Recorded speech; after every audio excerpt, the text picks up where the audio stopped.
landed, Mr. Ben Folds. We've landed on XFM 4.9. Ricky Gervais, Steve Merchant, and little Karl Pilkington, and his magical little manky, round, baldy head.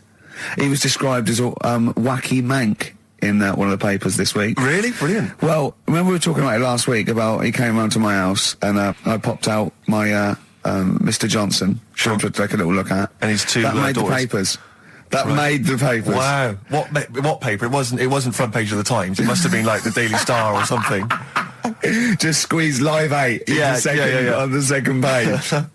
Yeah, so Wacky Mank. Wacky Mank. That's Wacky great. Mank. Wacky Mank. We had an email from someone that reckons they remember you from body popping round Salford Way. Yeah, Eccles Precinct, apparently. You know that, don't you? I wasn't doing it round there, though. What do you mean? I was round Stretford. Stretford-Arndale. And what were you doing? What sort of body popping was it? Just a bit of everything. Caterpillar. Bit of moonwalking. Do you have a little piece of line you used to carry around? Well, mates had that. Right, you didn't bother with that. Borrowed theirs. Were you any good? But you weren't breakdancing, were you? You weren't spinning on your head and stuff. You were more body popping. Well, I hope he wasn't spinning on his head, because you know that can sort of give you little brain damage and things. Well, it can give you brain damage. Also, it can wear your head down, and also it makes your head perfectly round. Yeah. Because the gravity is pulling on. But all if you keep on doing it, obviously it's going to wear your hair out, yeah. So you become sort of like a stupid, bald, and roundy-headed. Yeah. So Gotta be very I very careful. much doubt that you did do any of that. Did you, Carl? Didn't do any of that. Well. So you're shooting off in a minute, aren't you? Well, yes, because we were trying to make poverty history, Carl. Yeah. People are making poverty history all over the place. They're putting on a wristband, and it seems to be working, because I haven't been poor for ages. I haven't been poor. And Alex had a stop bullying. Alex was wearing a stop bullying wristband, and as he himself said, he seems to have sorted that out. You haven't been bullied I for haven't ages. been bullied for years. So wristbands work. I saw one in a shop window the other day which said, stop child abuse.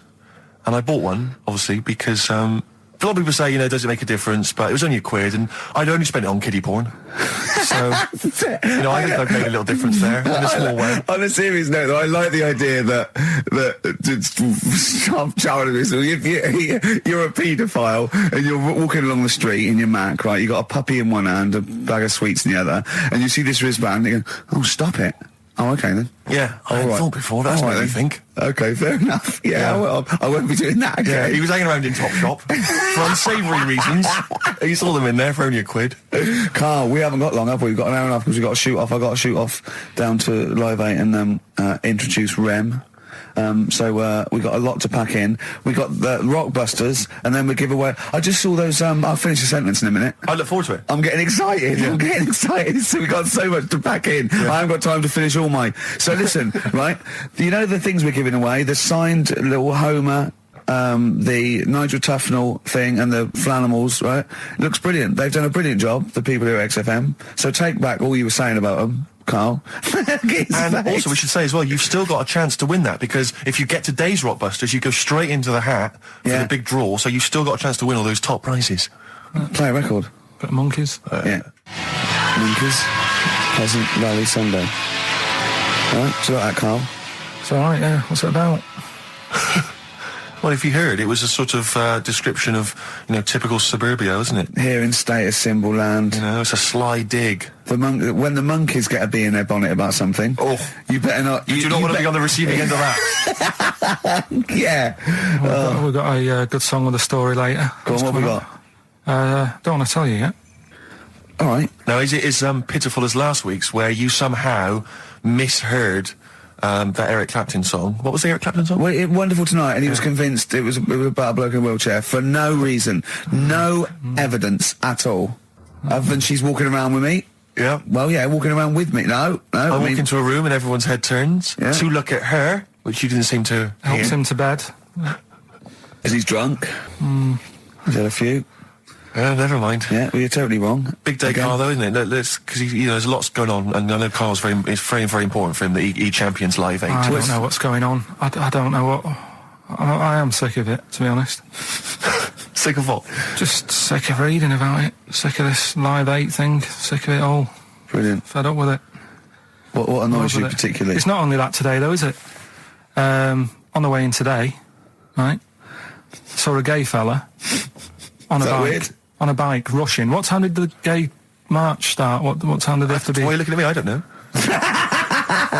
No, but he was rushing, left it late, so he'd had a late night again. So my point's right about him. What right? was your point about, just to people who've just tuned in? Well, the fact that they go out late, so, you know, they sort of have a nice night out from about 11:30. They're ironing the jeans at like half past 10. In their jeans. They're Their leather trousers. But anyway, right, so... They're cutting the back out of their leather trousers about 10:30 at night. I'm on the way in, right, and I see one stressed out, rushing, right, on a racer, wearing high heels.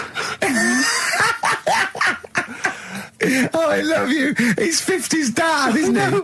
He's angry. He's just angry. If you're a gay fella and you're proud to be gay, but you also want to make poverty history, you don't know what to do today, do you? You're all racing all over the place. There's been murder. It seems a bit unfortunate that they've put them on the same day. Yeah. Well, you can get little leather studded wristbands that say make poverty history. Yeah. So you know, you can join in on both You parts. can kill two birds at one stone. Yeah. But why is Live 8 stressing you out? It's for a good cause. You must have, I know we've discussed this in the past, and you don't really know what you're talking about. But I mean, maybe that's the problem. I'm just, I don't know. I mean, I could have told them ages ago that there was no way that they were going to pay it back. I knew that was going to happen. I love that. But they didn't consult you, did they? When they were handing out this money willy-nilly to people who were dying, you could have had a quiet word with them. All I'm saying is... You could have said to Harold Wilson, Harold, you're not going to get this back, mate. You are not going to get this back, mate. When I wanted a mortgage, I had to supply 3 wage slips, is what I'm saying. I was double-checked out loads of times. I'd like to see, have you ever seen that guy Alvin Hall, who gives financial advice to perhaps teenagers who don't know how to spend their money wisely? All right. Perhaps send him over there. He's the guy with the bow tie. Oh, yeah, you know what I mean? Yeah. Send him over there and just sort of have a chat with him and say, make a list of what you're spending it on. So he's basically, will you be annoyed if they drop all debt and double aid and everything? No, because, I mean, you know, people sometimes need help and that, don't they? You've got to help people out, but it's how many times is the thing. You know what I mean? Let them off. But do I, I've got this monthly payment at the moment, haven't I? Yeah. I'm paying for tools for people out there who need a drill to build a house or whatever. Yeah. Am I now in my right to say, well, you can't have it all? Do you want the drill or do you want the debt cancelled?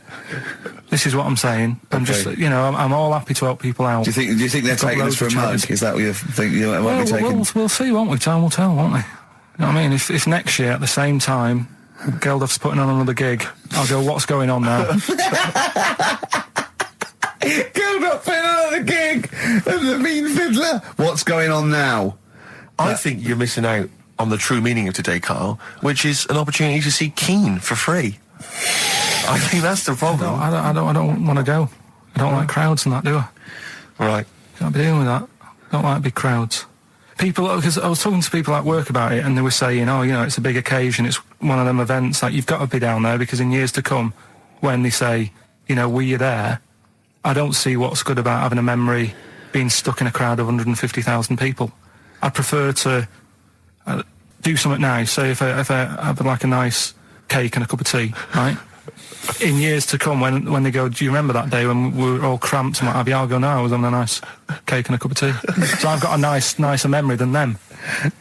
So I believe in doing something nice on a big occasion, do you know what I mean, on a special day. Do something nice, remember that? The thing is, you have got a nicer memory than them, because when you look back and they say what you're doing 20 years ago, your memory will tell you you were actually having a cup of tea and a cake, but with a chimpanzee who could talk English. That's what your memory will tell you. You're thinking, I was out with my mate. I was out with my mate Marty. He's a chimp, and it just you'll be in cuckoo land by the time you're 50. You'll be just going, oh, it was great that day. Remember Suzanne? I don't know what I'm talking to Suzanne. She's left you. She's left. She's had enough of you waking up. Well, she's down in Hyde Park watching Bed-Shaped live. She's not worried about cake and a cup of tea. Have you ever done a march or anything, though? Have you ever sort of... What are you saying? Have you, you're having a go at me for not getting behind it all, right? Which I am, because I've got more standing orders going out of my account for charities than anything, right? But have you ever got behind a problem? No. I don't think I have, to be fair, no. No, I am quite slack in that respect. It does take a lot of effort, though, doesn't it? Well, it depends. What sort? Well, if you're going to do one of those walks from John O'Groats to Land's End or something, that's a lot of time commitment. There's one, I tell you what, there is one that looks all right. On Portland Place, just off Oxford Street, there's always just a little Chinese fella sat on the pavement, right? Oh, I've seen him, yeah. What's that all about? Yeah. He's just sat there with a poster, but you don't know what it's for because it's in Chinese. Yeah. So he's just always sat there. But that's for me, that's the sort of march I want, where you just... And he's only there when it's sunny. If it's raining, they don't bother. I tell a lie, I did pop down when all those women walked through London in their bras.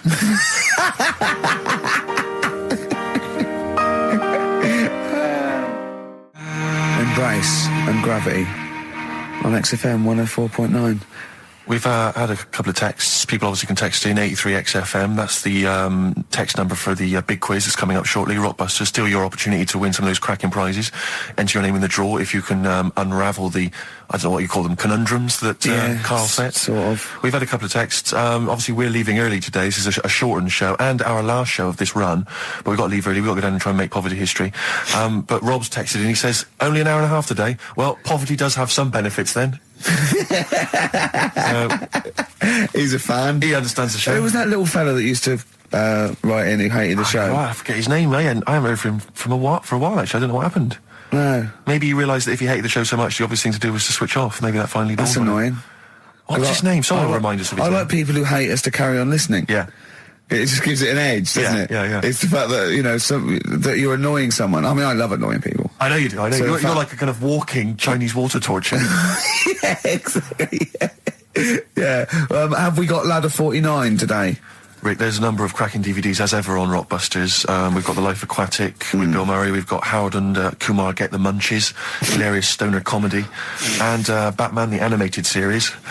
And Ladder 49, there it is. Joaquin Phoenix, John Travolta. If you've ever seen Ladder 49, then you can give us a quick text review on 83XFM. I'd be interested to know if it's actually Why are we worth giving watching. away one a week for the last 6 weeks? Yeah. Well, we better do them then. Let's do Rockbusters for the last time. You can win those amazing prizes. All right. As always, just a little cryptic clue.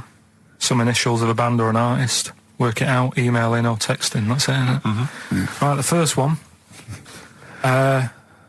Richard's kid Yeah. cuts hair for a living. Right? Richard's kid cuts hair for a living. Right? Initials ED. Right? BD. Richard's kid cuts hair for a living. Second one. I have a problem saying the French word for well. Right? I think that's the right word anyway. Wow. I have a problem saying the French word for well. So what's that? That initial there is K. Right, band or artist. And then the third one, you take 8 kebabs, 2 kebabs, 57 kebabs, times it by 27 kebabs. Right? The fella is struggling to work it out. What's that? What's going on there? Right? It's a good question. DS is the answer there. 8 kebabs, 2 kebabs. I've got it. 57 kebabs, times it by 27 or what have you. Fella's struggling working it out. What is I've it? got that one. DS. So just email in ricky.gervais@xfm.co.uk or on the text 83936. Yeah. Yeah, and you can win Ladder 49 and those other DVDs. Plus, you go into the draw, which we'll do before we leave, and you can win the signed by Matt Groening, personally drawn Homer Simpson. We've got the Spinal Tap poster signed by Christopher Guest, and also the original artwork of us as Flanimals. But they've all been framed. They've done a brilliant job. It really is a nice prize. I mean, almost too good to give away. A little bit annoying. Is it 'cause too it's late the to take original. that back? Well, I was thinking we could sneak in a copy. Yeah. Just a very bad photocopy, so it goes grey and Yeah. No, they're all originals. So get texting. Right. Right. XFM. REM, Night Swimming, beautiful song, brilliant band. I've got to introduce them, and I'm actually nervous. Yeah. I never get nervous. You never get nervous, do you? I never get nervous, and I get a little adrenaline rush. It just takes, 80% of the world's population to be watching you, and then you get a little bit jittery. And I don't know what to wear. No, this is interesting actually. I don't know. No. For a moment though, I was thinking maybe Ricky's got to pop home first before he goes down to bring on the band. But if you are watching it, or if you're there, obviously not there. If you were there, you wouldn't be listening to this. But if you're watching it on TV, do check Ricky out, because how do you describe that particular look? Ricky's wearing sweatpants. I assume they're sweatpants. They're not pajama bottoms, are they? They're sweatpants. They're sort of. And yeah. you've got just a white t-shirt, cheap and plain white t-shirt. Yeah. And basically Ricky is wearing It's like he's made so little effort. The only way he could have made less effort was if he wasn't wearing any clothes. If he was just wearing his underpants that he slept in. But he's actually bothered to put on a t-shirt and a pair of sweatpants and some trainers. Yeah, well... Jonathan Ross is going to probably be wearing a suit, one of his, expensive suits, or whatever. And, yeah, but he won't be as comfortable as me. Well, true. Did it not occur to you for a moment to maybe make slightly more of an effort? Perhaps put on a jacket? A jacket looks silly with tracksuit bottoms. Well, again, you could have changed the tracksuit bottoms. I mean, they're a mainstay of the outfit, are they? It's like they're not changing for anything. Yeah, I've got very little things that I haven't got a drawstring or elasticated waistband. No, sure. I don't want to be bothering with buttons and zips and hooks. There's going to come a point, isn't there, where you're just going to wear, I don't know, smocks. A baby grow. Baby grow. A baby grow with a flap. Yeah. That'd be great, wouldn't it? Those little mittens. Yeah, all in, yeah, that'd be great. And then a little oven glove, so I can just get stuff out of the oven, eat it, let it drop everywhere. Yeah. Right, and then just get out of the baby grow, put a new one on, a clean one on. Or those kind of red flannel things with the which cowboys wear. Yeah. The kind of buttoned up bit at the back. Like old cowboys. Yeah. Grandpa, he comes out with the shotgun. Exactly. And yeah, the long johns. Well, how's it going with Rockbusters? Anyone got the answers? Actually, one guy has texted in, James in Deptford, he's offered some answers, and he says here, the guy that hated us, famously, of course, we should have remembered, Dickie Anderson. Dickie Anderson? Richard Anderson, of course. I don't know if Dickie's still listening. If he is, obviously email in ricky.gervais@xfm.co.uk and tell us what you've been doing, how you've been keeping busy and stuff. Yeah. Nice to hear from him. Chris Campling hasn't called, has he, either? Yeah, Campling. The one that thinks that not only is this whole show scripted, imagine that, right, but that Carl is a character created by us. Yeah. He's actually an actor. Oh, if only Look at that, a shaved monkey we got. I'll tell you, you're going to go along later to the Live 8 gig and you're probably going to see some bands that are going to make an effort to entertain you, but if you want entertainment, Rick, you know it. There's only one person to book. Go on. Me. If you perhaps something to do, because I'm obviously a top DJ on the radio, but where I really come into my own is DJing in any kind of club environment. Well, you told me you were DJing, I didn't go to it, DJing at a party, and you said the place was rocking. The place was roaring. And I loved it. Carl just said he was there and they weren't. Well, that's nonsense, Carl, because you know very well that when I'd put on a tune, they'd cheer. Yeah, but it was late on in the night. They would have done that, whatever you put on. That's nonsense. No, they were happy and everything. I'm not saying they weren't having a good time. It was your party. It was all right, but they weren't going mental like you're sort of making up. They were definitely going mental. When I put on the Proclaimers, they could not believe their luck. They would have walked 1,000 miles. Was it good though? Were they really? What were they doing? They were dancing, were they? Dancing and that, but they weren't sort of cheering, going, more and all that at the end. What are you talking about? Take On Me came on, the big cheer went up. Oh, I don't know who to believe. I've been there, done it, Steve. I've been the DJ as well. It might be jealousy. It might be like professional jealousy there. Yeah. I think it's because my fortunes are on the up and these are on the down. We all know famously that he had Pilkington making music, his DJ outfit. Didn't happen. I did enough. I just wanted to do enough to pay for the equipment, and I did. And that was that. But I don't like crowds, do I? But you're safe, aren't you? You're behind the little thing with the flashing lights. But there's still a lot of people and that. Forced fun. Don't like that. Forced fun? It's not forced fun. They haven't got to dance if they don't want to dance. Yeah. Don't like it. What do you mean your fortunes are on the up? Anyway, DJing. Well, I'll tell you, I was hired. Well, I say hired. I did it as a favour to a friend. His wedding the other week.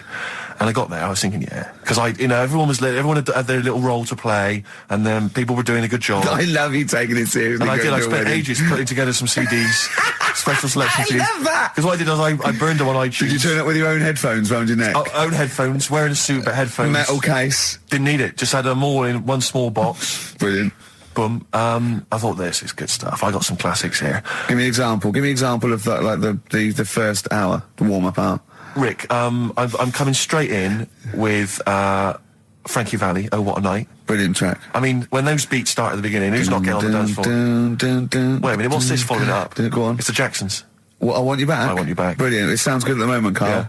So I'm thinking, at least I'm gonna roar this back because they laid on a good spread. The ceremony was nice, food was nice. I'm thinking this is going to be the piece de resistance. Yeah. Alarm bell started ringing. Why? When I realised there was a marquee outside. Of course, it's a balmy summer evening. I'm stuck inside on the dance floor, so I'm thinking I'm going to be struggling here to get them in. Even with flavours like this, I thought I'd struggle, Rick. So I'm sat there in my suit. I'm sat behind this little DJ console. I've got all the big numbers. There's one or two people making some token effort, but frankly, most people are outside everywhere. At the time. I was livid. Of course, they couldn't hear it out there. So I was playing to an empty room, really, and I was furious. I was absolutely furious. Because, I mean, what is, they're wasting my time. They're wasting now. I could have just stuck the CD on and gone out. They're wasting Frankie Vallis.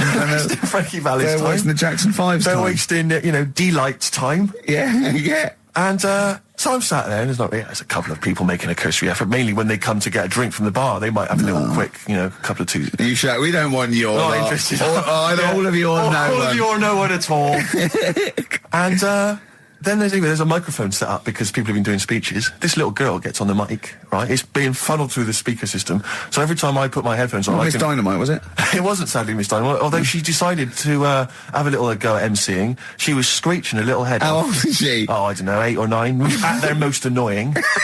when children are their most annoying, because they got a bit of confidence there. They're a bit cocky. They're not shy anymore. They're a bit arrogant. Yeah. She's screeching her head off. So I'm playing, and she doesn't know it. Your face! I'm playing into the groove. No one's getting into the groove because she's going mental. She's just going, what's this? I don't know what this is. Play something I know. I'm thinking, I haven't got any bloody DJ Otsu or Crazy Frog. I'm not going to play what you... So she's just screeching along, ruining it for everyone. I say everyone, there was no one there. So she was ruining it for me. I bet you were really I was angry. furious. But of course as well, every time she screeched, it went through my headphones. So, of course, and then her dad comes along, right? And I'm thinking, all right, he's seen just what's happening. imagine you in your suit, sweating, getting annoyed at someone ruining your set that no one's listening to. I think, her dad's coming over. He's going to put pay to this. He's realised that, she's causing a disturbance. He comes over there, joins in. No. Sits her on his lap. He's just saying, she's having a whale of a time. I'm thinking I'm furious. I'm thinking it's his responsibility to shut her up. He's not going to do anything. What can I do? I can't step in. No. And I know very well that if I interfere, he's going to say, oh, well, she's enjoying herself and no one's dancing anyway, and we've just got into a fracas. Yeah. I didn't want to start a fight. No. Because I don't know, but he'd have knocked you out, wouldn't he? Someone would have got knocked out.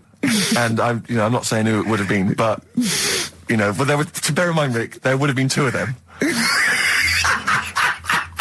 And, so I didn't want to get into a fight with him.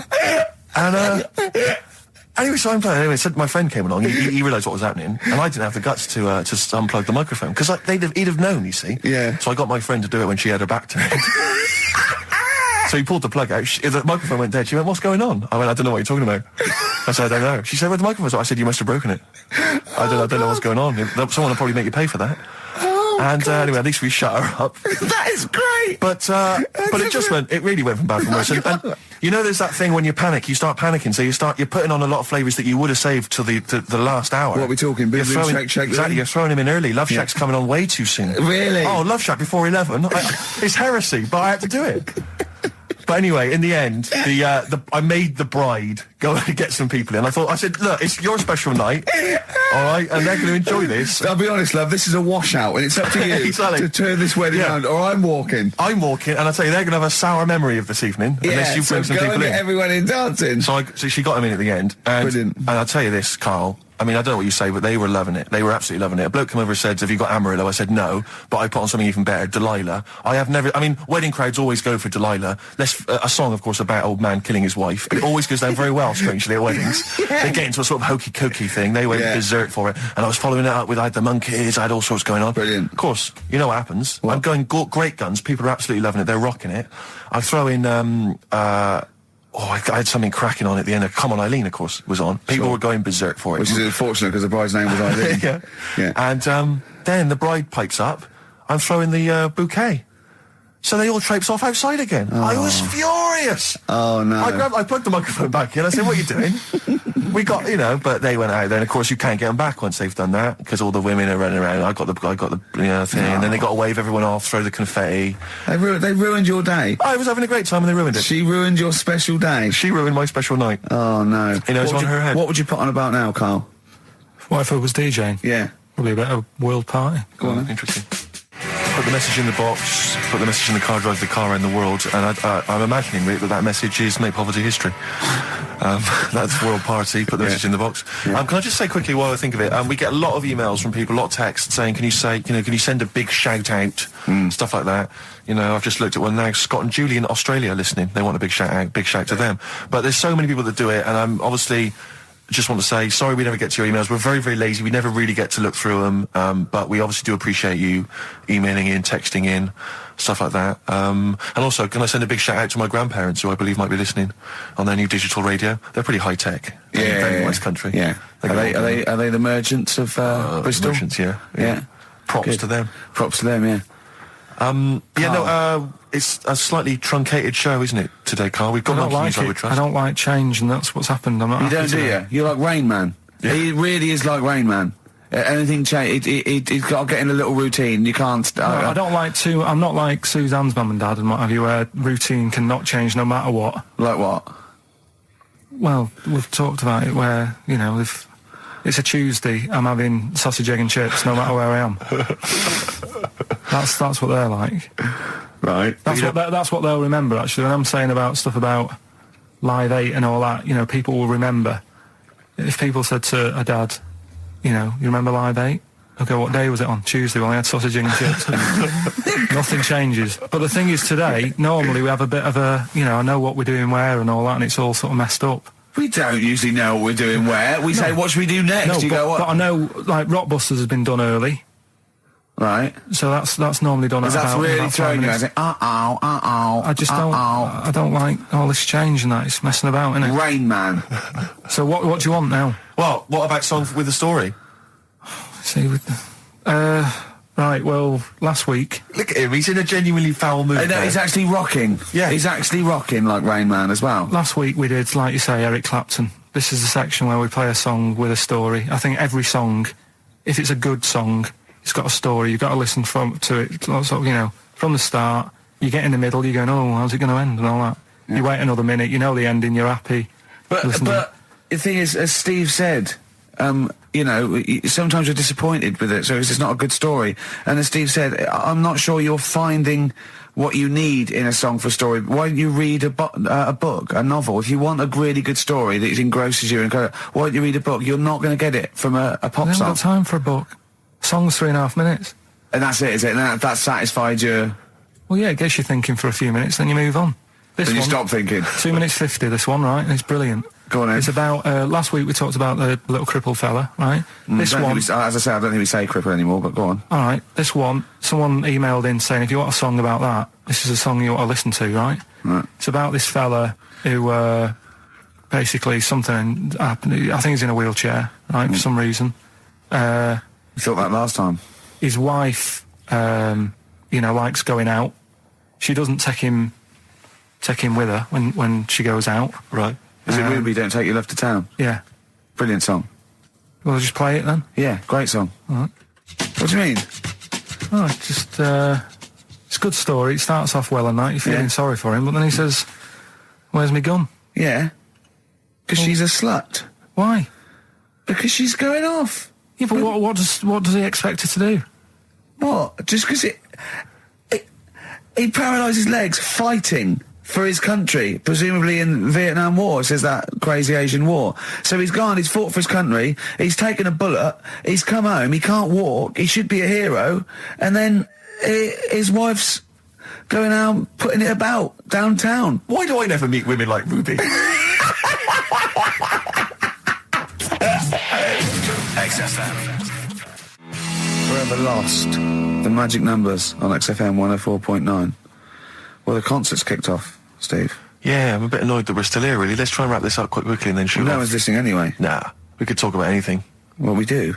Yeah, true. It makes no difference to We us, could do a lot more swearing than we normally do. We could do even more. I was talking to Carl the other night, because I've been rewatching for some reason, that film Witness with Harrison Ford, where he's a policeman that has to protect a little boy who's part of an Amish community. Amish? Yeah. And I tried to explain to Carl... You look plain, John Book. Exactly. And I was obviously trying to explain the Amish to Carl. He'd never heard of them. Completely stony-faced. Amazing. Amused. Now for those... Okay, you explained it to him, have you? Okay, then. Yeah. Now, I don't know what you said, but I'm assuming you got it right? Carl, now tell me back now, what are the Amish? They're just people who sort of live like in the olden times. So to them, they're sort of in about 1842 or something. So they're getting old papers and that. They haven't caught up to. No. They haven't. They don't have telly. They don't deny that the 20th century has happened. They just don't want to be part of it. They look up and they see planes and they know what they are, and they go into the town and they see it in the window of Dixon's, a telly. They just don't want to be part of it. No, they're still living. They are still living like it's that's what I mean. Yeah, but they know about everything else. They just don't want to be part of it because they think that the sort of the revolution was a bad thing. They think that society became more and more depraved, and they wanted to go away from it, and they want to go back to old values, and they think they don't need TV and jets and that way of life. They can survive in the old way because the old way was better. Missing out on Live 8. Yeah, but they haven't had Band-Aid yet. Yeah. I think this is the problem that Karl had. He in his mind, they were just a bit delayed, so that in his head they were slowly moving towards the 20th century. They wouldn't be able to watch most of these bands, all their electric guitar. They'd be allowed to watch Tracy Chapman. Yeah. Doing an acoustic set. Yeah. Between the bands. Yeah. That'd be all right. But no, in Karl's mind, it's like if he... Although they wouldn't like Fast Car. They wouldn't like a scene about that. They go, I don't know what you're talking about. Pony and Trap. You got a pony and trap. That'd be all right. But are they still... Do they still get sort of rubbish posts and that saying we need your money for this, or get behind this charity? They live in an isolated community. They're farmers, aren't they? They're farmers. It's an agricultural community, and they're obviously very staunchly religious. In actual fact, it would suit you very well, because you hate crowds, you hate groups of people, you don't like the modern world. You'd love it down there, wouldn't you? He wouldn't like getting up at 4 o'clock to milk a cow, though, would he? Well, no, but he'd get used to it. Go back to bed, couldn't you? It's probably out... I mean, have they got anything to do with the Hare Krishna people? No, nothing at all. Because out of all the religions, that's... I'm not a religious person. I don't understand. You're only saying Hare Krishna because you've got the head. That's the only reason you think it'd be... I'm halfway there. Yeah. But the thing is, out of all, you just... What was that? Money just fell out of my pocket where I'm nearly laying down. That's the danger of wearing sweatpants everywhere you go. I'm only ever lying down in a chair. No, I'm I've never been a religious type. If people want to do it, I let them do it and what have you. Good of you. But out of all of them, I want one that's not going to take over your life. I don't want one where you've got to get up 3 times a day and you've got to go and pray and that you've got to get up early. Forget that. It's getting in the way. But if it's something like... I was walking to work the other day, right, across Oxford Street. There's a little Hare Krishna fella there. And he sort of had... he had a leaflet and stuff. And he said, are you interested? And I said, what do you do? And he said, well, we're against getting stressed out and what have you. And he gave me a plum. They hand out food for some reason. But I sort of asked a few questions. Just the imagery. These 2 bold people, one of which is wearing an orange smock, holding a plum in the middle. He hands the other one a plum. It's almost like you can imagine some kind of religious painting. Exactly. Yeah. But what is their sort of main thing? Because he didn't really tell me that much. He was a Japanese bloke, so I didn't know what he was saying that much. Why? He wasn't speaking English? Not very well. He wasn't the best sales bloke to send out for them, is what I'm saying. Yeah. But what's that? Are they... You're saying they're nothing like... Well, I believe Hare Krishna is a kind of as an offshoot of a sort of Buddhist faith. It is. I think they are Buddhist, aren't they? Yeah, and obviously their kind of trademark, as it were, is that they have to say, I believe they have to say Hare Krishna, Hare Krishna in a certain rhythm, in a certain order, a certain amount of times per day. That's why you see them walking down the street saying Hare Krishna, Hare Krishna, because it's actually a sort of religious chant which they're obliged to do. So you see, even if you go into the Hare Krishna faith, you may find yourself, in Tesco or whatever, forced to say Hare Krishna, Hare Krishna. Out loud, not just thinking it. Yeah, no, out loud. You can put it on an iPod and... You couldn't put that on an iPod, no, it doesn't count. No, I think you have to actually say it. So I guess that kind of eats into your social life a little bit. And there's the wearing orange as well. Particularly frustrating, I imagine, if you're in a cinema or a library. A little bit awkward there, midway through... or Star you Wars, live next door to a bloke called Hare Krishna. Yeah. Who constantly thinks you're calling him. Yeah. That probably... Yeah, so that's in this. I mean, I don't think we've quite done the Hare Krishna faith. It's full service there, but so interesting to you. I mean, you got handed a plum. You've been treated well by them. Yeah, well, but he couldn't tell. I just wanted to know how much time it would take up. What are the benefits? You know, what can you do? What can't Well, I you think do? the benefits are they probably don't get stressed out. They've probably got that sort of that zen, that chi-ness about them, where they try and interact and Quite meditative. yeah. Yeah. They have some nice trainers as well, don't they? With their orange. What are you looking for then in a faith, Carl? You say what are the benefits? I mean, obviously Catholicism, you get the communion wine and bread, so... Yeah, but I can afford that. Right. Probably, just I like the Crusaders. I was forced into joining that as a kid because a mate sort of joined it, and he sort of said he'd join, and I sort of swore at him. I said, I'm not doing that. Right? Yeah. He said, right, if you don't come with me, I'll tell your mum that you just swore. So I was like, oh. So I went. So I went along, and they used to just go on the Friday when they played, you know, Sabutio and stuff. And then I went on one Sunday, and it was totally different. There was no Sabutio. There was no sort of, you know, Table tennis. the thing where you hold a thing and knock things over. Skittles. There was all that on a Friday. Went on the Sunday, it was rubbish. He said, right, sit down in this room. They gave me a Bible. Thought, this looks too heavy, this is too big, I'm not interested in this book. And I never went again. I used to hide on a Sunday when they came round. And that's been the only sort of... I suddenly, why did it suddenly turn out to have to hide on a Sunday when they're coming round? Because they wouldn't leave. They wouldn't leave. Who was the it? Were they house. adults? It was sort of a...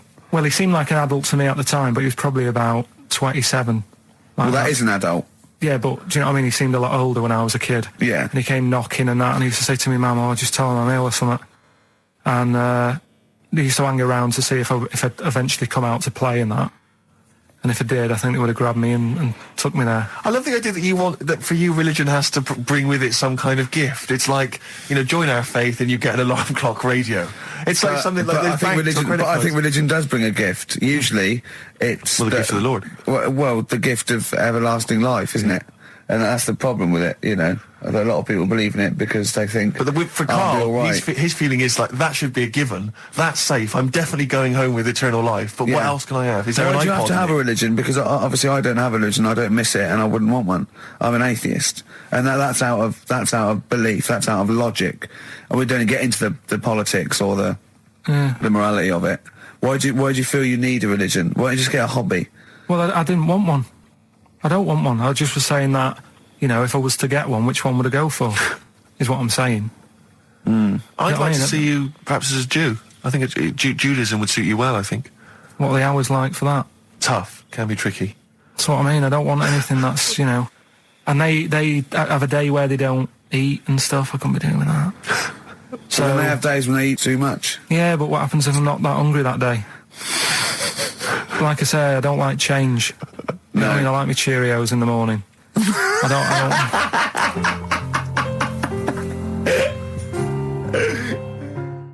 I still have that other girl in my head by Elvis Costello and Burt Bacharach on this final XFM show. Ricky Gervais, Steve Merchant, Karl Pilkington. Well, we nearly got to wrap it up. I think we've got to do the Rockbusters winner and give someone those lovely prizes. Monkey News, then we're out of here. We'll maybe come back, maybe do some Christmas specials. I don't want to make any promises. Right then, first one was Richard's kids. He cuts hair for a living. Yeah, what's that? That was, well, try and work it out. No, You know. there's no point. Dick's son, yeah, he was a barber. Barbara Dixon, right? Doesn't work. Dixon, well, again... Barbara Dixon. Her name wasn't Barbara Dixon, was it? So, that's that one. Did Ronnie Corbett ever say, ladies and gentlemen, Miss Barbara Dixon? Second no, one. Second never one did, was, did he?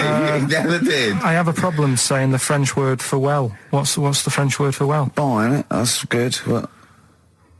No, that's good though. Bell? Well, no, what?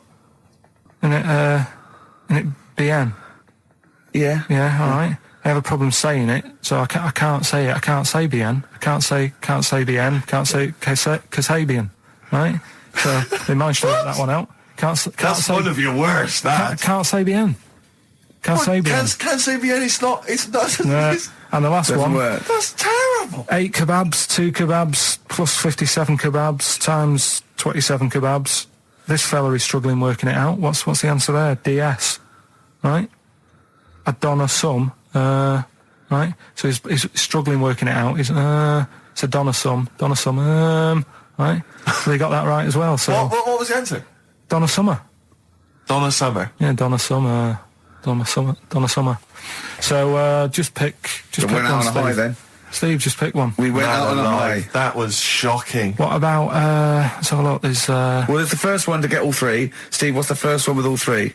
Well, there's so many here. Yeah, but this is the first one that came through in time-wise. probably that one, No, no? I don't like Rob because he's been slagging us off. In fact, no, let's give it to Rob. He hates If he's the show. first, if he's the first... No, to be honest with you, Rob's been slagging us off, but at least he knows. I mean, at least he's got some taste. Yeah. You know? Yeah, well, what if he was the first, then Rob's the winner? Well, give Rob. He gets Ladder 49 and a bunch of other DVDs, but that means he goes straight into the you're hat putting him for in the big there now. draw. I'm just going to write his name now. I'm going to throw that straight in the hat. I can imagine that no one, even the people who've entered, are that excited. Not because the prizes aren't great, but I'm worried that they don't appreciate it, Rick.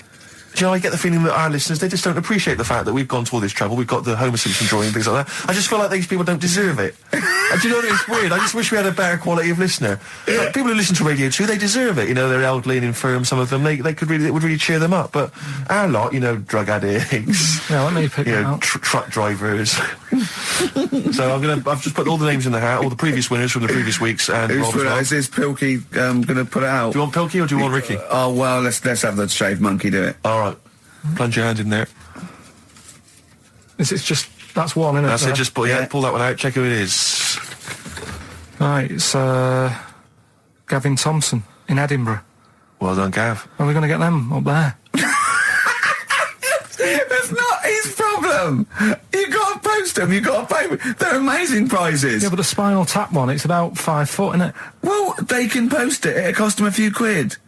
It's a radio station. I think he should have to come and collect it. No, just because then it'll at least Hold on. it'll prove that Where's he's he from? interested. Edinburgh. Give it to Bob Geldof. I'll give it to Bob Geldof. He's walking up there. So He can look it. XFM.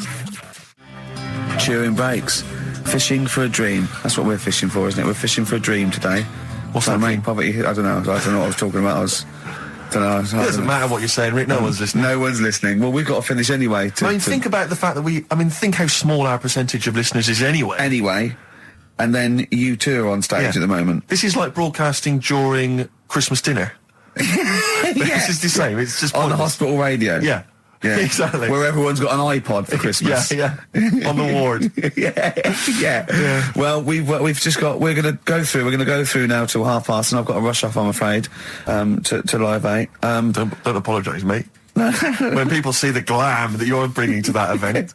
They don't even care about the people introducing it. Comedians going, ladies and gentlemen, just get on with it. No, I agree. No, I've got a good joint here. Two blokes would get on with it. Bring on Madonna. But we're going to give it to them. Carl, we're going to go through to the end. We've done everything we have to do. Monkey news. The final monkey news of the year, possibly. It's been a joy. I'd just like to say, on behalf of myself, Steve Merchant, and this little bald mank, it's been a pleasure. Yeah, speak for yourself. Yeah. But, we should just point out as well, if you miss Rockbusters while we're away, yeah, right. You can log on to xfm.co.uk/Rockbusters, where you can actually see Carl himself introducing you to an interactive game of Rockbusters. Looks very much like Blockbusters. It does, surprisingly. But yeah, you can join into that. And there's also, talking of monkey news, there's a link on the website, I'm trying to think where you go. I think if you go on my little biography bit, someone's done some animation to some old monkey news. Oh, it's brilliant. Great. Right.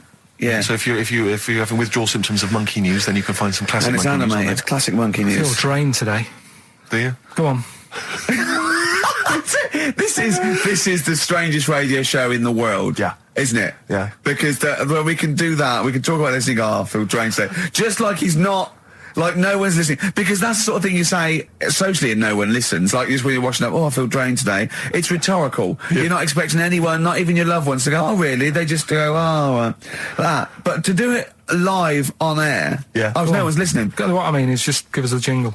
But the Exactly. But the truth is, the contempt we have for our poor listeners but is the truth is, the unbelievable. listeners aren't listening, and we don't want to be here. So this really is one of the most pointless things ever. No, would have been quite happy to do a full show. But you know what? The flow of it's just. I would love to listen to this back in 10 years. on. This actual show, let's keep this forever. Let's keep this show forever. The show, we went early, we were bored. It was a day we're trying to save Africa, but we're a little bit annoyed that no one's listening. Yeah, right.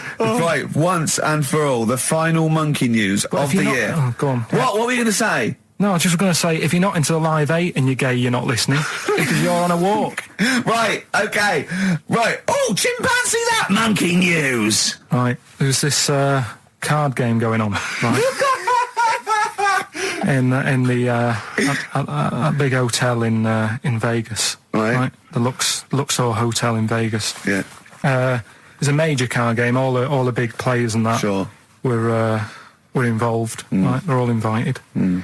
Anyway, so they all meet up in this dark room at the back of the. Oh, there we go, dark room. At the back They didn't work. They didn't see the little 4-foot hairy fella. It was brilliant at poker. Like I say, it's a big game, and that everyone's been waiting for it. So it's played in the back room, not in the main entrance bit, right? So anyway, like I say, it's dark in there and what have you, and the players went in. There was already someone sat in there, right? Right. But they couldn't quite see Was he him. a short, hairy bloke with slightly longer arms than legs? Couldn't see him. Where his arms slightly longer than his legs, Couldn't see strangely him with it enough? being dark. Was he and what have you. holding his hand of cards with his feet? Anyway. So the cards were dealt, right? Cards were dealt, game's going on. His cards with his feet. Game went on for hours, right? No one's listening. The terrible thing is that not even we're listening to Carl now. I know. Literally no one is listening So to Carl. insulting. There was a lot of smoking going on. It's going on. A lot of eating and nuts going on. That was a bit weird because they don't normally get through as many, but for this night. So, come on, let's just play Bruce. Goodbye, everybody. See you maybe at Christmas time. Goodbye. What we have got though is Educating Ricky, haven't we? Well, another one of my little things. Oh, it's brilliant then. So how long's this going to last before you want to get ditched this? Well, we'll see. A couple of weeks. It's not like that, Carl. It's all one. It's one love, man. We're on the same team, man. Yeah, we're just one voice, man. One true voice. Like those lads. Yeah. They could play. Right, well, the Educating Ricky, They could right? play. Well, why don't we play a record and come back with Educating The Ricky? Wind, Cat Stevens. We need beautiful to song. get the Beautiful jingle song. queued up as well. Yeah, I'll get the jingle queued up. No, yeah. I haven't got Neil Young lined up yet. No, not you, young Cat Stevens. I gave it to you. I know, we're not playing that yet. Can we just play a Well, record? no, This I is just told sounding you to. rubbish. Well, I This is told you squabbling. to. See, so why aren't you playing the record I told you to play? Because we've just had something chilled, right, from Tupac. Let's lift it up a bit now with a little bit of blur. Right? Come on, play it. Oh, I'm not sure. I just have. Crazy beat there on XFM 104.9. Right, we're going to do Educating Ricky instead of Rockbusters. Incidentally, on the subject of Rockbusters, we've just had an email from Phil. He says, I could do with this week's rather shoddy array of prizes, as I'm doing a car boot sale tomorrow and need a bit more tat to fill the table. Probably send it we through. might as well do it anyway. Yeah. But Educating Ricky, it was a feature. Well, actually, about a year ago, I started a feature called Educating Carl because we found out he had 1 E at O level at history, and I'd educate him on things like Rasputin, things that I thought he'd be interested in. You know, Winston Che Churchill, Guevara. some of the greats, some scientific facts, and then I said it's your turn, and he started telling me about people born without legs. Some people have got a funny eye. There's a woman whose tongue's longer than her arm. And really, you know, turning the screw on education. Yeah. So I don't know what he's got for me today. Maybe a dog born a cat. Let's have a look. We've done that one, we've done that. Is there, because often we should point out there's sometimes a crossover between Educating Ricky and Cheeky Freak of the Week, just in terms of subject matter. Yeah, so we've done Cheeky Freak of the Week. We've done all the freaks. What have we done with the Freak of the Week? There's a dog. There was a woman that had the back legs of a dog. There was last week. What was last week? It was the girl who was born with 4 eyes, 2 mouths, and 3 legs. Sure. You weren't that impressed. I thought if we've got to that and it's not impressing you. Let's we are a spin that. tough Let's audience, spin it. I Let's admit. spin it. Let's move on. Is there Yeah. a jingle for Educating Ricky? Educating Ricky. Oh God. Oh, you've told me educating Ricky. Very similar to some of the other jingles I've done. Well, they're made by the same people. Yeah. Right, Okay, what have you got, it's just, I mean, educating Ricky is just stuff that I learn in the week, and I think that's interesting. I keep it up here, and then I share it with you, right? And, some interesting stuff. One of them, right? Mount Everest. Go on. I need more. Right, well, there's a problem. Yeah. Because people are leaving rubbish up there and that. And, like, people, whoever owns it is saying, oh... Whoever owns it! He's saying, forget this. They're leaving a mess and all that. But do you know why it's called Mount Sorry, Everest? what was that? That's one, is it? That's one. There's rubbish on Mount Everest. No, How many people go up there? Are we talking about people dumping old tellies and washing machines? Who's fed up? The Yeti? What are you talking about? No, I mean, that isn't what I'm educating you. I'm just telling, this is part of the story. I'm just telling you. It's just a bit of context for you. Like, they're leaving loads of rubbish up there. Well, they're not leaving loads of rubbish up there, are they? No, they are. They're apparently... Not like right prams and washing machines and seagulls flying everywhere. I don't know. Anyway. I don't know. But anyway, do you know why it's called that? You know why it's called Mount Everest? Why it's called Mount Everest? I know the mount bit. It's because it's a large mount, and if you climb it, by the time you get to the top, you need to have a rest. And that isn't the educating bit. I'm just telling you. It's not true. Well, we'll leave that. Well, right? no, Carl, in the name of everything holy, do you think that anyone named it because you have to have a rest when you've climbed it? Well, we'll see. We'll see what people say on email. But Well, it's definitely not. But anyway, that's one thing that I kind of thought, that's interesting. I'll remember that. I'll teach Ricky that, so you've learnt that. Right, now, are you familiar with this thing that they can do if you're dead, right? No, not if you're dead. It's like if you're ill and you know you're going to die, right? I don't know what this is anymore. Extraordinary. Have a rest. Extraordinary. Himalaya. What? Listen, this is an interesting fact. Come on. If you're ill but you know you're going to die. Yeah, you can have this thing done in Detroit where you get put in a fridge. Right. And if they work out, you know, what's wrong with you in 20 years' time, they go, right, that fella is in the fridge. He had that. We can sort it. Let's get him out. And they sort you out. Yeah. Is this the first time you've come across this idea? Yeah, I read it the other day. I didn't know You've about never it. heard of this before? It's called Cryogenically cryogenics. preserved. Good, isn't it? They put you at sort of like sub-zero temperatures, so stop all cellular activity. So do you stop aging at that point? Yeah, it's suspended animation. So, well, what's the law on it, right? Because say if I had something, right? Yeah. And I said, oh, put me in a fridge, and when you've got the cure and that, wheel me out, sort me out. Say if they did that, Yeah. and it was like 40 years, Yeah. and in 40 years' time they get a cure for me. Yeah. Would I have to stay with Suzanne? Because she'd be 70. Do you mean what are the rules? Should you be allowed to date a younger woman? Well, it's not fair, is it? It's like good news, we sort you out, but... I don't think she'd mind. I reckon she'd she'd have the best 40 years of her life. Yeah. And plus, they're never going to find a cure for what ails you. That is genius. That is brilliant. You come out, you're cured, and you go, oh no. I love the fact that's what he'd be lying there. If you could think while he was in that state, you'd be thinking, oh God. She's losing her looks. Yeah. Oh dear. But everything else as well, like, my job wouldn't be here. No. No. Although the figures would have gone up a little bit. Yeah. Flat's probably gone or knocked down or whatever. Sure. Yeah. Most of my family would be dead. Yep. So what's the point? What? How do you know about it? Who's done it? Well, famously Walt Disney, apparently. I mean, Walt Disney actually did die, but had his body preserved so that should they one day be able to bring back people from the dead, they need Walt Disney. they'd think, hang on, who do we have? But with him, nothing is going to change, because when he comes out, Mickey Mouse will still look the same. Sure. Unplug and all that. Play a record. I don't know where your mind is. Play a record. It's brilliant. You just say words. It's the Averett. Yeah. They've cloned a man moth. No, but that's the sort of thing I think we need now, right? We've covered a lot of stuff. What, education? But teaching, yeah. Well, okay, what do you want to know? Don't know. Have you got something? Can you educate us on anything? I've been reading bits So and could we bobs. bring back just for one night only, educating Ricky? Oh, I'm excited. Yeah? Do you think it warrants that? I don't know enough about it. Do you know what I mean? About what? It sounds perfect. Play the jingle.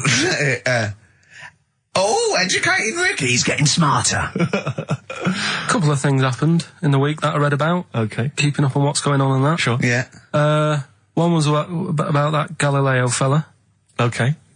Was it about 1636? Was it? I think it might have been not earlier. bad. Go on. Did some stuff with light and that. Yeah, he did lots of physical experiments, yeah. Is that it then, Carl, is it? He did some sort stuff of- with light and that. What did he do with light? What was that? Well, I think he invented the first... Telescope. Telescope. So I think it's a particular lens though, and he did experiments where he dropped famously two different weighted balls from Pisa, and they hit the ground at the same time, showing that doesn't matter, the weight doesn't matter, air resistance does, and stuff like that. I think he probably explained it a bit better than that. Yeah, but I'm talking to Carl. Sure. Did they need to know He's stuff? just thinking about pizza. Yeah. Did they need to know stuff like that back then? What do you mean, did they need to know stuff like that? It's just... There weren't people going around going, I've got to drop these two things off the bleeding tower of pizza. I just don't know which one's going to land first. Yeah, I need to know. Why do you need to Bring me know that? Galileo. Yeah. It's for a bet. Yeah. No, but if I was knocking about then, I'd be like, stop messing with that. We need a telly. Or, do you know what I I bet he thinks the Flintstones is real. I know. That'd be brilliant. That's what I'd do if I was a caveman. I'd make a telly out of rock. Yeah. And a pelican And a as car a that I cement just mixer. ran along the road with. Yeah, exactly. Yeah, we need a car. Yeah. Well, we haven't really got the internal combustion engine. Can you stick your feet through the bottom? Yeah, just get me a car, for Christ's sake. mean? Anyway, so I learnt that. And Yeah. then, What? He learned his name. Yeah. Other people I learned the Brilliant. name of this week. Oh, if a chimp could watch telly. Go on, Carl, go on. and there was also a fella in the week who said, that women shouldn't be wearing trousers. Why? Because they don't look good in them. Right, and who is this man and from what era French did he- fella. Last week. Did he mean walk around naked? He just said, women should wear skirts rather than trousers because no woman looks good in a pair of pants. Right. How old was he? It's probably about 67. Uh-huh. About that, 67, 68. Yeah, yeah. Wasn't happy with that. What do you think? What do you think about that? It's rubbish. Yeah. These are the only things that have caught your eye over the last couple of weeks. This is the entire news. Galileo did something with light. A French fella said women shouldn't wear trousers. See, that to me wouldn't pass as education. It's not education. I don't know where you could ever use that. I don't know when that would ever be applicable to life. I just like reading stuff that sort of reminds me of. Do you know what I mean? If I read it and it gets me thinking, I think that's a good little piece. But I mean, but surely can't you just sort of like sit near something that vibrates to keep your brain going, or shake your head every now and again? I mean, what does this do? You mean it makes you start using your brain? But what aspect of a Frenchman said women shouldn't wear trousers got your mind working? What questions were you Because I asking? thought after that? that's a bit daft, isn't it? Right? Yeah. Okay, I it was ends there thinking- with me. There's nothing else. There's nowhere else for me to go on that. He closes Your the mind's gate. still whirring. Yeah, go on. What did you think? Let's go through this. Oh, I wish we could download his I know, thoughts. I know. Just watch it. Yeah. Wouldn't it be great, like a DVD? And Like a I cartoon. imagine that extra footage on the Office DVD. Yeah, Carl's brain. That would be With a commentary. amazing. Oh, with I the mean is- commentary. Go on. Women wearing trousers and that, right? On the estate that I grew up in. Yeah. On, right? There was a woman about 4 houses down. Right? Right. Rough. She's the She one who... was, or the estate. She was, right? Yeah. She's the one whose kid took a horse into her house. Yes. Right. Right. Now, we won't go over that again. No. If you're a new listener, I think we covered. I think they get That's the all you idea need to now. know. Right. Yeah. Now, she used to wear leggings. Yeah. Now, they're a bad idea. They are a terrible idea. I agree with you there, Carl. If you're a lady of What the colour? normo Were persuasion... they pink? No, they were sort of black, but with all bits on them. Oh, right. Do you know what I mean? What, Yeah. toast and Just horse bits. droppings? Yeah, go on, yeah. and she used to, she's quite a big woman. Sure. Pauline Quirk, I think Yeah, we described her as. Look like a light bulb. Which It is those kind of women that are attracted to leggings. Yeah, I know, yeah. They are drawn to them like a moth. Yeah. She used to wear them, and that's what I remember when I read this piece. She used to work on one of those sex line things. Right. She used to do that. But what, was she, an engineer? the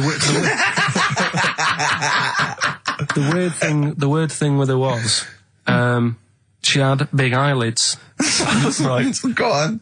That were too big, and this is what I was thinking. What right? do you mean she had big eyelids?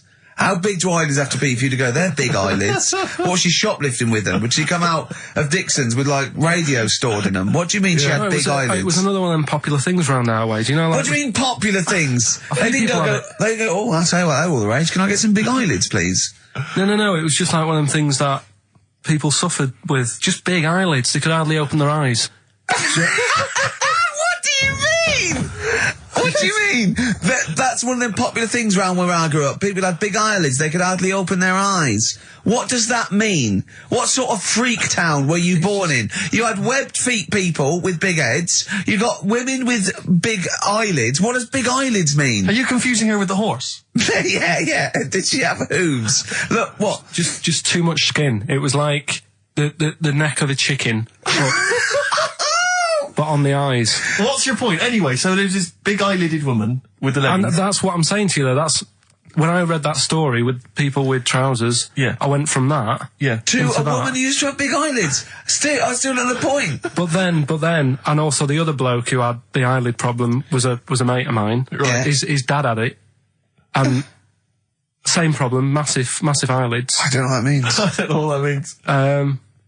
I used to say to my mum, I'm going round to, Dave's house.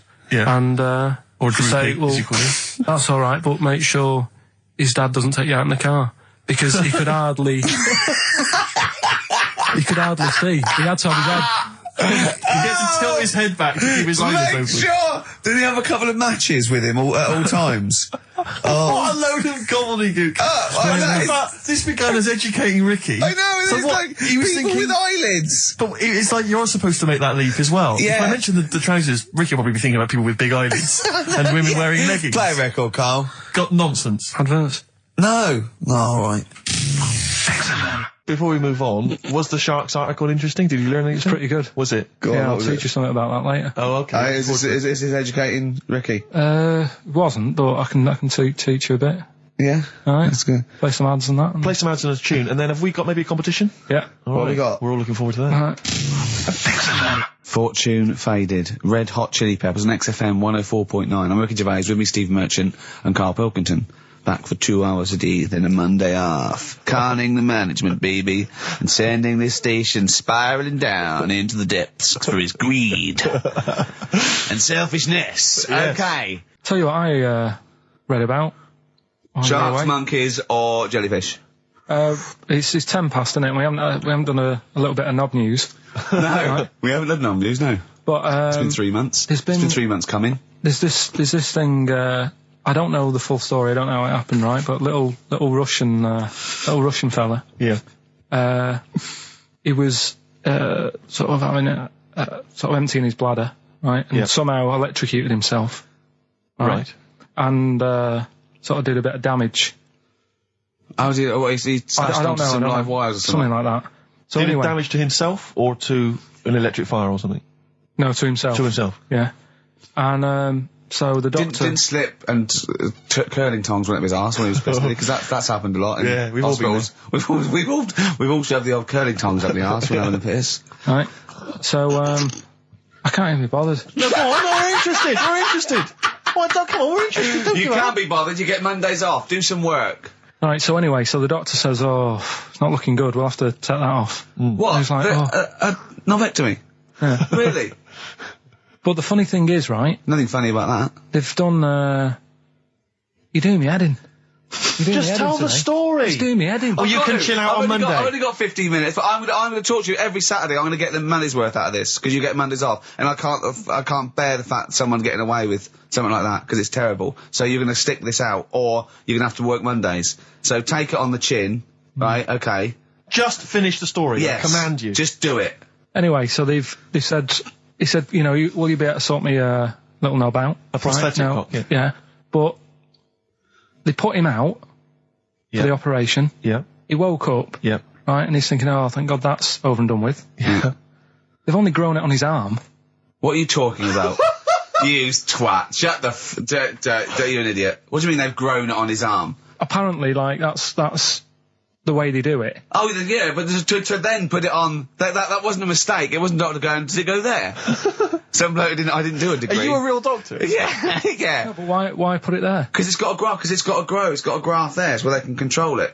To skin tissue. But on your arm. Well, But they're going to your remove back it from the arm itself. What do you mean on the back? on your back. Somewhere, well, we can't wear a t-shirt. Yeah, but you could have a ridiculous. He's in hospital. But this way you can still have a little tug, can't he? But they'll leave it there for quite a bit. It's not... Do you know what I mean? It's not going to be like, oh, it's just there for a few days. Yeah. It's there for a bit. That's not good, is it? So he's got a cock on his arm. Yeah, what's up with that? What do you mean, what's up with that? Well, I mean, you could say it's a thumb or something, couldn't he? Yeah. But they remove it. Be good And for attach hitching. it down wouldn't below later. If you had a knob instead of a thumb and you went hitchhiking, just tickle it, and they can see it like a mile down the road, couldn't they? Boasting. Yeah. If I'd lost my knob, I'd go, oh, I'm not going to have all that stuff. Just whack a pair of tits on me. Do you know what I mean? I think, oh, just forget it. But why not just put it where it should be straight away instead of messing about? Where should it be straight away? You know. On the forehead. Listen, are we doing a competition? Let's play a tune. Come on, Carl, you can't be bothered. Right, Bit okay, of we're rainbow, going to bit of scrap rainbow, this yeah? and you're going to work Mondays again. Modest Chambers, Kings of Leon on XFM 104.9. I'm Ricky Gervais with me, Steve Merchant and Karl Pilkington. Steve, Yes. I want to talk to you. I think it was, might have been Wednesday night. I was in the pub. Phone goes. And Karl goes, you're watching that thing about parasites? Right. I went, no, I'm out. He went, oh, fella with a maggot in his head. Fellow with a maggot in his head. Yeah. And they go, oh, no, he's pulling it out now. Oh, God. I said, well, I'll get it. I said, yeah, see you later. About 5 minutes later, I get a message on my phone. Beep, beep. I look at it. It just says, oh, no, there's a fella with his fish up his cock now. There's a fellow with a fish up his cock. Yeah. Right. Okay. Do you want to explain that, Carl? Is it one of those little ones that swim up if you're having a slash in the Amazon? Yeah. Yeah. That's weird, isn't it? But it was still like stuff like that. It started off with What does the fish do when it gets in there? just sits there. Why? Well, what else can it do? No, but why does it go up there? Don't know. I didn't listen to that bit.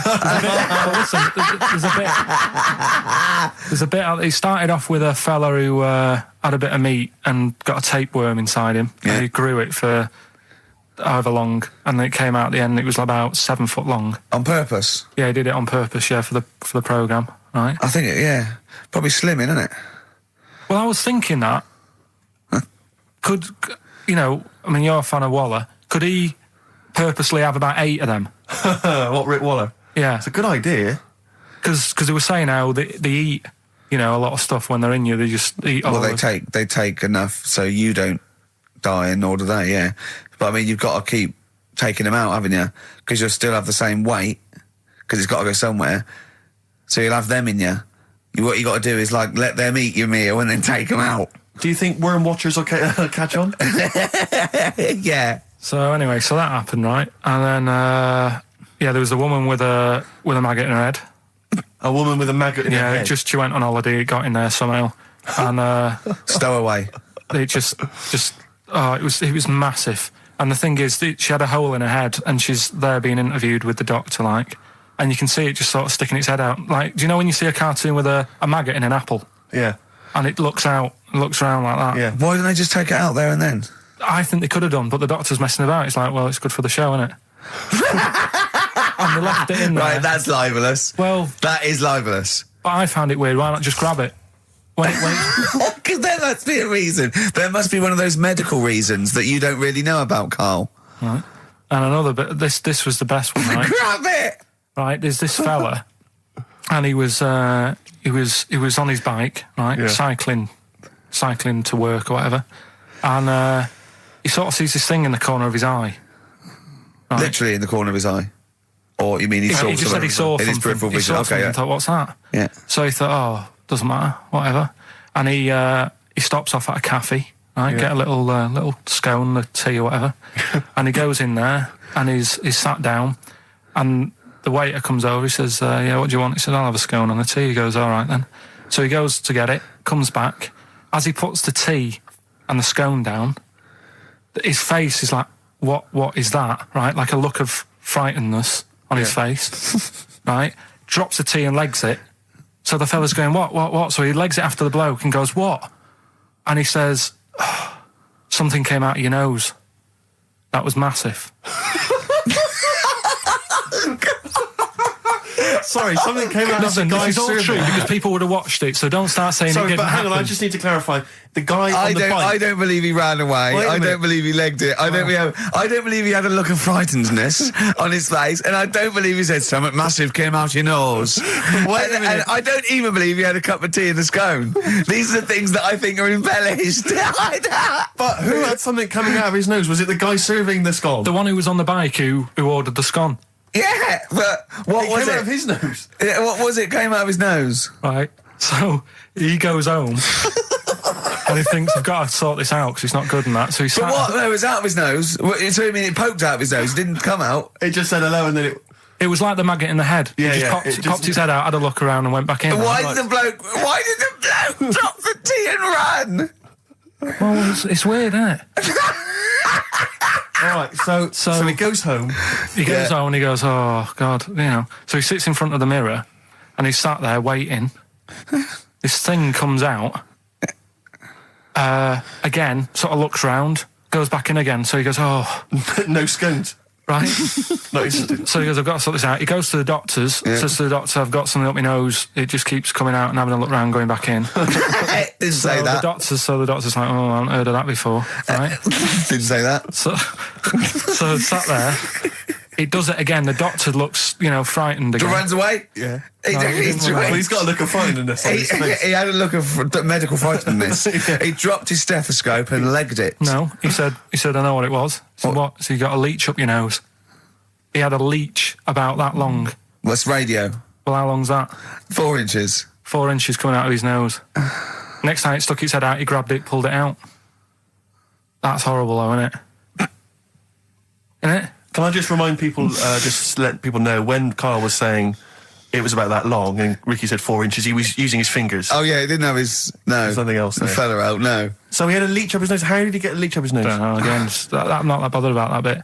It's just all the footage and stuff. Oh, play a record. Brilliant programme. Yeah. It's just the same. He just sees that. He gets fast. He doesn't read on. His education is just sound bites and self-embellishment in his own head. Yeah. Well, It's too, like 'cause he people- gets all his news from Ananova and he just reads the headline. Yeah. Wow. And he just doesn't bother reading it. But you know, he considers that education.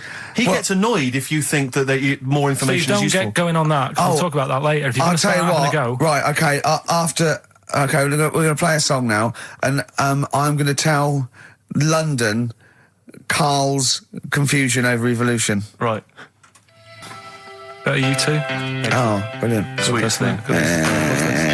104.9 XFM, 104.9. U2, the sweetest thing on XFM. Ricky Gervais, Steve Merchant, Karl Pilkington. So we're with Karl in the week. So what can we do this week? I'll say, well, don't do Rockbusters. That's dead in the water. I hope the listening public agree with me. He's going, well, I want to teach you stuff again. Remember what I taught you last week? I went, no, no idea. Were you joking? I went, no. And he went, Ivan the Terrible goes out a fella's eyes. Yeah. He actually said Ivan the Terrible at the time. Yeah. So I can't remember. This was a man who had built Yeah. something for Ivan the Terrible, and then But Ivan his gouged his idea of eyes out. education is telling someone something that knows more about the subject than him so they can correct him when Yeah. he's telling them it. And so I said, well, I don't know.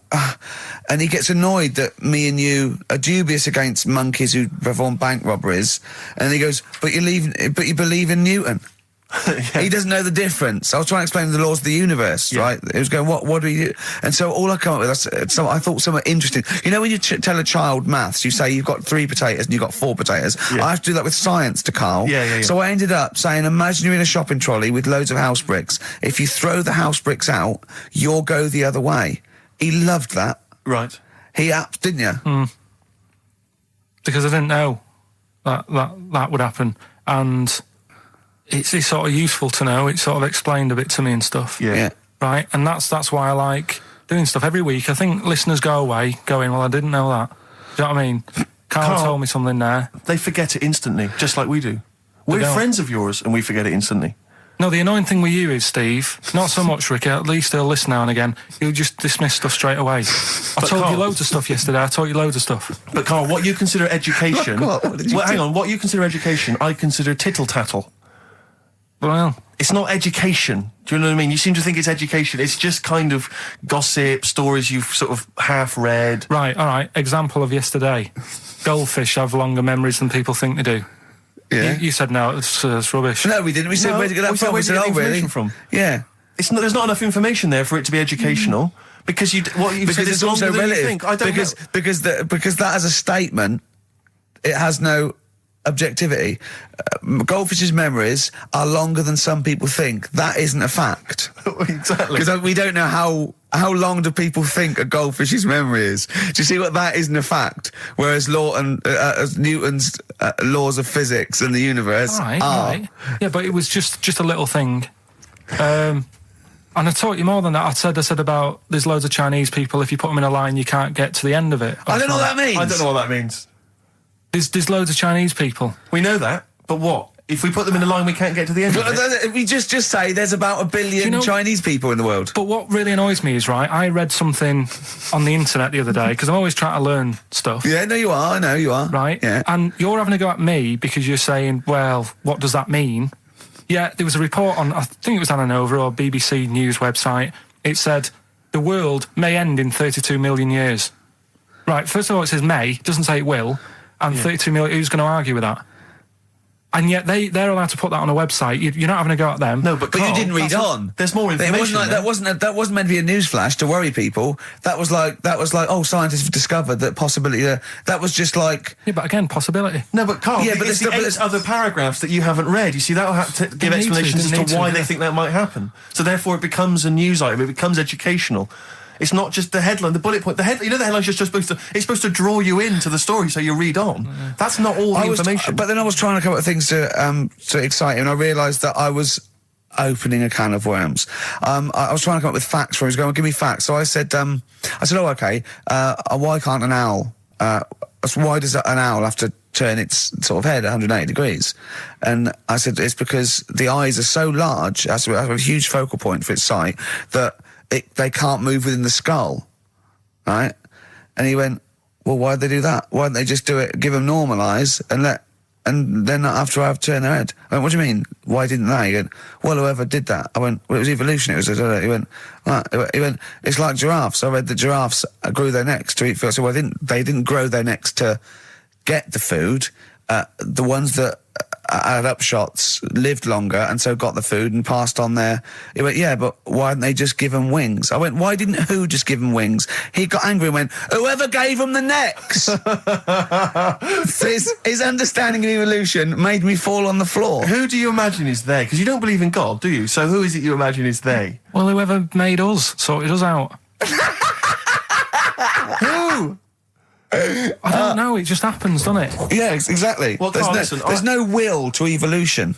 It's natural selection, I isn't still it? don't get it, though. We talked about an hour, didn't we? I know. Yeah, but to be don't fair, get it. I watched as Ricky tried to give you actually what was quite a concise and educated version of evolution. He tried to explain it to you, and I have never seen a person lose interest quicker. But I tried to use actual fact, then I tried to use metaphor and analogy, then I showed you some computer programs to show what biofeedback is and everything. I tried all these things, and Steve's right. You were looking out the window. Have you ever spoken, Carl, to someone who's got Alzheimer's disease? And you try to explain who you are, and they're listening, and then that's what you're like. It's extraordinary. But listen, seriously, I went home, I found this book, I found a couple of facts which I think are more up your street. Evolution, a little bit complicated, a little bit big. But this one, I think we may have mentioned it before, I think you'll like this. This is from a book of facts and trivia. The Egyptians trained baboons to wait on tables. That's interesting to you, isn't it? Yeah, that's pretty good. Yeah. Have you got any more there? I'll see if I can find Oh, he's it. interested. Yeah. Can get the staff. That did happen, You yeah? pay peanuts. definitely happened, You get yeah. monkeys. And then what did they go off and do after that? Well, it doesn't say. So I this is love it. the fact that he thinks, right, okay, so in his mind, it's now the monkey going, it's 5:30, I'm off, you knew I was going early today, and they go off maybe dancing or something, or they come in late. No, I think I assumed what you meant there is that was their first career move. And Yeah, then they well, went they- on. It's like actors waiting to be discovered. Play a record. Just one more before you play a record. Go on, then. You'll like this. Peter the Great. You ever heard of Peter the Great? No. Okay, well anyway, Peter the Great had his wife's lover executed. You'll love this, Carl. Right, so his wife had a lover, he had him executed, and he put his head into a jar of alcohol, and his wife had to keep it in her bedroom. Do you understand? That's every time every morning she'd wake up, and there was her lover's head in a jar. Who took his head off? He took his own head off. Play a record. Play a record. She had a lover, and never mind. Never mind. It couldn't be any more concise. Mad World on XFM. We just had a text, Rick, from Andrew Barnes. He says he watched the same documentary, it would appear, as Carl did in the week. And he says here, just to clarify, the leech nose man got it up there when drinking from a muddy stream. And he goes on, one can only imagine the frightenedness he experienced. Carl. Explain to him once more what happened with Peter the Great. All right, so we've got Peter the Great, Yeah. okay, and his wife had a lover. That's on the another side. man. Another man. Not Peter the Great. She was having an affair with someone else. Right. And Peter the Great, he found out about that. Okay? Yeah. So he sliced off this bloke's head. He killed him. He executed him. Right. Were you with me so far? The fella who Oh, she Jesus. she was seeing for a bit. Yeah, there's only two fellas involved. There's two people though. involved. One's Peter the Great, the other one's Right, not. right. The guy that's not Peter the Great... Derek the Terrible. Derek the Rubbish. Yeah. Right? He's having an affair with Peter the Great's missus. So Peter the Great slices off his head, puts it inside a jar of alcohol to preserve it, and puts it in his wife's bedroom. So every morning she wakes up, she sees her dead lover's head. You'd have thought he wouldn't have wanted to remember, wouldn't you? Oh. Best bury the head so she don't remember. Well, it was a reminder so as not to put it about. And did it work? Oh, I don't know. I love that. Again, that to me is an amazing thing to do. And you go, did it work? I mean, you've got quite an interesting mind, actually. I mean, you are, in some ways, really, really bright and intelligent. I love the way you think. You're one of the cleverest blokes in some ways that I know. Dad always says I've got common sense, Well, Yeah. and that's more important than knowing about But it's goldfish and that. it's like you follow the subplot, which is quite an interesting thing. Do you know what I mean? It's like you tell you a story, you'll always pick up on something that I didn't even think was an important bit. It's like you're looking out of the window all the time. So what's important about that head thing? What do you mean? The head in a jar. It's a grotesque thing to do. It shows I know. ego, power, cruelty, and revenge. although I think it probably did work because he is called Peter the Great. Yeah, So you'd assume he got it right. yeah. I don't see how you can query that. That's the sort of facts you give us. You see now, you're on the other side of the fence, and you've got questions just like we've always got questions. No, but in Carl's thing, it would have been, turns out, some weird happened, right? And he was still alive. Yeah. And so she was still having sex with body. And his head was watching. Yeah. And Peter the Great didn't even know. See how he's I perked up? understand what you're saying. Now I've learned some other stuff, so I'll see if I can, educate you a bit before 3. But I want to know, to see what, I'll tell you what education I want. I want to know what sort of things I can buy this weekend. Butt plugs. No. Have you got any adverts? Oh, yeah. Yeah. I did that Pandora's time, though, didn't I? box. There's some sort of lesson there. Yeah. What happened? All the evils of the world, wasn't it? Pretty much. What? Yeah. Oh, don't try and explain brilliant. it to Carl. No, Pandora's box. Go on. Well, told not to open it, opened it, released all the evils that are in the world now. But did the person say if you open it, loads of evil will come It's out? not true. It's not true. It didn't really happen. It's not like evolution. It's not the truth. But you remember that? Yeah, you won't listen to some of my stuff, like goldfish and stuff. No, it's not that we don't listen to it. It's that you would pass off how all the evils in the world got here. Because on Ananova it would be, Pandora opens box. Actually, speaking of headlines, Oh, here we what's go. going on in the Okay, look. Yeah, imagine if Pilkington was on News at 10, okay? We should just explain, you cannot be bothered to read an entire news story. You get everything you need from a headline, don't you? Well, I think it's enough. I think if they did... Well, let's see if this is enough. Let's see if Trevor McDonald just read this on the news at 10, it'd be shorter and you get back to the football, whatever. Yeah, there we go. And here is the news at 2:15 with Karl Pilkington. Bong. Man who walks backwards around lake falls in. Bong. Chinese woman eats dirt. Bong. Man lives in rubbish dump for 10 years. Brilliant. Bong. Czech family says they've got a rabbit with 3 knobs. Right? Right. Done. Sorry, can you just read a little bit more of the Czech family with 3 knobs? Just about a family. Not read it to yourself. Read it out on air. Just about. He can't read it to himself. I tell him to read it to himself. We still hear it. No, he was, because I could see his lips moving. Go on. Just this fella who had 3 rabbits. Right, just think of this is Trevor McDonald. Yeah. Okay, carry on, Carl. Okay, oh, here's the news. Right, good, brilliant. Go on. There's a fella. He's got 3 rabbits and that, and then he checks them out. Right. Yeah. 2 of the rabbits have got 2 knobs each. Right. And he goes, that's a bit weird, isn't it? Sure. And they're throwing them around, sort of chucking, showing them around the family and stuff, saying, look at that, that's weird. Picks up the 3rd one. It's got 3. Yeah. So they ate the 2 with 2 because they thought they best keep the 3rd one because a little bit lucky in that. Yeah. It is lucky. 3 knobs there, yeah. Now here's the sports news, and that's how it would work. Yeah, okay, brilliant. We'll read about the Chinese woman who eats dirt. I'm interested in that. That's it. That is the story, then. What more do you need to know? It's Well, just I want to saying, know a little bit more. Can you just embellish it? 78-year-old Chinese woman. She says she's 78. Makes you wonder. Yeah. With my theory. Carl's theory is that Chinese people don't age well, and so those Chinese people that are saying they're 112 are really only 33. That's why he doesn't want to be recognised, because he doesn't want to walk out from here into Chinatown. Yeah. It just says she's been eating soil for 70 years. She's ate about 10 tons of the stuff, and it's done her no harm. Kept her grounded. It's probably all right for you, isn't it? Because it passes through, doesn't it? Yeah. Well, they say, don't they, if you're having a kid, let it play in soil and that, because... Well, that's to get it immune, yeah, to get it, But lots of, like, things with sort of birds and reptiles sometimes swallow soil and stones because it grinds up stuff, breaks down cellulose for them. Doesn't do you any harm.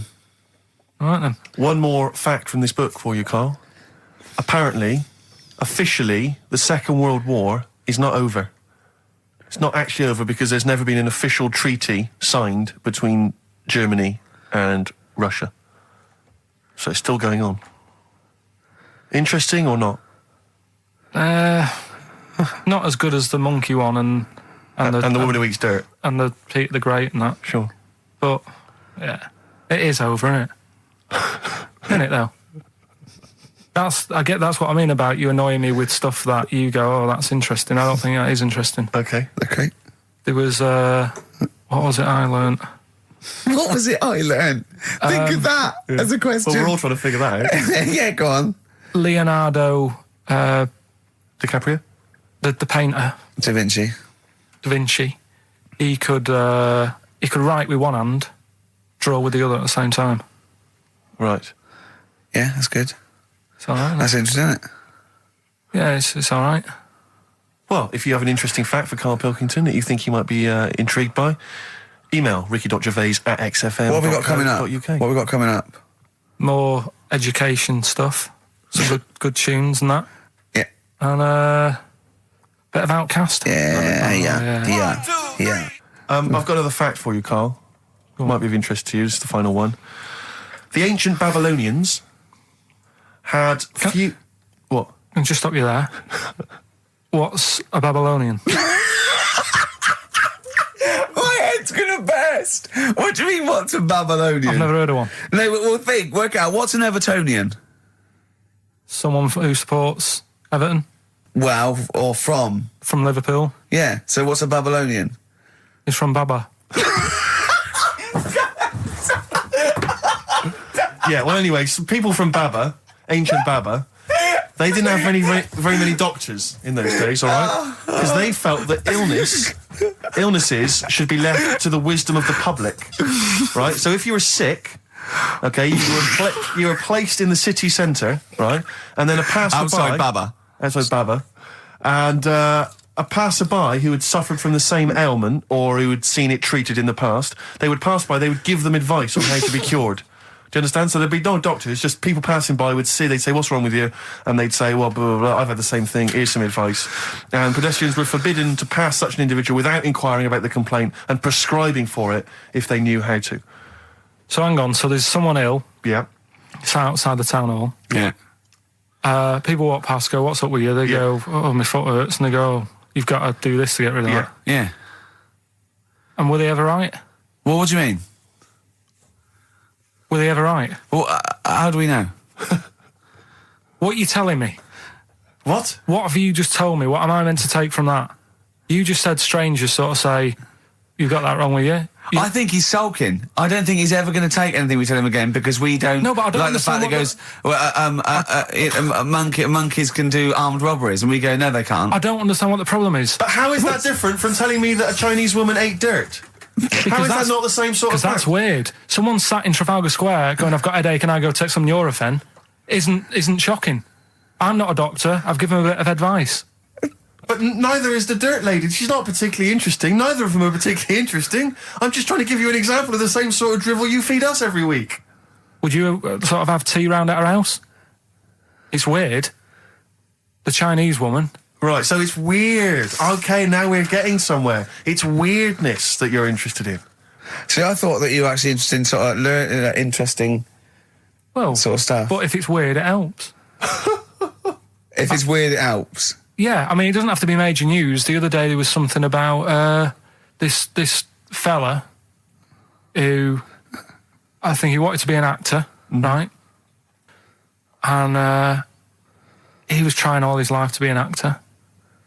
Couldn't get a gig anywhere, right? So when he died, he said, right, I'm going to leave all my money to the theatre as long as that theatre uses my skull in that play they do with the head. Hamlet. In Hamlet. So that's that sort of news, and it's weird. Right. What money did he have if he'd been struggling actor? He had some money in that. What did he do? I don't know. Oh, that's what I'm interested in, what he did. Yeah, that's what me and Steve... Yeah, that's what me and Steve are interested in, what he did, how he earned his money. So, because you were going to educate us this week with some interesting facts. Oh, yeah, come on then. Is that it, or have you got more? Well, that's weird. But that's not educational. You didn't give me his name, you didn't give me when, you didn't give me what theatre. No, but also to take from it. Do you know what I mean? If people listening and go, well, I'm a bit like that, it's like if you've got to be dead and have your skull on stage, that isn't the job for you. That's what I'm saying. If it takes that much, give it up, do something else. Right? What else have I taught you? I don't know. You haven't taught us, so you've never taught me anything. See, we'll just have to sort of... What, agree to disagree? Right. I don't know what you can sort of learn from this. Go on then. 7-Up, the drink. Yeah. Right. We're actually on air now, aren't we? Yeah, this is right, it. Okay. This is it, baby. This is a radio show that we're paid Forget for. That, then. Forget no, come on, 7-Up. It's not really... Not it's important. It's not interesting or important. Go on, come on then. The little red dot, that's above the 7 on the can. Do you know, it says 7 up and there's a little red dot. Yeah. That red dot's there because the creator of it was an albino and he had red eyes. And he had that little thing there as his little trademark. Is that true? It's true. That's quite interesting. Right then. So that's what I'm saying. It's not that important, but it's interesting. If it's true, that's interesting. It isn't. It's true and it's interesting. Okay, that's good. You know, Coke used to contain real cocaine. So well, they used to be medicines, didn't they? Tonics, yeah. No, they were medicines. I read that tomato ketchup and Coca-Cola started off as medicines. Probably not a medicine, probably more of a tonic, because it probably a pick-me-up, wasn't it? If I had Coke in it and caffeine and sugar, and same as ketchup, probably lots of vitamin C and lots of sugar, it was probably more of a tonic. It wasn't really a medicine. They didn't say, cancer, have this on your chips. It's some HP. Wasn't a medicine, it was... Well, it was, kind of. All right, okay, let's agree to disagree on that particular one. Okay, all right, yeah. Is that it, Carl? What else? You've given us the 7-Up thing, okay. I've told you about the goldfish. Not really, but yeah. He didn't say anything about goldfish. This is your fact, right? You know what? goldfish might have longer memories than some people think. That's not a fact. That under no circumstances would imagine Magnus Magnusson saying, what animals might have longer memories than most people think? This is goldfish correct. Imagine that as a question. How is that a fact? If you ever have children, are you going to educate them with this kind of drivel? Is this how you're going to raise your kids? So their minds just pumped full of this That'd be my rubbish? job. I'd keep them interested with stuff like that. Right. Yeah. Suzanne does the proper stuff. Yeah. So you agree there is some proper stuff? Yeah, but I wouldn't make him do it. I'd just sort of leave the book there, and then if he read it, I'd go, that's good. That is. What book would you think? What, the 50th, freakiest people ever to be born? Give him that to start with. What would you tell me your favourite was? The little fella who's playing the keyboard? That or the three-legged fella. Yeah, okay. So he's learnt that. That's the first day at school. What would you teach him the second day at school? I don't know, because Why do owls have to turn 180 degrees to look the other way? Because they've got big eyes. Yeah, and what's that mean? What do you mean? What's it mean? Can I just... I don't think you should have children. Well, Suzanne's always saying, she'd like to hear tiny feet running around the flat. Stuff. Yeah. I just said, let's get a little midget cleaner. Can I just give you a little fact here? Someone's emailed in for you, Carl. They've sent an interesting fact for you. I think you're going to be interested in this. Don't read it on the email. Let me read it for you. I think you'll be excited. An interesting fact from Carl. That's from Toby. He says, Attila the Hun punished some fella who annoyed him by cutting off his arms and legs. You'll love this. And stitching his arms back where his legs should be. And vice versa. Look at his face. Look at a little smile that's just cracked on his lips. That is the kind of fact you've been waiting for all day, isn't it? So go on, again, so... Attila the Hun, right? Some guy didn't like. He cut off his arms and his legs, and he stitched his legs on where his arms should be, and his arms where his legs should be. Look at him looking at his body, trying to picture it. Yeah. I'll let it sink in for a little while, then I'll ruin it for him. Carl, what are you thinking? I'm just picturing it. Right, he would have died. It would have been tokenistic. There's no way that person could have lived through it. So it was just for the Hun's fun. He probably put him on a stick outside his gate or something. There's no way in those days that he could have gone through complete limb amputation and... So would he have wore a jumper for pants? Placebo, special needs on XFM 104.9. Email in where Lanzarote is. I don't know if it's Italy or Spain or Europe or maybe Africa. You know, these are the sort of things, these are the reasons I come into it, to at least learn something, innit, Carl?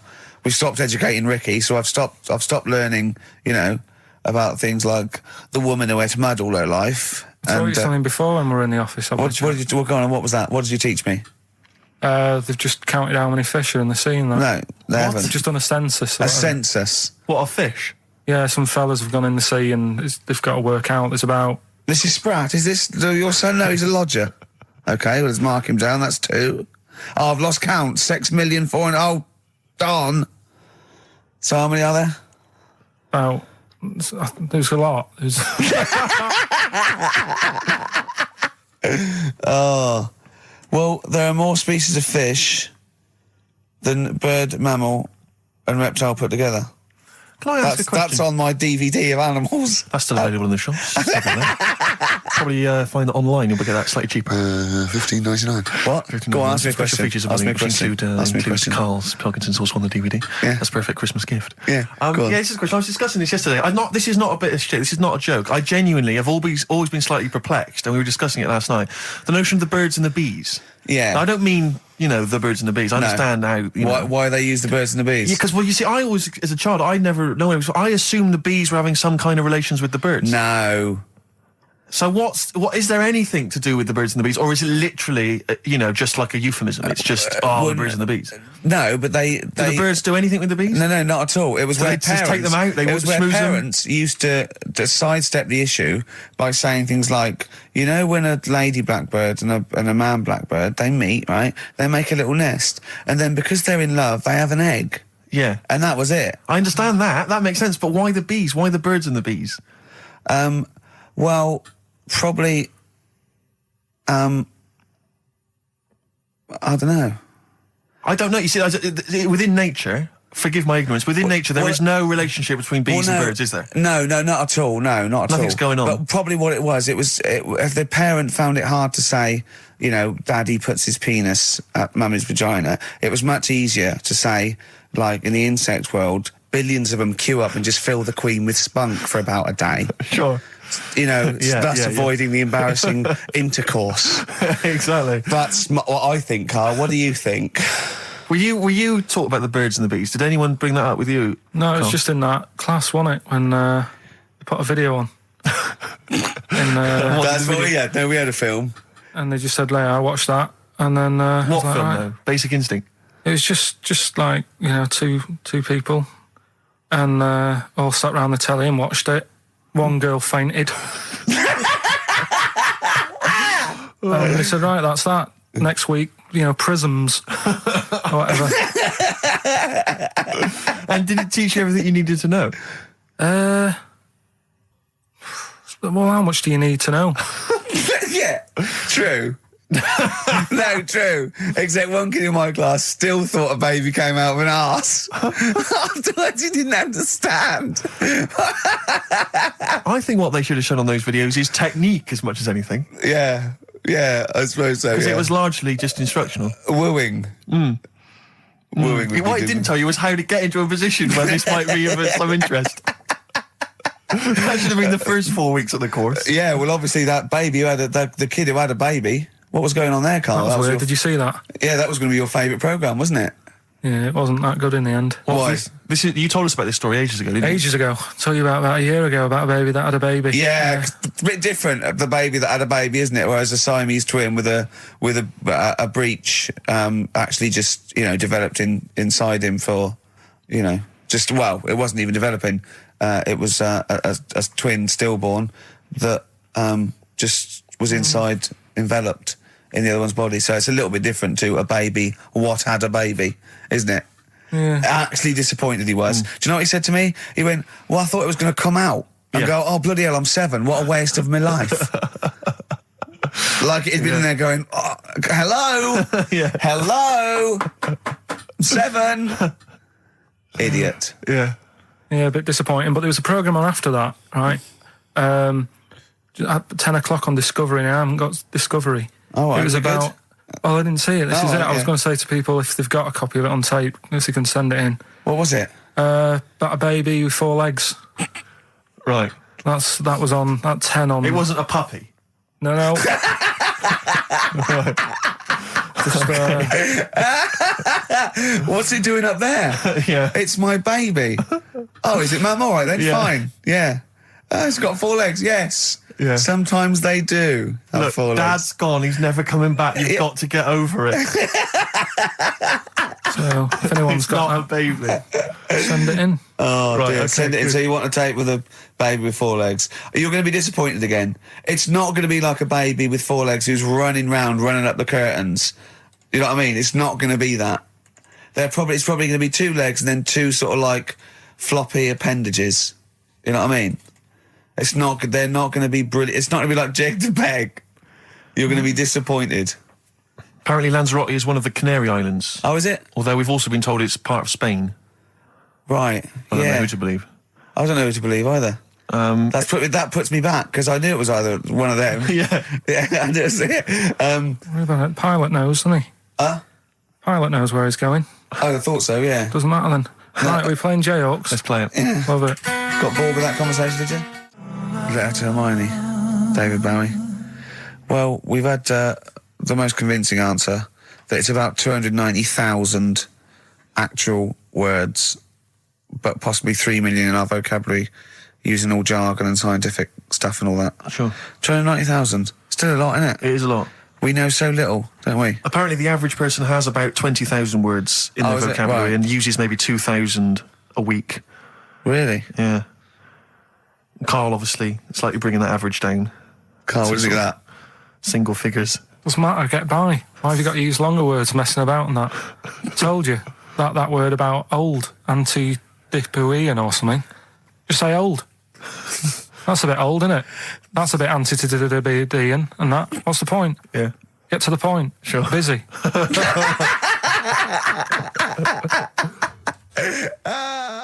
And things that, I mean, there's certain things that people get excited about that I think, well, what are you getting excited for? Like what? News, just news. Do you know how I normally do the headlines and that? Yeah. Have we got any headlines? Not really, because there isn't that much going on. Isn't there? This is what annoyed me, though. There was something about a woman who's going up Everest on a bike. Do you know what I mean? And they were like, oh, brilliant. But I don't think that's that good. When someone's done it walking... Carl, you're going to do some news stories, I think. Well, like I said, there hasn't been that much going on. There's a story about a fella who hasn't eaten for 70 years. Right. He hasn't eaten. Is that all that's all the information you're going to give us? Yeah, hasn't eaten for 70 years. Hasn't had a drink, but he's all right.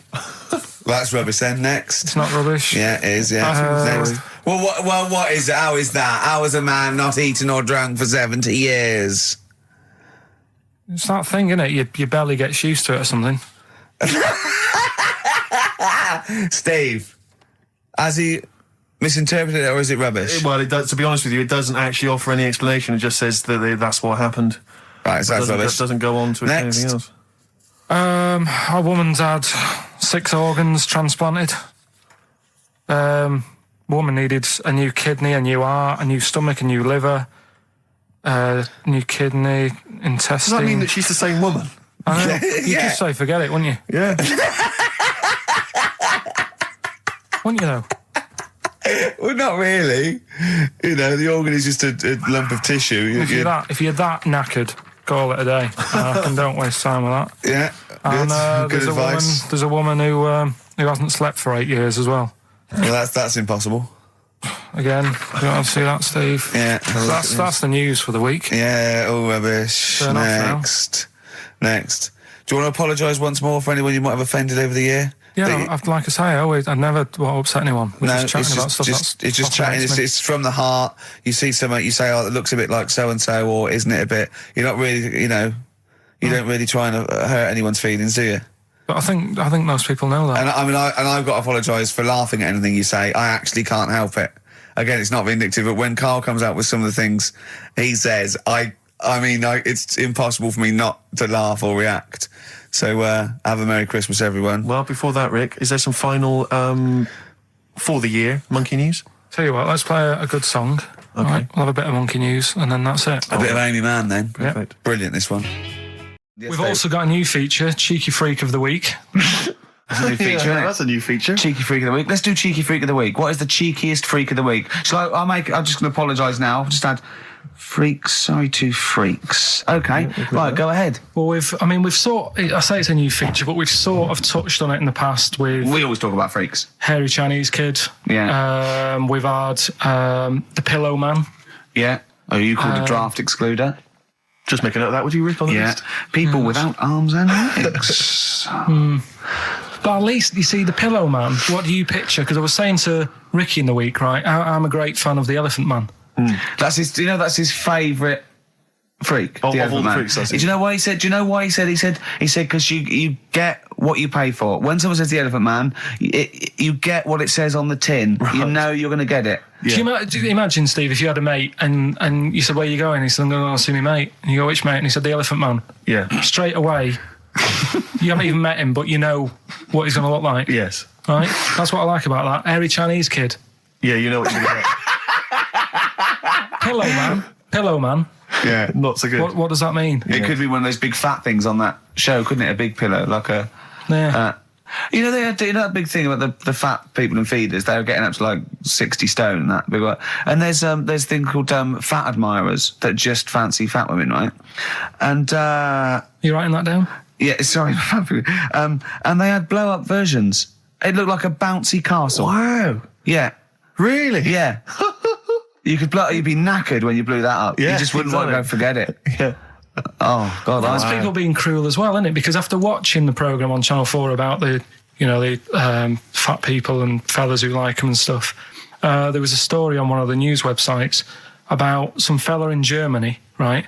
He was a big fella, must have been about 50 stone, and he fell over right? And I think he hurt his ankle or something. And Timber. they sent firemen instead of like an ambulance. Yeah. So straight away they're having a bit of a laugh. They're not. No, they've got winching gear. Well, they didn't know. They didn't have winching gear. They had to use the hose pipes to carry him out. I think it was Ananova, that news website. They had to use the hose pipes. So they made like a bed using the hose pipes. Oh, yeah. And had to carry him out on that. And then they had to sort of get him into a special truck, they said. Mm-hmm. And do the same when they got to the hospital. I mean, that's a bit... That's mad, isn't it? They shouldn't do that. Although, Carl, I'm loving that story. I'm just worried that we're not going to be able to fit in Cheeky Freak of the Week. What's the which Cheeky is one Freak you of the Week? nominated? All right, Cheeky Freak of the Week. Something I found on the net. Yeah. A fella who had 27 toes and fingers. In a jar? No, still on him. And proper ones as well, not like little stumps and that. Proper, fully formed fingers. He had like... Was he a pianist? Close-up magician? I don't know what he did. He just said that he was... Cat's cradle professional? Did he ever work on finger bobs? He was saying in the week. For the crowd scenes. I'm now going to do Braveheart. Yeah. He said about the Elephant Man. He said, I want to do a thing right with freaks where it's good and bad. He went, what did you said? The pro about him is... What about the fella with loads of fingers, or...? No, the Elephant Man. Well, he said the bad thing is he stretches his jumpers. When he puts them on. Yeah. And what's the good thing? Sort of... He never gets up and goes, oh, my hair's a bit of a mess today. No. He's always having another bad face day. I don't to complain about this head and shoulders. You're taking the piss. Yeah. Oh, dear. So that's freaky. Didn't you see an elephant woman in Manchester? Yeah, leave that. What do you mean, leave it? No, because it is sad. I know it's sad, but I mean, I don't know what my next sentence is. No, people always That think... should be the end. I don't need to say anymore. People will know what she looks like. It's a good name for her. Did she like buns? Oh, dear. It was when my dad was a taxi driver and he used to sit in the front. Yeah. And she used to get a lot of taxis. Yeah. And he only charged you half price, didn't he? He was a good guy. well, the bad thing is as well with people like that, you don't want to offend them because they never forget.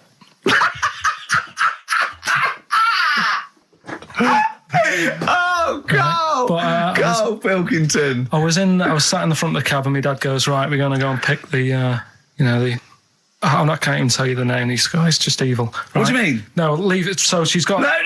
No, Carl, please. tell me what he said. No. You've already stitched him up. He's Stephen things from Little Welsh I don't Fellas. care. Right, what did he call her? Steve, back No! up on this. I really Carl, don't want to be to. fair, our opinion of him is already pretty low. Look, tell me what he said. No, it's not. I'm scared of what my dad gets. It's the person who's got the She's thing not wrong. listening, is she? Well, her headphones wouldn't fit on her head. Tell me what he called her.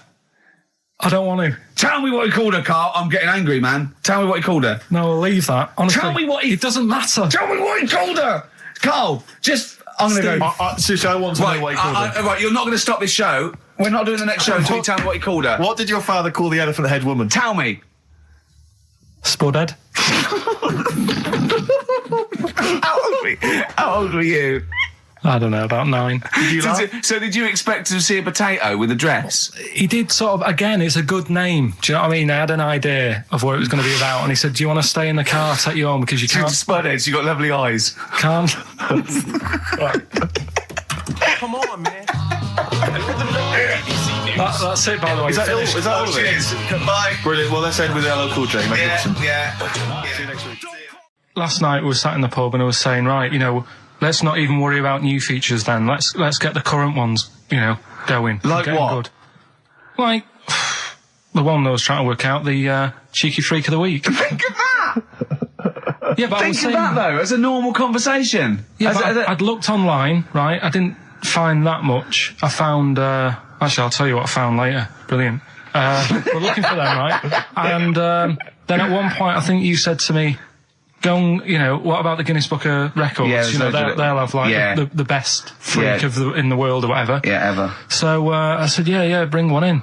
Now, you've got one at home. Yeah, I got a But you couple. couldn't be bothered carrying that in today, so I had to go out of the pub that I was at, Yeah. nip into Borders, Yeah. buy a Guinness Book of Records, Yeah. out of my own money, $18.99, Yeah. bring it back, and then you said, I don't know if I want to do this feature. So it cost me 20 quid for that. I had to buy a video for Silence of the Lambs film clip. I'm actually out of pocket at the end of this. Just looking through the Guinness But it's Book still of the funniest thing, isn't it? Squeaking at someone when they got a cup of tea. Right. There are a lot of what strike me as seemingly pointless feats. The Guinness Book of Records is right. The Guinness Book of Records is great. I used to love it as a kid. I've had about 10 copies in my life. The last one I bought a couple of years ago, present. It was really good. I love it. I love the real records: tallest, fattest, thinnest, best, fastest, most expensive, biggest, and all that. But the ones that really annoy me are the ones that. The reason these people are in there for it are the only people that tried. What, yeah. Balancing the milk bottle on your head. Most watches eaten. I just found that one. Kim Sung-do from South Korea ate 5 watches, the entire watch with the exception of the wristband, in a time of 1 hour 34 minutes. What do you make of that, Carl? Made him regular. Come on. How did they time him? Most live rattlesnakes held in the mouth. 8 live rattlesnakes held by, it just says an idiot. Yeah, this gives you an idea, Carl. Talking of idiots. Do you want to get into Guinness Book of Records? No. Carl, come on, that'd be brilliant. There's things in there that are just absolutely anyone could do. Like that one in Big Brother, I was watching it, and it was balancing sugar lumps. I want to go. How many people try that? If there's schools around Britain going, listen, we've got to get in the Sugar Lump Award. It's grassroots level. There's not enough kids balancing sugar lumps. How can we compete in the world market? I was looking at it last night, and there was one about the farthest that a dog swam. I think it was something like 9 miles, but it had no choice, did it? Do you know what I mean? He took it out to the Atlantic or something, and so it didn't want to do it. Threw it in the water. Yeah. So it's not all right to put it in a bin bag and chuck it in a canal. No. But, it's for a world record. Yeah. 9 miles it did. Oh God. Possible ones that you could do, Carl. What's the most Forrest Gumps fitted in one wheelie bin? What about this one for you, Carl? The record stands at the moment for most arrows caught by hand, but that's quite tricky. So what about most arrows caught by head? Yeah. And you would just fire arrows at your head? They wouldn't. It would just skim off him. Do you think so? Yeah, the roundness. It would never actually get any sort of, connection. Fastest human crab. Could you do that? Oh, do that. Can you What's- form the crab? Can you do that? What's that? It's just know- like go bending over backwards and can't running. do that. No. Got a bad All right, what about What would you be good at? what about hamburger stuffing? Oh, Alright. right, Carl. All right. In the mouth, you mean? Well, it says the record for stuffing the most regulation-sized hamburgers, including buns, in the mouth at one time is how many? How many hamburgers with buns in So the mouth? this is just... You're not swallowing anything, you've just got stuffing in your Carl, mouth. you'd be so good at this because your shape of your head. You've got a shape. His head's just like Hamburglar. You'd be good at this, man. Yeah. Honestly, you'd be perfect. You look like Zippy. And the great thing is your head's empty, so you could get more in there. Do you know what I mean? This guy had a brain to do contend that. with. Do that. What is it? Is it? Is it possible? Is it Well, mental? how many do you think it was? There were I don't 3 know. burgers in buns. What do you reckon, Carl? What, how quick he ate 'em? He didn't eat them, it's just how many he can stuff in his face. So literally hold them within his cheeks and his mouth, but don't swallow anything. So what, how many burgers? How many burgers did he manage to get into his face? So it's a fella. He's not Yes? about 5. No, 3. Is the 3? world record. 3 is How the world big are record. they, though? It just says regulation size. Was it last week? There was a programme on about the child who was older than her mum. A child that was older than a mum? Yeah, right, he was looking forward to as much as Oliver, the humanzee. Humanzee, yeah. And I didn't see it in the end. Did you miss it as No, well? I missed it, so and it's what it is this little girl, and she's got an ageing thing. So he was telling me about this. So it's all from him. He went, what it is, right? She's about 5, right? But she's aged, so she's actually 90. Right? And I went, oh God, really? He went, yeah. And then he went, could she get served in an off licence? I went, no. He went, well, that's not fair. I went, what do you mean? He went, well, I said, she's 5 years old. She's a 5-year-old girl. He went, yeah, but she's got the body of a 90-year-old. So, oh God, let her have a fag. Wouldn't you let her have one if she... If she asked. Yeah. If you worked in an off licence and she wandered in, right, And So she's 2'6". well, I don't know because I haven't seen it. I don't know that much about it. Yeah, she's a 5-year-old. She's 2'6". It's just an aging process, which is a degeneration of the cells, like what aging is. It doesn't mean she grew into a 90-year-old woman with a scarf No, exactly. going around the streets. What did you imagine it looked like? I don't know. I mean, she's aging fast, yeah? Yes, but it's more to do. It's not. Yes, yeah. Because it was saying that her mum and dad are pretty stressed out about it, and I kind of thought, well, you'd be forever buying birthday presents. It's not like she's morphing through various ages. Like, my God, look, she's 58 today. 59, we can't keep up. Well, how's It's it work? not that. It's not like she's got- it has the same effect as aging on the body. So at a cellular level, there's a degeneration as quick as if she'd gone through. I don't know. I got this from you. I'm guessing, Carl.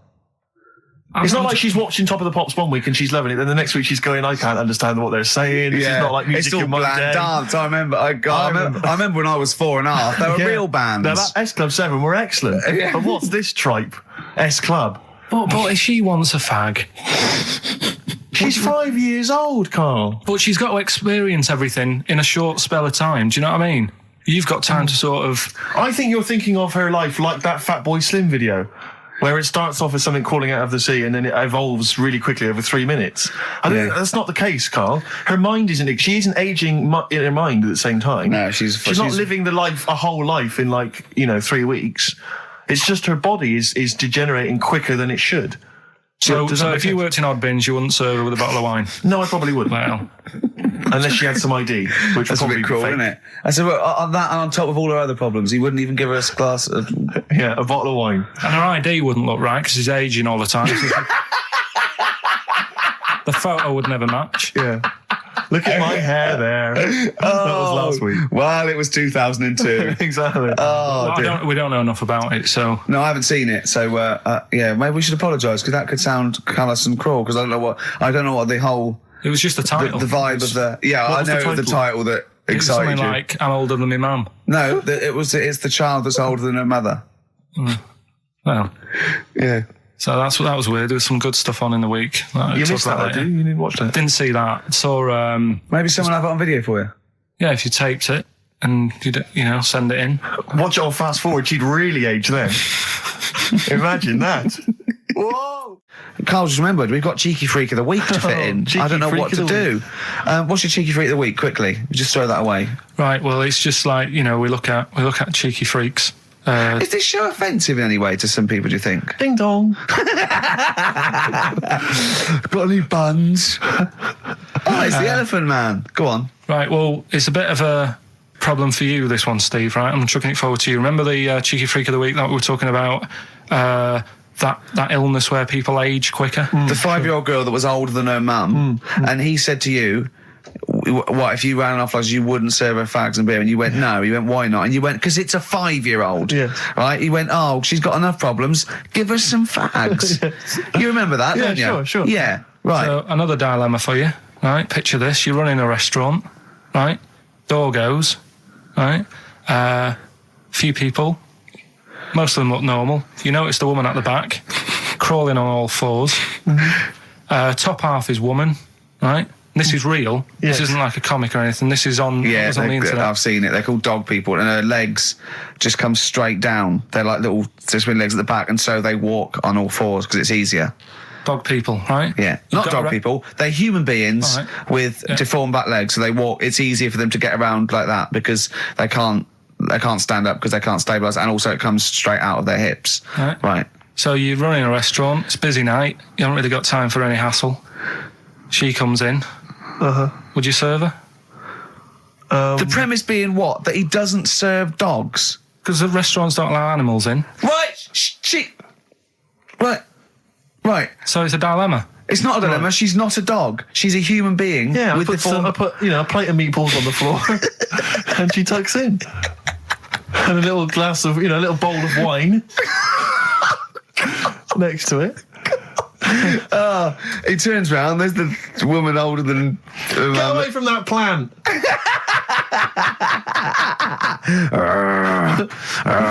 Is service included? Oh dear. Talking of cheeks, Carl, have we got another instalment of Cheeky Freak of the Week this week? Yeah. Have we? Excellent. Look forward to that. Have we got a Cheeky Freak of the Week? Do you want one? Yeah. Yeah. I think we should have a jingle for this. Okay, I've got a jingle. It's very similar to Chimpanzee. Chimpanzee that. Yeah. Well, let's hear it. Okay. Oh, Cheeky Freak of the Week. Brilliant. Yeah, no, I think that's excellent. So, Cheeky Freak of the Week, you've spotted a freak This is where somewhat, I think, offensively, you pick on someone who's not like other people and say it's your favourite freak of that week. Yeah, I remember we had the woman whose legs look like the hind legs of a dog. We've had the little fella with the aging disease with the little head playing the piano. That was your favourite. I think that's your probably freak of the year, isn't it? It's a pretty good one. So what's this? Is it a man with a horrendous injury, or is it a congenital birth defect, or what? Yeah, but you put it like that, and now it sounds like I'm being tight. It sounds like I'm being out of order. But I'm just giving him a mention. Just giving him a big shout out. Right. There's quite a lot going on in the freak world. There always is. You've been visiting hospitals the last week, have you, when we were away? No, there was a thing on a website. This isn't even the one that I've picked, so... So this is just a bonus? This is a bonus freak. Please, yeah. Yeah, go on then. This is a free freak, right? It's a fella called the Lobster Man. The Lobster Man, of course. Again, good name, you know what you're going to get. Yeah. What are you going to get? Some succulent meat. I like the idea that the vicar on the christening suggested that. I don't want to call him Mark. Can I make a suggestion? Yeah. Look at his hands. What's his name? Mark Michael Webster. Right. Right. Have you thought about a nickname? Not really, no. Have you looked at his hands? Yeah, we don't want to talk about that because Do you know they look a little bit like quite lobsters? Well, yeah, but it's quite deformed. It's like, we Can I can't... suggest Lobster Man? That's terrible, Vicar. That is terrible, Vicar. Pinchy. Go on then. We're going to see. This is what the sort of feature you come up with, Carl. So Lobster Man. There's probably people listening now with, lobster feet. Right. Lobster hands. So, Squid boy. So Lobster Man, what does Lobster Man do? Does he fight crime? not that much. Okay. Apparently he got into a bit of trouble. He was in a restaurant, and this was years ago, by the way. And someone picked him to eat him. No, so apparently the waiter said, "Oh, you shouldn't be sat here. You should be in my pan," or something. Oh dear. And they had a fight, got out of hand. Yeah. Got out of claw. And yeah. So that was. What do you mean they had a fight? What did he do? A waiter took the mickey out of someone with. No. No, can I just make clear? I'm assuming his hands look a bit like those of a lobster. Yeah. Yeah, well, it's fused, so it's just like two big fingers. They're Right. fused, I assume, probably in the womb, and they're just like, instead of like having five digits, they're fused in it. But he can pick stuff up, can't he? Yeah. What does he pick up? He mainly eats crabs and jellyfish, doesn't he? Yeah. Yeah. So he was having a fight with the waiter. He snipped off his nose. Right, so anyway, He just held on to the waiter's bib. Yeah, And the exactly, waiter was screaming, go and get him off me. Yeah. So anyway, does he eat other lobsters? Do you think he would eat lobster? Or is it kind of... would he feel bad about eating lobster? Right. the little cheek of the freak that we've gone for anyway. The what? The little freak of the week, cheeky freak of the week. We've gone for this Siamese lad. Okay. Right, happened back in. You can't have a Siamese lad, can you? All right, yeah, this Siamese twins happened back in 1693. Oh, he's got a date. Blimey, that's the first time ever. Yeah, and all it was, he was doing all right for himself. He used to go on those circus things he used to do. They're two people you're talking about, Carl. So we're going to him. All right then. All right. They did this circus show, right? Yeah. And everything's going well. They're selling out the tents and stuff. People coming to see them. Yeah. He was doing all right for himself, Yeah. right? Sorry, before I said that, did you think a Siamese twin was a man with two heads? Well, it can be, can't it? It depends. There's two people. They're conjoined. No. But it depends, doesn't it? The one that I shown you in that book that time was a fellow with two heads. No, it wasn't. That was a stupid picture in one of your stupid books that he had a growth that looked a little bit like it had a face on it. It wasn't a man with two heads. You're the same sort of people who send potato chips to restaurants and say, doesn't it look like Norman Cook? Yeah. It's not two heads. We'll bin this feature. No! No, it's They're two people. They're two people. Conjoined twins. Right, so these... They just happen to have a similar taste in clothes.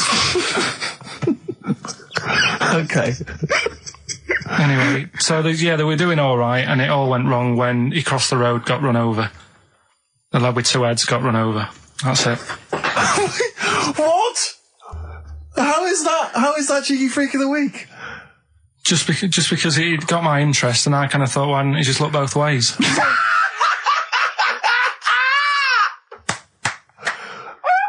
I'm intrigued to know Why wasn't he looking both ways? I'm intrigued to know how you get run over. What was it, 1629? Yeah. Well, it's horses and that, wasn't it? Yeah. Oh, why wasn't he looking both ways? Karl Pilkington, you are a genius. Play a record, you fool. Well done, Carl. More cheeky freak of the week next week. See what's going on. In the freak world. Yeah. Cheeky freak of the week. Have you got a cheeky figure of the week? Got that. Got Yeah. that. So what deformity is it this week that you're ridiculing? Well, keep listening. Cheeky freak of the week. Do you want to? Oh, definitely. Should we do cheeky freak of the week? Cheeky freak of the I week? can't wait. I'll always do these. I'd start off with these. All right, well, let's have the jingle for cheeky freak of the week. Oh, no. Do you remember it? No. I remember it. Oh, cheeky freak of the week. Brilliant. Something like that. I want some more though, because that was slightly half high. Oh, cheeky freak of the week. Excellent. Right. This we're going back again. Yeah, 17th century. Well, it was 1829, right? Oh, I'm impressed. Now the problem is with cheeky freak of the week. Not so much the week, is it, if you're going back to 1829? Well, Not even of the century. You haven't even done cheeky freak of the century. there's What's the problem with cheeky freak of the week? just because. Other than the sort of moral implications. Yeah. Yeah. Well, last week it was a fellow with two heads. Yeah. We've done Siamese twins. It's Siamese twins again. Oh, it's No, it was Siamese again. twins. It wasn't a fellow with two heads last week. It was Siamese twins. Conjoined twins, sorry. They're two different people. This is what I'm telling you. But this is the problem. They're going to crop up quite a lot just because they've got double a chance. All right. Oh, please don't write in and complain. He knows not what he does. You understand, don't you? Karl will actually feature one day in this section. Yeah. So, right, go on, Well, Karl. we're going back to 1829. Yeah. All the way back there to It's a 1829. retro conjoined twin link. A couple of guys set up a business. They were called Chang and Ang. Oh, they're the first. That's why they were called Siamese twins, because they wasn't that what it was based on? Those two, Chang and Ang. Was it? The original, yeah. That's why they're called Siamese twins, because I think they were Siamese. So these are the first ones. Well, not the first ones, but they're First the ones one. that got to fame, I think, and why people started calling them. So people started calling conjoined twins Siamese twins. I think I'm right there. Anyway. Good. Well, the sort of set up business, sort of going around the US Well, both of them. and Europe, yeah. Yeah. And what they used to do, people were amazed by it anyway. But Yeah. people wanted to know how they get through life doing certain things that you think about. When you think about Siamese twins, you think about, how do you get through a day like that? Yeah. And the thing that cropped up the most with people was how they take a bath. So they used to go on tour around the US and Europe and sit in a bath, have a wash and that. And Did they ever wash each other by mistake? They go, oh, that ends there.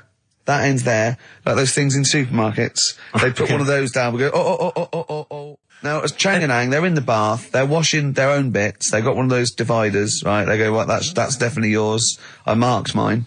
That's definitely mine. What? Don't wash that, Chang. I wouldn't, Ang. I wouldn't wash that. Right? So what are they doing? They're in the bath. Carry on with the story.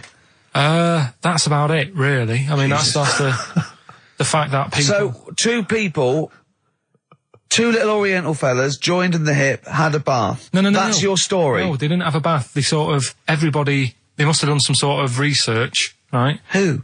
Chang and Ang, right? And they said, well, what do people want to see? Isn't that basically Roller's song? But it's an idea that people have queued up. They've paid their money. They're in a tent. They're, well, I hear they're going to have a bath. They're going to have a bath. Two Siamese people have a bath. How would they possibly do it? Well, I've heard they get into a bath. But that's I don't know they what's wanted to see exciting. them nude and where the join was. No. More than how do you get in the bath? I don't know. They just that's what they picked. They said what would be good to see. What do you want to see them do? Having a bath. How do you get into trousers? Was there Exactly. This is all part of it, and that's why they picked having a bath. This is all part of it. Well, they want you to get dressed afterwards. Yeah. Who was the best out of Chang and Ang? Who was your favourite? They both look the same, to be honest. There's a surprise. One was a short ginger woman. Oh dear.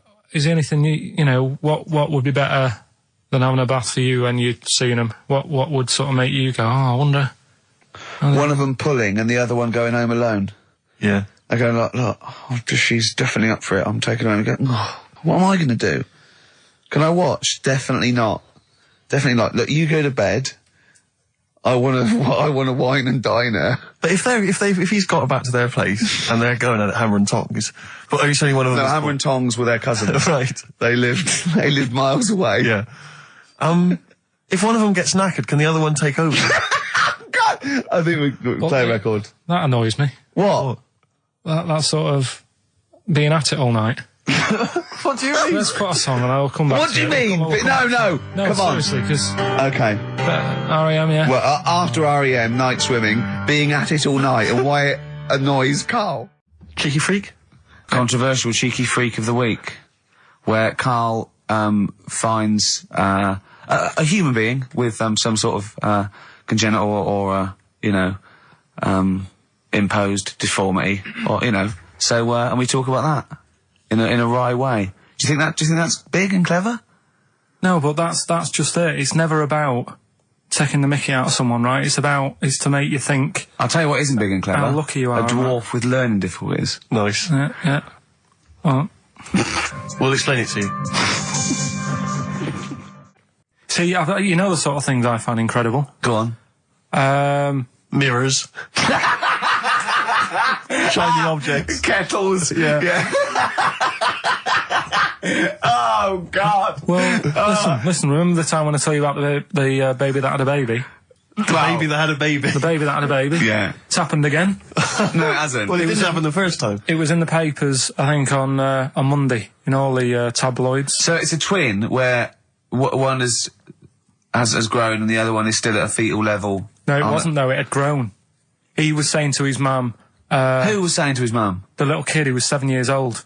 And he kept saying... Yeah. He was pregnant. And he was pregnant? Yeah. I know. What do you mean? And he was saying to his mum, oh, God, I don't feel well. And, his belly was all swollen, and they thought he'd just been eating cake or whatever. And he was saying, I can feel something moving about. And they were like, stop messing about. There's nothing wrong with you. Eventually, I think he was in gym at school. In gym? What, Jim was pregnant with him? Oh, it was like a Russian doll. He was at school, right? Just about to do sit-ups or whatever they do at school. Yeah. Right? And flew out across the room. Teacher goes, you're a bit fat. You look a bit pregnant. And so the best teacher, the doctors took him, said, you're 7 years pregnant or something like that. What you... Yeah. What? Or something like that? You're 7 years pregnant. Or something like that. You say to the doctor, Carl, why don't you think about what you say before you say it? See the reaction I get. Now, the gazelle, I didn't get excited like that. 7 years pregnant. Send it in. If someone's online at the moment, just having a look around, it happened on Monday or Tuesday. Because I told you at the pub quiz, didn't I, Steve? I said to you, I know the baby's had a baby. Yeah. And you were like, yeah, whatever. Well, I just thought you were talking nonsense as ever. Well, we'll find out. You're 7 years pregnant. Yeah. You're a fool. Play a record. Well, we've still got stuff coming up. Monkey News? Rockbusters answers. We'll have to get that out of the way soon, because we've got to get out of Have we got a cheeky freak of the week? Yeah. Brilliant. America by Simon and Garfunkel on XFM 104.9. I'm Ricky Gervais, and I understand I'm about to read my words, Steve. Well, once again, there's always someone, and it looks like it's Mike Lamb who has come to Carl's rescue. Lambo's let me down then. Doctors have removed a 4-pound baby boy from the stomach of his 7-year-old twin brother. Yeah. Alan Jan Niamatilev twin brother, was yeah. born with the freak fetus growing inside him. For 7 years, it lived like a parasite until a school doctor became alarmed about Alan Jan's bulging tummy and took him to hospital. Surgeons who gave him a scan operated immediately, unaware that the baby was attached to the boy's blood vessels and still alive. They saved Alan Jan from certain death, but knew the 8-inch fetus was doomed. So there we are. Boy pregnant with his own twin brother by Barbara Davis. That was in the Mirror, apparently. So I've read on and all the facts are right. They took him to school. The parents didn't realise. And that isn't even this week's Freak of the Week. I mean, that's You still got to that for come. free. You got that. You can have that. That's the free freak of the week. Free freak. of the That's, week. that's giveaway. That's like 13.5% extra. Yeah. You know what I mean? That you might get with hairspray or something. So that, I mean, if that's just the throwaway freak of the week, there are 2 freaks of the weeks there. If those 2 freak, I can't wait to see what the actual freak of the week is that people are paying for. Is it incredible, Carl? I'll tell you what. Something else you can have for free. Go on. Another sort of freaky thing, right? I was watching this program in the week. Right? What? I don't know what it was. But it was about, I just saw this little fella on it, right? What do you mean, And, little fella? He was doing this history thing, Oh. right? Yeah, I know what you mean. So, is this he's found out that a Viking was a bit like him? Yeah, that's it, yeah.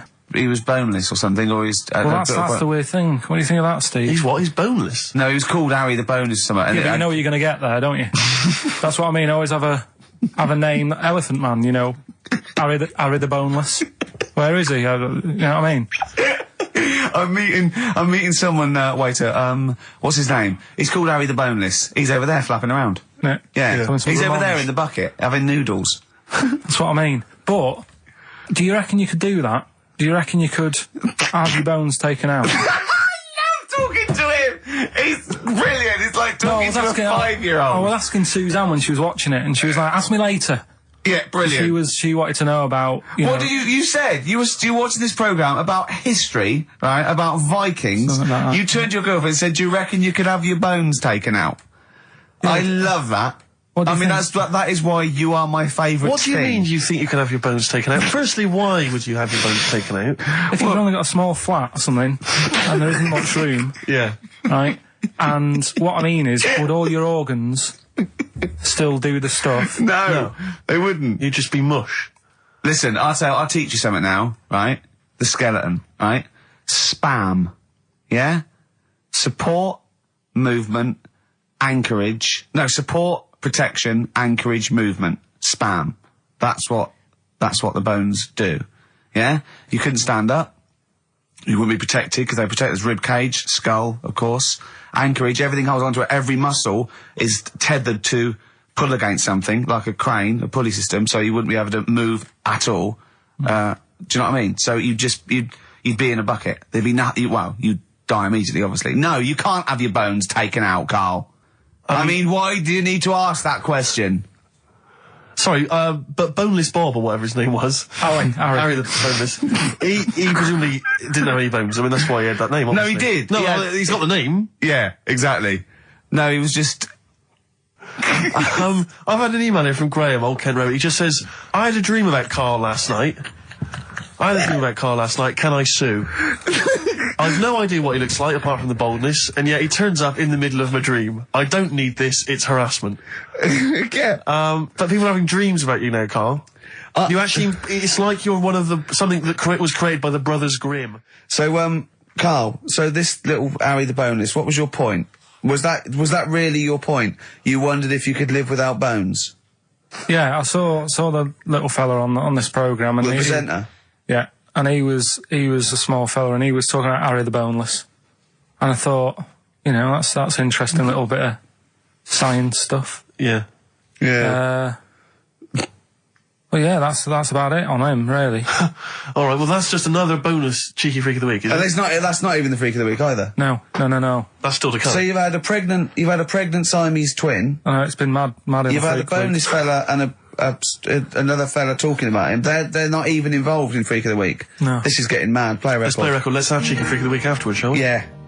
Current single from Nick Cave. Can we do monkey news first? I'd rather have a cheeky freak of the week. So, Carl, off you go. Well, we're not going to do freak of the week here. Okay. Right? Because we've done quite a bit of that in the last 20 minutes. We've Right, so OD'd we'll move on that. freaks, you think? Yeah. Sure. We'll just shift it a little bit. Okay. And I don't, like I keep saying, don't want people to be thinking we're sort of taking the mick out of anyone. No. Right? Because we're not about that. I feel like I can do a little bit of it because I work with you, Steve. Yeah. Right? Sure. It gives me that right. It's like a care worker. Yeah, I understand. Well, it's like that thing of you can't be homophobic because I've got a couple of gay mates and Sure, stuff. sure. I think sort of gives me that edge. Yeah. Right? So you're not freakophobic because you work with Steve? No, that's right, yeah. So, yeah. Okay. Well, I think- by that token, I should be able to sort of slag off, the mentally ill. What do you Or mean? at least mentally handicapped. Now, there's a term you don't hear very often. In 2003, there was the mentally The mentally handicapped. Isn't that what it was? I don't know where to start. But I I'd mean, like to something- apologise for the Lady Diana stuff, the term mentally handicapped, and any inadvertent racism that we may have stumbled What's over. the actual term then? Is it retarded? Right. Right, come on now. Oh, chimpanzee that! Monkey news, earlier than usual. Getting excited because it's this special time of the week where we get to talk about a cheeky freak of the week. Freak of the week's coming up now. Oh, cheeky freak of the week. Right, well, we've had some interesting things we've been looking at. This week, it's about the strangest couple that ever got married.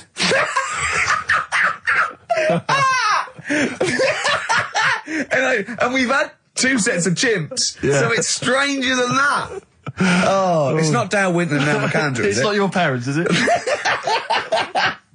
Well, we're going back again to about, I think this is about 19... Something like that. 1940. Yeah, well, Yeah, whatever. Yeah. Not important. Strangest couple, a fella, right? He had the skin of a lizard. He had the skin of a lizard, okay. And the woman who he Which he married, used as a condom. the woman who he married, Yeah. airiest woman ever. Right. And that was their act. They used to tour the world, and they'd say, it's like, a couple who've met, they're having a great life. Let's get them out on stage, here they are. And they'd What pop do you mean out. he had a skin of a lizard, first of all? That's what it said. He had some sort of some illness. So he was called Lizard Man, and you like that because it was good description. I thought that's good. I'm here, You know, hello, we've booked a table for 2. Who are you meeting? I'm meeting Lizard Man. Oh, he's over there. yeah. You know he is, right? Yeah. I'm Look meeting out. the hairiest woman in the world. She's over there. Yeah. Yeah. So what did they do for their act? Now, bear in mind that we had some Siamese twins last week, and their act was having a bath. yeah. So, I hope it's an improvement on that. What did Lizard Man? He came out and ate some flies, did he? I don't really know. I just think they stood there and that. Yeah, when you read this and it goes the most interesting fact ever, Lizard Man, and you go, that's enough. That's enough. I can extrapolate from People that. straight away, I start thinking. I'm thinking, right. I wonder if they got the wedding photos. Right? And then, like you said, that they had a kid. Oh, what would that be like? Half Exactly, lizard, half exactly, that's it'd be what I like was an thinking. ostrich, wouldn't it? It would sort of like. That's what I was thinking. What did you think it would come out like, the baby? I didn't think what that looked like. I just was thinking, parents' evening. Do you know what I mean? You wouldn't want them coming up to the school, would you? So, Well, that's the little problem. Johnny, who starts off relatively normal, he's quite good at, he's good at nature, Yeah. isn't he? And his mum and dad come into the room and they'd be looking round, wouldn't they? Well, it's always like that thing at school when, like, you find out your mate's mum and dad are really old. Right, Have you ever seen that? Yeah. When you go, your gran and granddad bought you? Yeah. Your mum and dad. Yeah. And you go, oh. It is weird. What's that we're talking about? He calls him mum. What was that? Oh, sorry, no. Do you know what I mean? Yeah, And no, like- that's always strange. I just- If you had Godzilla and King Kong as your parents, Yeah. and it was they're like you always say, fighting. They're always fighting, and like you say, you're in a school play or something, you wouldn't tell them, would you? You wouldn't want them coming up with a video camera. He didn't tell his parents he was in the... When we were, Well, exactly. You did Little Donkey, you didn't tell your dad, did you? And he came along and videoed it. Yeah. Was kept that- it quiet, don't want them to know anything. But you didn't... What was it was meant to be playing? You had a little drum, didn't you? Yeah, I was doing, I had a little drum. I think I was meant to be playing We Three Kings. Yeah. But we started doing little donking. I thought I can add a touch to this. Sure, you improvise. Started playing along. It was like the with first remix, wasn't it? It went down well. But yeah, that's all I was thinking with the Freak of the Week this week. That's what I'm saying about Freak of the Week. It's to get people thinking, right? Thinking how lucky they are. That, you know, they don't have to Comb their face. What are you talking about? What do you mean? Freak of the Week is to let people know how lucky they are. just... What about the little freak you're talking about? What are they thinking? They're going, oh, he's talking about me. I'm a little hairy lizard man on a stick. Pop in, give us a call. I thought, you know, that's what I'd like to do on a TV programme. That's what I want to do. I want to go and, like, meet these people and say, right, let's just go shopping. Let's, you know, we'll film what your normal day's like. Yeah. Let's pop out. Nip into Sainsbury's or whatever. Yeah. You know, buy a comb. Park whatever. right up close to it. You know what I mean? Yeah, yeah. So what you're saying is you just want to get a little message out there, which is that there's always someone worse off than you. Well, there's proof of that in this room. You know what I mean? Oh, Carl, when's your train? In a minute, I'm going to get going now. I'll see you later. Thanks, Carl. Brilliant. What are you playing? You can play a song? Kirsty McCall. Yeah. I'll see you later. Kirsty McCall, New England. Karl Pilkington has left the building. He's rushed away. He's on his way down to Cornwall. And we're left by ourselves. Indeed. In the room. See, if we can do this... If we can press all the buttons and not make any mistakes, strictly speaking, there's no need for Carl. I don't mind if we make mistakes. Well, no, exactly. We never worried in the old days, did No, we? sure. I think Carl is going to love Cornwall. Because I think, one, the mayor is probably an animal. Yes. And I imagine the townsfolk think like Carl. Yeah. Do you know what I mean? I Yeah. imagine he'll stay there. He'll be made king. Have you ever seen Return of the Jedi? In Return of the Jedi, the Ewoks, the little furry creatures, they see C-3PO, and because he can talk and he can speak their language, they actually elevate him Oh, he's to godlike back. status. What are you doing here? Hooray! He's back. What are you doing? You could have stayed till the end. I'll see you later. What are you Right, doing? what are you doing? Right. Right, well, there he is. He's on his way. Yeah, Down to if Cornwall. you're listening online in Cornwall, I mean, I can't imagine that's ever going to happen. But, you know, on a clothesline with a bean tin at one Exactly. end and Yeah. a big bean tin in London. Or if the I'm cool in London. yeah, or if the foil helmet you wear to fend off laser rays from aliens out of space are somehow picking up the show, then Carl's on his way. Look forward to meet the It'd bold fit in one. because he's got a sort of like, you know, the obligatory sort of red face that would go well down there now. Because I think he's been out in the sun, or he was, pre-boiled when he came in. But he's rushing down to Cornwall now, going from Paddington Station. So, you know. If you're in the Paddington Station area, you want to pop down there and sort of wave him off, then do. Yeah. Don't be afraid. That's not a dirty sexual act.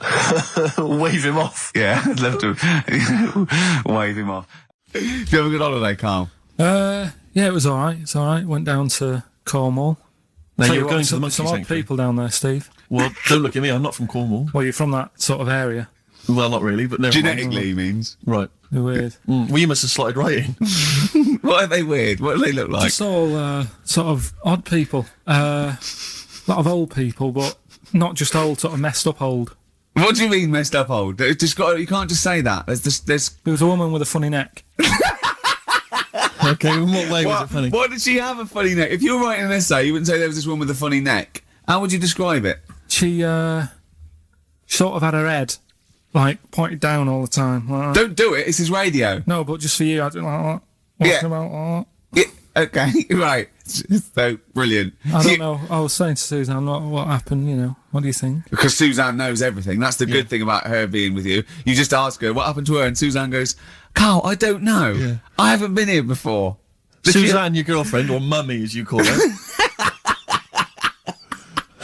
Oh, sparks are flying. I got a little bit of chocolate. Can you just lick a tissue and wipe it off? Oh, Well, she said it might have been like, because back in the olden days, they carried stuff on the... the olden What days. do you mean the olden days? This woman was probably what, 50? No, she looked about 70. Yeah. But like I do on Cheeky Freak of the Week, right? I always turn it round and we get, like, something good out Something of it. positive, yeah. I said to Suzanne, I bet she finds a lot of money. Always staring at the ground, yeah. Oh, It was dear. always, it was always Oh, good. so you're Maybe back. she just had new shoes and she was admiring them. Yeah. Did you think of that? Before you point the finger and judge? Or a necklace was too heavy. Exactly. So, you're back refreshed. Right, come on, Carl, we've got a lot to fit in now. We've insulted a lot of people. Only about 25 minutes to go. We've got monkey news, we've got rockbusters. Have we got a cheeky freak of the week this week? Could cram it in, see how we do. Well, me and Carl got a joint favourite lyric now. I love you like a fat kid loves cake. Yeah. That's great, isn't it? I mean, I like it because it's funny and humorous and cheeky. You like it because it means something, don't you? You think that's the absolute truth. If someone was to say that to you, that would be the most romantic thing they could say, innit? Because it's... No, I'm just thinking you know what it means. It's like the Elephant Man, right? The Elephant Man, that's what he's called. Again, you know what you're going to get. The fat kid loves cake. You've said it all, you don't have to say any more. I can't believe it. I'll tell you what made his day the other day. I love it. Jonathan Ross said The Elephant Man is one of the best films ever made. Yeah. Endorsed by a celebrity. I know. Well, by a film buff, really. It is good though, isn't it? It is a very good film, yeah. We have got Cheeky Freak of the Week. Right. There's been a lot of stuff going on this week. In the freak world. Yeah. Is it really? Yeah, there's loads. I mean, stuff that we can... The one that hasn't made it. God, this is what it hasn't made it, so we'll judge it on that. Go on. There's a woman, right? Do you know how, I mean, in a way I thought Elephant Man, it was a bit tight because, you know, they sort of took him on a freak show, did a bit of a road show with him and stuff. Yeah. There's some woman, I think she's in India, like now, who, makes a lot of money because she's got 3 legs and like 7 toes stuff. And she was saying, people pay quite a lot of money. Not Squiddy Patel. It's not that much money, like, compared to here, but over there, it's like loads of money. Sure. And all you do is, you go around to her house and you pay this lot of money, and people just go, oh, look at that. Extra leg. Extra leg. Right. It's quite a lot of money in that. So she hasn't even got to go out on the road anymore, like in the old days. No, that's what annoyed me. It's like, well, you could get to them faster. You go and see them if they're paying the money. Sure. Oh. But yeah, there's... What she could do is go in and buy a pair of shoes, right, and then nick one on the way out, because they only put one out, don't they? Good idea. So she could get, you know, 2, 3 for the price of 2. Just one of the many perks of having Just 3 one legs. of the perks of having 3 legs. The other one is, I mean, keepy uppy. But she'd be good at that. Shouldn't do that. She just stays at home and puts her feet up. But anyway, that's not even Cheeky Freak of the Week. That's coming up later. Oh, brilliant. Steve, you're thinking of taking over as producer, aren't you? Well, I just think it's a shambles. I've asked for Cheeky Freak of the Week, and it appears that Carl's not ready. He's not prepared. No, I can sort of remember it. It's just that I like to have all the information. Contempt for But the you've listener. you've just had a whole bunch of adverts and placebo in order to get it ready. We're shouting, we're having a shout and that. Right, do you want to sort yourself out in future? Yeah. Someone this is what we were chatting about. Someone emailed in about they watched the £200 tumour thing, and when it was removed, it was carried away in a wheelbarrow, right?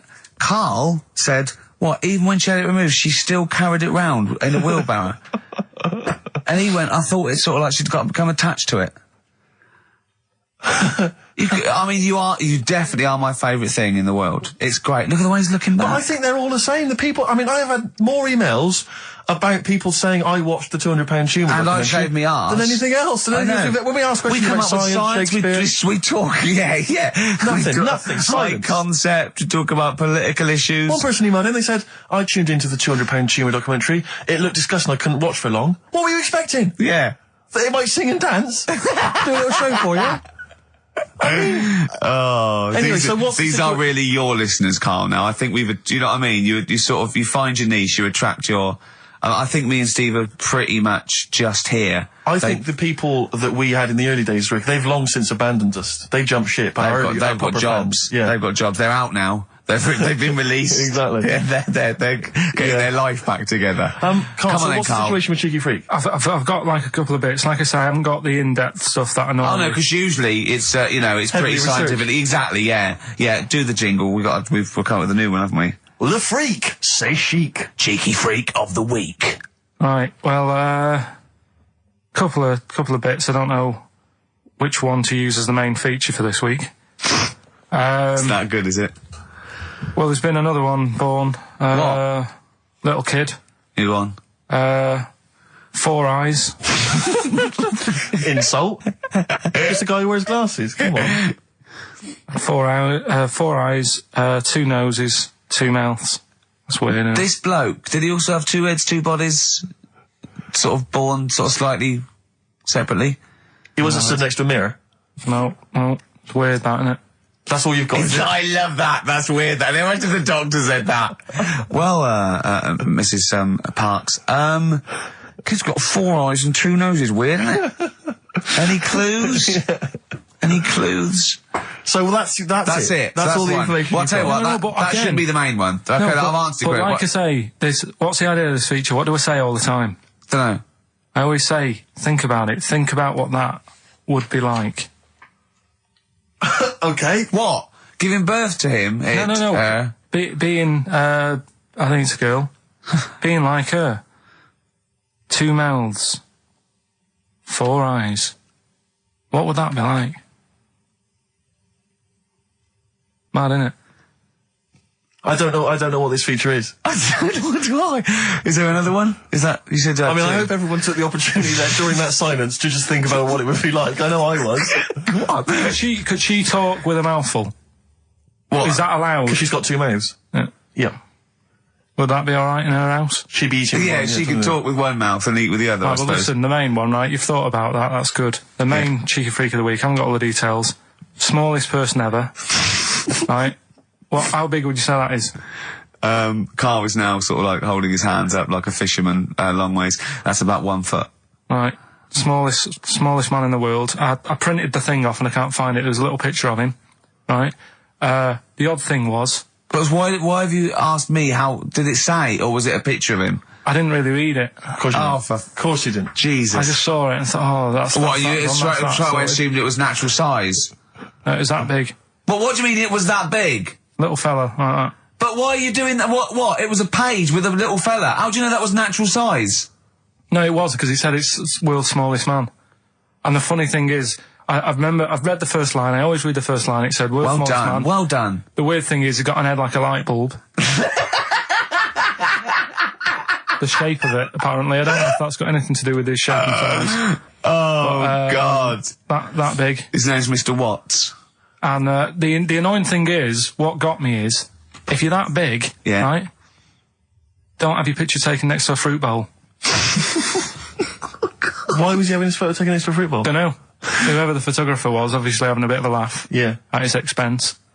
Because you would just stand in the middle of nowhere, you'd look normal and that, but he was stood there, just leaning on an apple. Leaning on an apple? What is this? In what world do you inhabit? This was on the internet. I printed it Leaning off. on an apple? Was it Tom Thumb?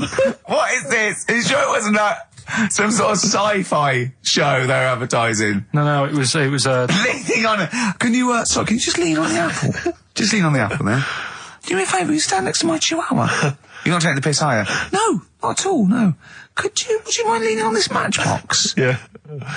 Leaning on an apple. And that's what, so he just said, he's the world's smallest man leaning on an apple. smallest man, said about his head being like a light bulb, I don't know what that meant. And I just thought, right, that'll do. That's that sort of cheeky rig of the week done. I think that was on like Monday. Right? I found that, I thought that's done. Printed it off, forgot to get it off the photocopier.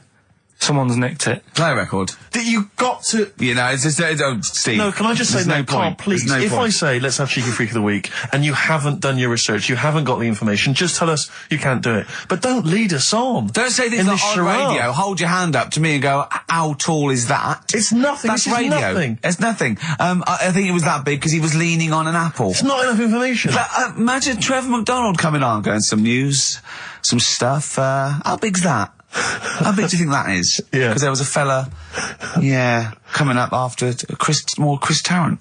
Play a record. I'm angry. I'm actually angry. And if Monkey News is in any way similar, you've really pulled your finger out with that, have you? Mm-hmm. Good. Let's have Rockbusters answers next. Got a great show. Went shopping yesterday. Oh, right, yeah. Yeah. Got Wesley Willis. Oh, it's beautiful found having it. back. I can't believe it. Wesley Willis, Rock and Roll Will Never Die. I'll be playing some you'll of be my playing some favourites. Wesley. I don't know whether to play Hootie the Blowfish, Kurt Cobain, Rolling Stones, Pink Floyd. They're all the same song. It's interesting because Gervais, in the time that we've been on, we've had a lot of new listeners join us, and Yeah. they haven't perhaps heard Wesley Willis. No. What a treat they've got in store. Well, I'll explain that a little bit later. I've also, Wesley Willis is here. Oh, once again, I was struggling, as I don't play on the show, obviously. Of course. But my book exchange in the courtyard of my house. Of course, It's come through again. Brilliant. I've got a little book Now, here. what was the last book you got from the book exchange? How to cope with- beat PMT by diet, How to beat PMT by diet. which yeah. I could give away. I've got that at home. That would be a great prize one day. A wonderful prize. A lot of women would look forward to that. It's a little paperback here. Go on. Doris Stokes, Voices in My Ear. I'm intrigued. The autobiography of a medium. A medium what? I don't know. But I've got to read you the bit off the back. You'll love this, okay? She's helped to solve murder cases. She filled the Sydney Opera House 3 nights in a row. Doesn't say with what. Once, she even had to convince a man he was dead. Now she's written her own astonishing life story. Her name is Doris Stokes. I'll be reading little excerpts from that. Wait, I don't know if you've read it, but why did she have to convince a man? I don't know, it's in there. And how did she do it? I don't know. Well, that's just one of the little questions we'll be asking on XFM. Are you 104.9. before you do? 4.9 Ricky Gervais Show. I'm Ricky Gervais, and I've got Wesley Willis's, well, one of his greatest LPs. I think he's actually recorded about 4,000 songs. Now, the thing is, this is quite true. He's a chronic schizophrenic and is often troubled by demons that dictate what he can do and what can't be done. The demons sometimes prevent Wesley Willis travelling on airplanes, telling that his music is no good, and on occasion have forced him to destroy musical instruments. Now, Can I just stop you there? I don't think it's demons telling him his music's no good. I think that's members of the public, anybody who's bought one of his albums. And he's released 14 CDs by himself. He just makes them up and sells them. It's fantastic. This is the first track on Rock and Roll Will Never Die. It's called Hootie and the Blowfish. Excellent. It's classic. It is. Hootie and the Blowfish. Hootie and the Blowfish. After High Llamas, I'll play Kurt Cobain. Excellent. Kurt Cobain. That's Kurt Cobain. That's actually by Wesley Willis. Really? Is that Wesley Willis? Yeah. Fantastic. Well, I'm going to try I think he's written a song about Nirvana as well. Let me have a look on here. I've got the album here. No, I think it's on this particular album. Oh, no, you're right. No, Kurt Cobain is track 2. Track 3 is Nirvana. Oh, hold on then. Quite simply Nirvana. Let's perhaps we'll listen to that. I wonder if that's sort of different. I wonder what kind of interpretation he gives to that particular band. And I wonder how he sort of I don't know how to do this. utilises I don't know them. how to work this machine. You don't have to do it? Well, perhaps we should leave it, Gervais. Come back to it. Don't feel pressurised. I know we're keen to hear Wesley. I know. But don't feel pressure. Look, it won't let me do it. There's no pressure on you. Gervais, I know you're getting a bit panicky now. I can see the sweat on your forehead. Well, why doesn't it do what I think? Well, why do I have to actually press buttons and it doesn't know what I want? No, but that's because you're not Doris Stokes, Gervais. You cannot use telekinesis to run this radio show. Oh, this should be. So it's Nirvana. Very similar to. Well, it would be, wouldn't it? Yeah. About 5,000 people were at the show. Right. Because it was awesome. It was a knockout. Nirvana. Yeah. He gets about, mate. He sees a lot of gigs. And he seems to know how many people were there. Well, Fantastic. it's 20 past 4. It's Ricky Gervais Show, and next is Travis.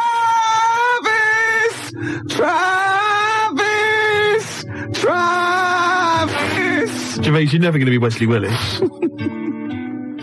But Steve, my chauffeur and researcher, you're meant to have found out why Doris Stokes had to convince a man he was dead. Gervais, I've been looking through Voices in My Ear, the autobiography of Doris Stokes, the famous medium, and I must say it's a fascinating read. It's not a biography, and it's by someone. Yeah, I know. It's not by Doris Stokes. Doris is too busy contacting the other side, Gervais.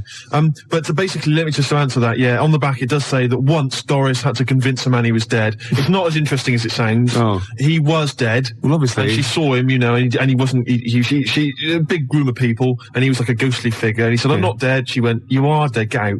You've had a similar argument with someone once, weren't you, at a dinner party? Yeah. Yeah, you proved her wrong though, didn't you? Mm-hmm. So she just, that happens a lot though. Some people don't believe that, you know what it's like. Yeah. You go to the afterlife, no one tells you. I know. You're walking round, you're dead, about mate, don't be stupid.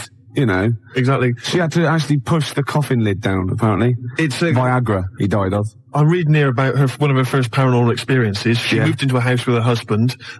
There were ghostly apparitions there in the house, right? And it was haunted. She didn't mind. There was an old ghost called Polly.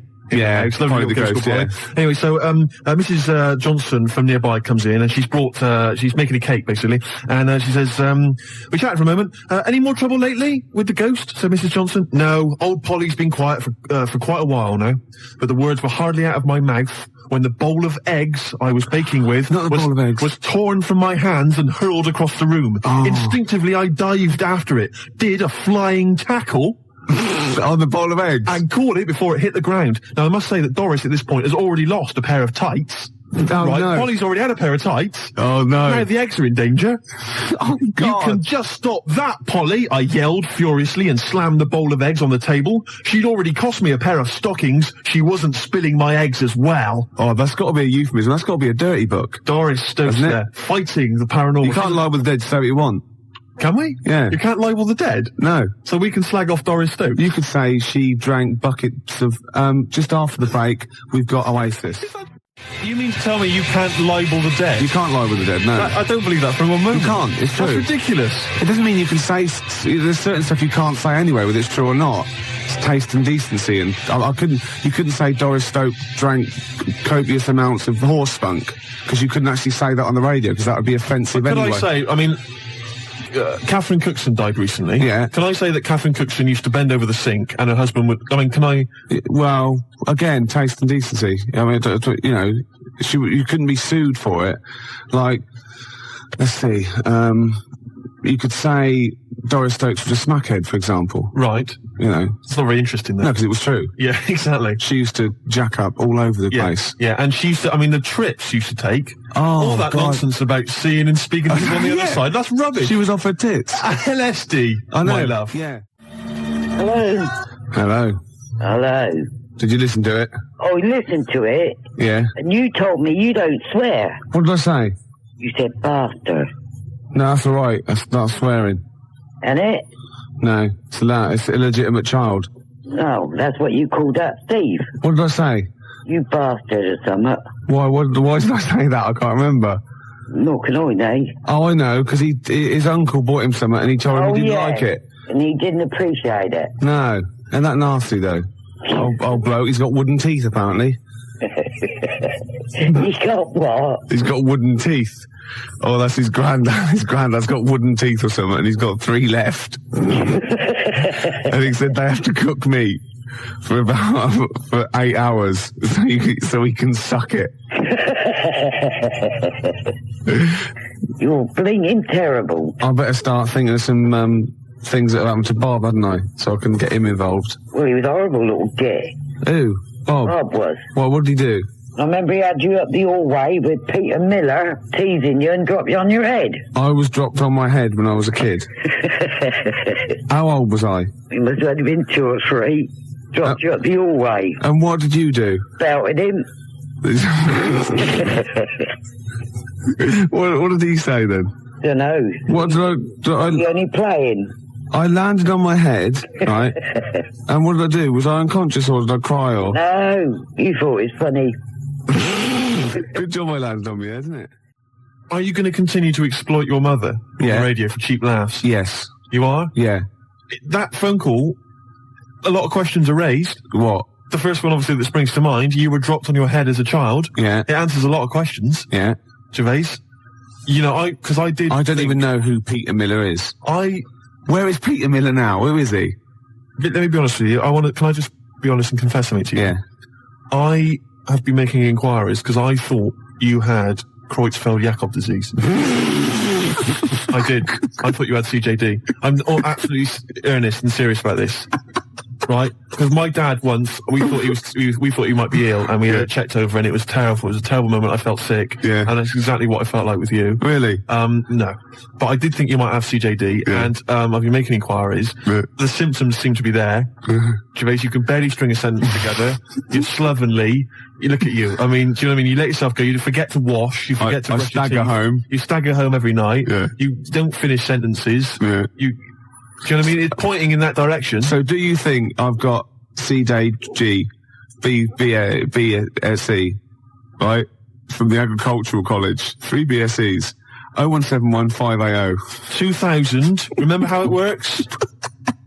01715802000. Please, can somebody who knows about these things analyse Ricky Gervais's symptoms and find out? There's got to be something wrong with him. We think maybe now that he was dropped on his head as a child, that's perhaps a clue. If you're a medical person, if you've done some research into this, please give us a call. Find out what's wrong with Gervais before it's too late. Perhaps it is too late, Gervais. You know, you're not a young man anymore. You're 37 plus. You're a goner. And so yeah, give us a call. 0171580. Oh my God, it's catching. Remember the tent you built at the back with Yeah. And I remember I didn't get it till I was 18 that Marsha had put the caption in the photo album, Ricky's Camp. Oh, yeah. You know I'm taping this, don't you? Oh, not again. Yeah. Good job I ain't swearing then, You did. You said at the beginning. See, I'm going to take that out of context. It's just going to be you going bastard. Just like I've got you saying arse. Listen to that, Muttley. Listen to that. Well, mathematic, can I? I'm mathematic, can I? Oh, listen. Oh, I'm going to shut up. Just laugh a minute. Just laugh. I can't. What did you call me? I said I can't. No, you can't say that on the radio. What? That word you said. I can't. Just stop it. You can't swear on the radio, and that's I'm not saying what you think I'm saying. What are you saying? I can't stop it. You're disgusting, you are. Oh. Rick Dastardly. Remember that time when you were coughing and you coughed up that and you killed next door's cat? Oh, you liar. There was a little bit of hard lung that shot out. They reckon. Oh, I've never gone that far. You're disgusting. Right, I better go then. Right. All right, then I'll see you later. Cheerio. Bye.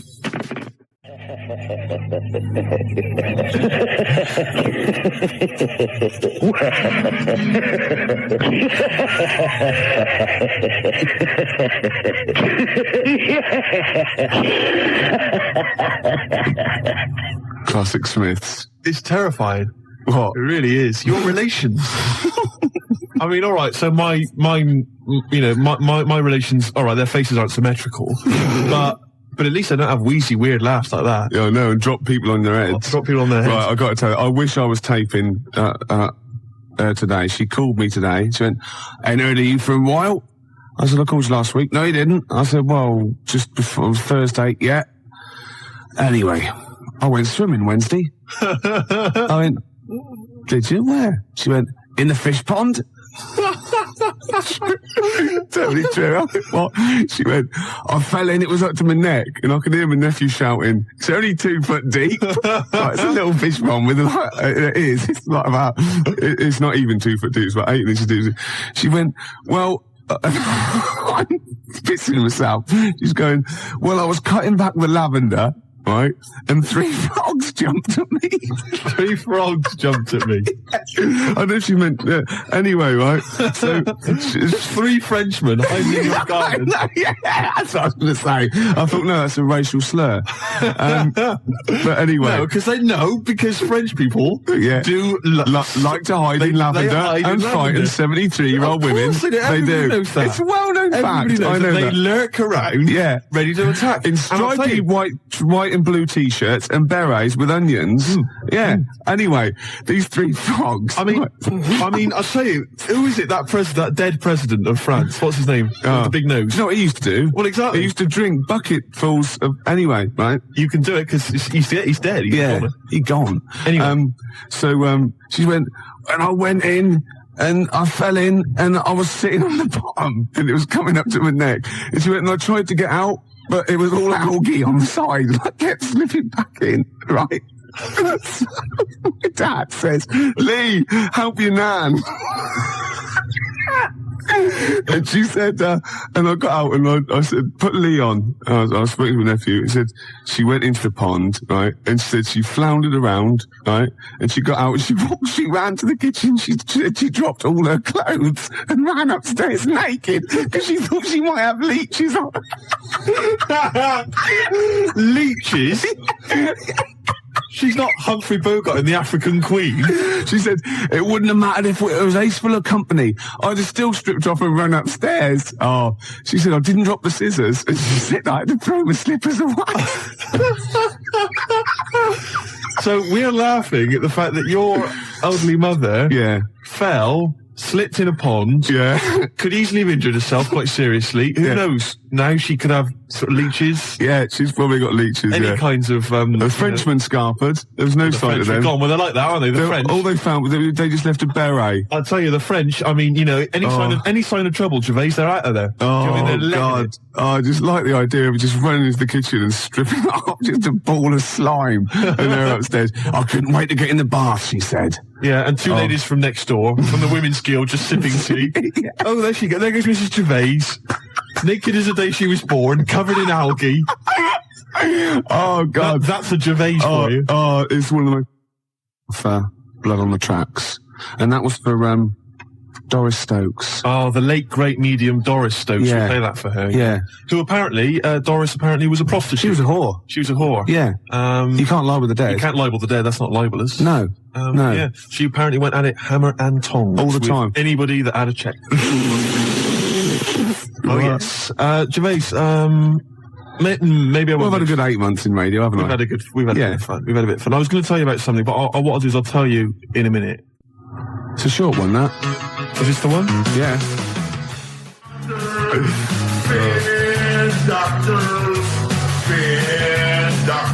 How does he not run out of ideas? It's incredible. I mean, they just flow from him. Yeah. It's incredible. That, of course, comes from the classic Wesley Willis album, Rock and Roll Will Never Die. Just reading the sleeve notes, Gervais. And Rock and Roll Will Never Die represents the best of Wesley's previously available material about rock musicians. It's his quote, his personal quote is, "This CD whoops the llama's ass with a belt." Not sure I know what that means, but anyway, apparently... Doris Stokes knows. Hey, you can't label the dead. No. Well, Wesley, it says, Wesley carries copies of his CDs with him when he travels, just in case he meets someone with $10 in their pocket. Oh, excellent. And that's a beautiful track. Track 8 on that classic album, and of course, Spin Doctors. Let's hear a bit more. Instrumental break. Beautiful. You see, he's a talented musician. Very similar to Nirvana and Kurt Cobain and Hoogie the Blowfish. Yeah. Different sentiment altogether. Oh, it's completely different. This one is about the Spin Doctors. Hey! Yeah. Well, that's never, that was for Laura. Anyway, wrote me a lovely letter.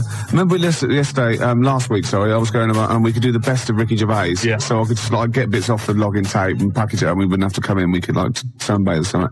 And she said, maybe you could do, the best of Ricky Gervais, all the things that didn't happen. All the things we said we were going to do, and then didn't. And, there are quite a few.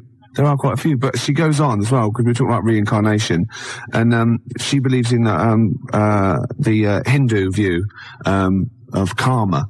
So if through your life you do good things, you build up your good karma, bad things, bad karma. Then when you die, they mount it all up, tot it all up, and you're reincarnated if you do nice things. It's have a wonderful existence. Lovely, probably good looks, everything. Everyone loves you.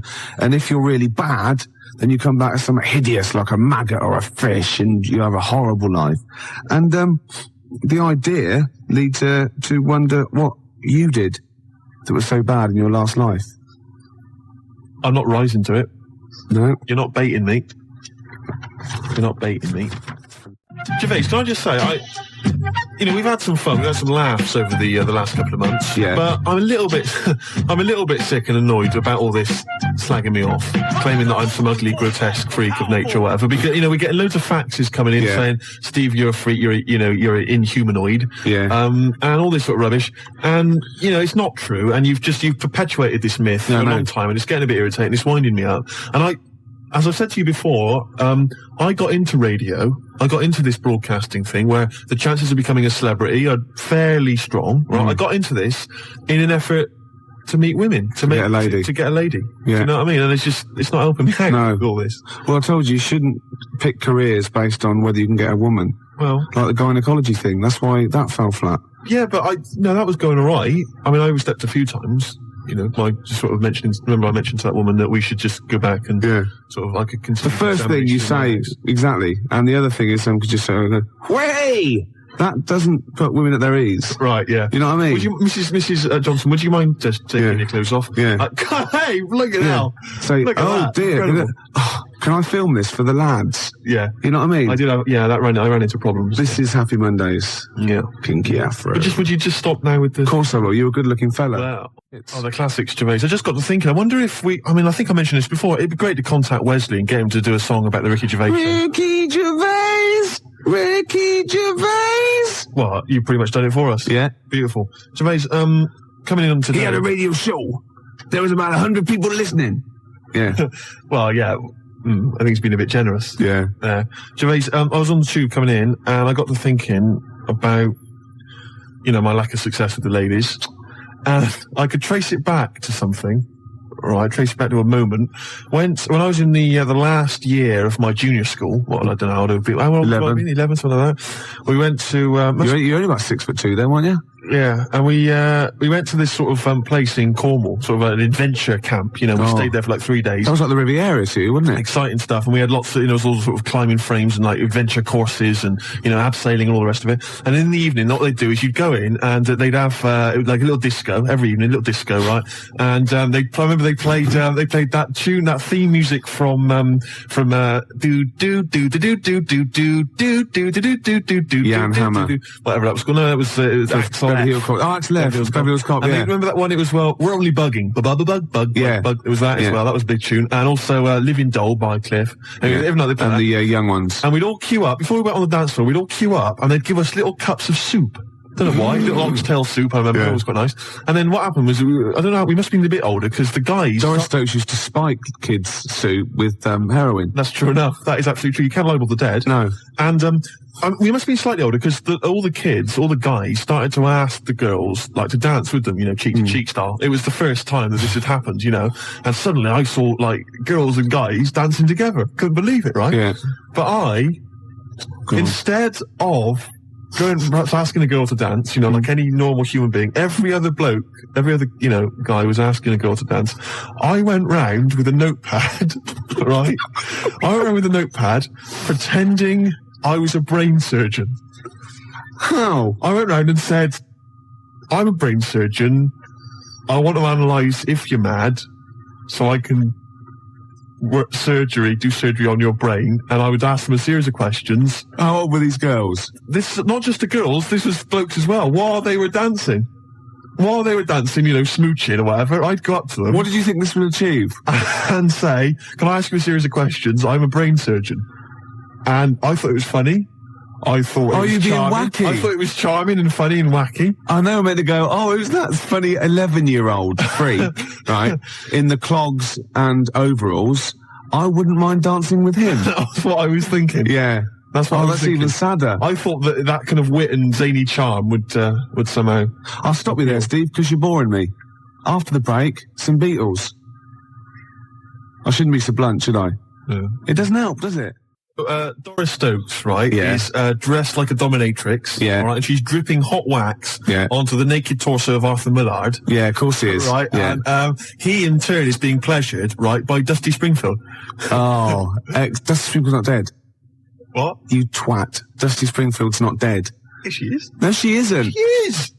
Of course she's not. She's dead. Of course she's dead. Of course she's not dead. Who am I thinking of? I don't know. Dusty Springfield's alive and well. And playing with Arthur Millard. No, she's not dead. Oh, God. Well, excellent. Oh. It was going so well, wasn't it? Oh. I like the bit up until then, though. Yeah. I like the idea of her and Mullard. Well, that's all true. In a farm. We can't do that anyway, still. See, you can't do that on the radio, talking about that sort of thing. I'll tell you what, though, if we're going to pick on a dead person, why pick Doris Stokes? I don't know. The one dead person you don't pick. I know. God. I'll have to convince her she's dead. But even in real life, she'd harness the powers of the dark side, so we don't really want her to get on our, She liked the dark side. Getting on our That was her backs. favourite. She's getting on our backs. Don't get me started on that. Oh, goodness me, it's just nothing but innuendo and libel. I don't believe it. We're in trouble now. We're in trouble. Oh, God. You should have picked someone like Scylla, who is dead. Yeah. Muff Shandy says turn it up. Earplugs are gay. Earplugs are gay. Hear what I say now.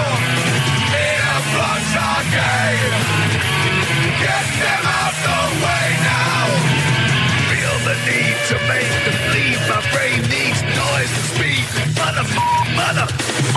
The new single by Muff Shandy, Earplugs Are Gay. But what I was going to go on about, what I was actually going to say is, I don't know if I can say the word twat. No, you can't. But when I was a kid and I first went to senior school, I started to learn all these swear words that I didn't know. Of course you can say the word twat. Right. You're not meant to.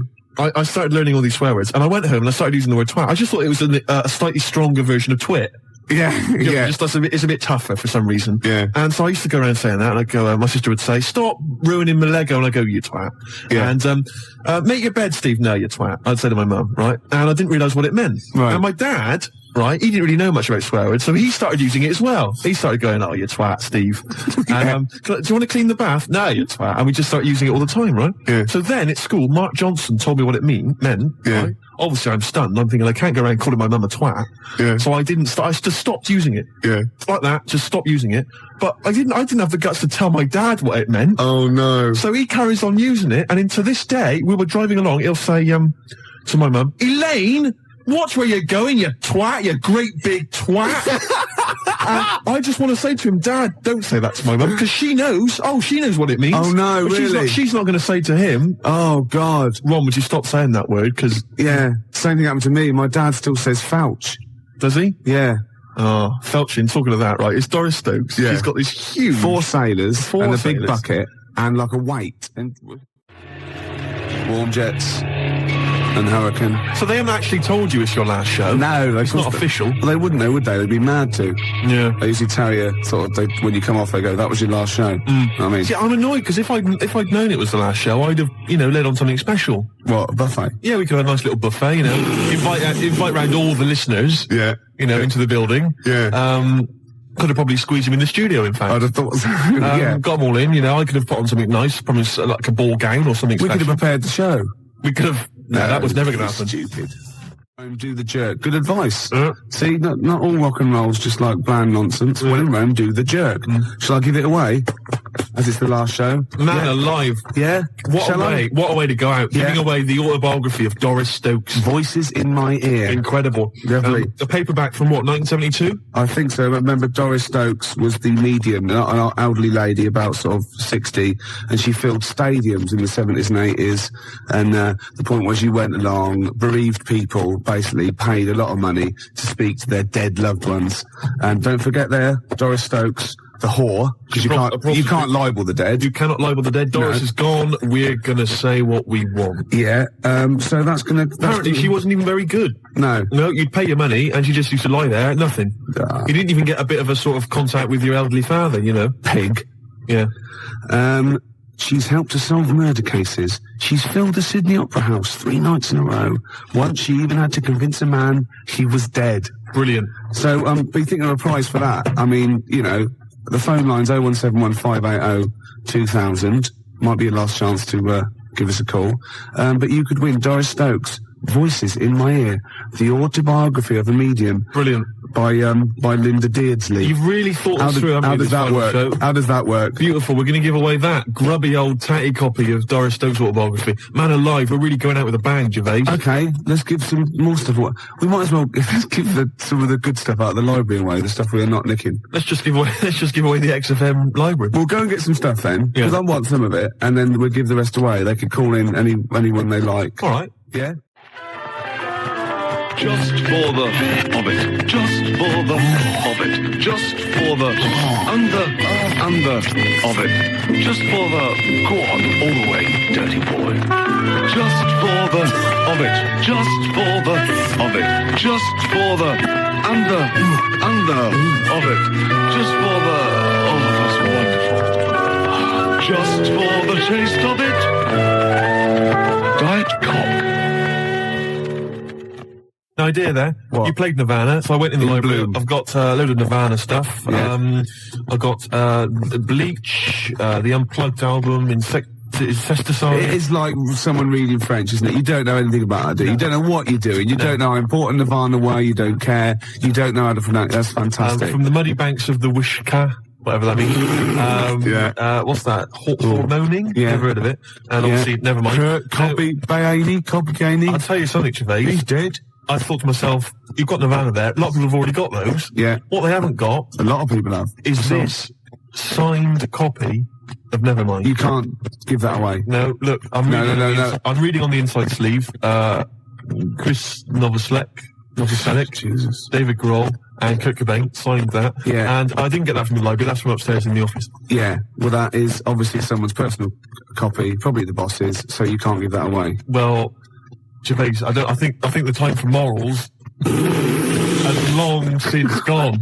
No, don't. Give all the rest away, because that's... Oh, come on. No, you can't give that away. That is someone's prized possession. I guarantee there's somebody out there that would put aside those moral questions and accept this.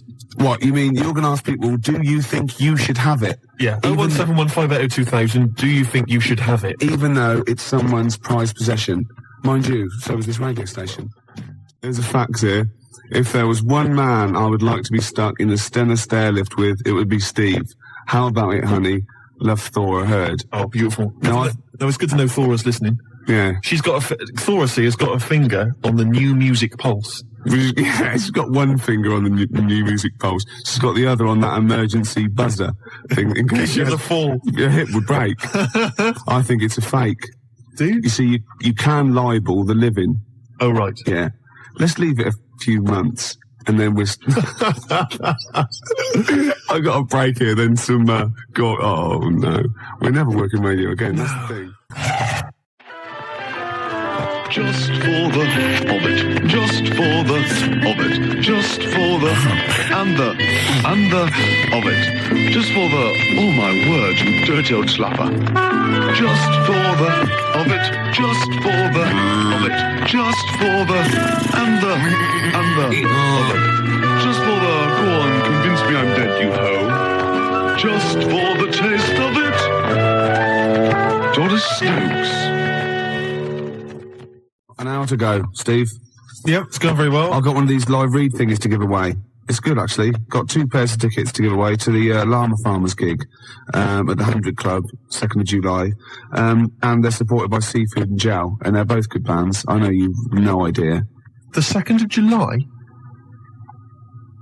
Yeah. That can't be right. It's the 10th today. Yeah, but when I say 2nd, I mean 16th. Right. See what I was doing there? Right. I was just taking 14 off. Right, of course. Yeah. As any professional DJ would. Of course you do. Do you know that? Right. Do you know that you take 14 off? Is that off? in the DJ handbook? Yeah, I take 14 off. Oh, right. So any date that you read out, or any number, presumably, you always take off 14? Yeah. For any reason? Yeah. That's why people say, oh, Gary Crowley, he's 32. Right. See what I mean? They've taken off 14. Yeah. I understand. Carry on. Sorry to criticise. At the 100 Club, on well, when I say the 100 Club, right. The 86 Club. Sure. The 86 Club on Oxford Street on July the 2nd. Yeah, right, yeah. Which is, actually, that's just 5 days away. Yeah, incredible that. 01715802000. It's beautiful, isn't you know what I mean? I can't believe I haven't got a job at the end of this. Oh, God. They're going to sack you, and it's the most justified sacking in the history of man. Can you imagine going to the European Court? Going to the European Court. I was unfairly sacked. Gervais, I'll stop you there. Yeah, the judge would go. Yeah, he's European. Ricky Gervais. Yeah, XFM. Well, yeah. Yeah, okay. Yeah. Take the book and read this. Of course you can't, can you? What's that? No, forget it. Yeah. I swear to tell the truth. Oh dear. Under an hour to go. This is for you, Steve. This is, Stevie Wonder. No, I love it as well. It's a great choice. And, it's just to say thanks because, you've been good for me. Cheers. It's been great. I couldn't have done it without you. No. And I just think, if you'd have been sort of normal looking, or you could have got a girl, it wouldn't have been as funny, because that's been most of our material. Let's be honest. You know what I mean? So just don't ever change it. Okay. That song as well, Blood, Sweat and Cum. Let's have a listen. Can you play it for me? Yeah, okay. Got Canfield to voice it, because he's a bit like Vance. The stunning new single from Brainmangle, Blood, Sweat and Cum.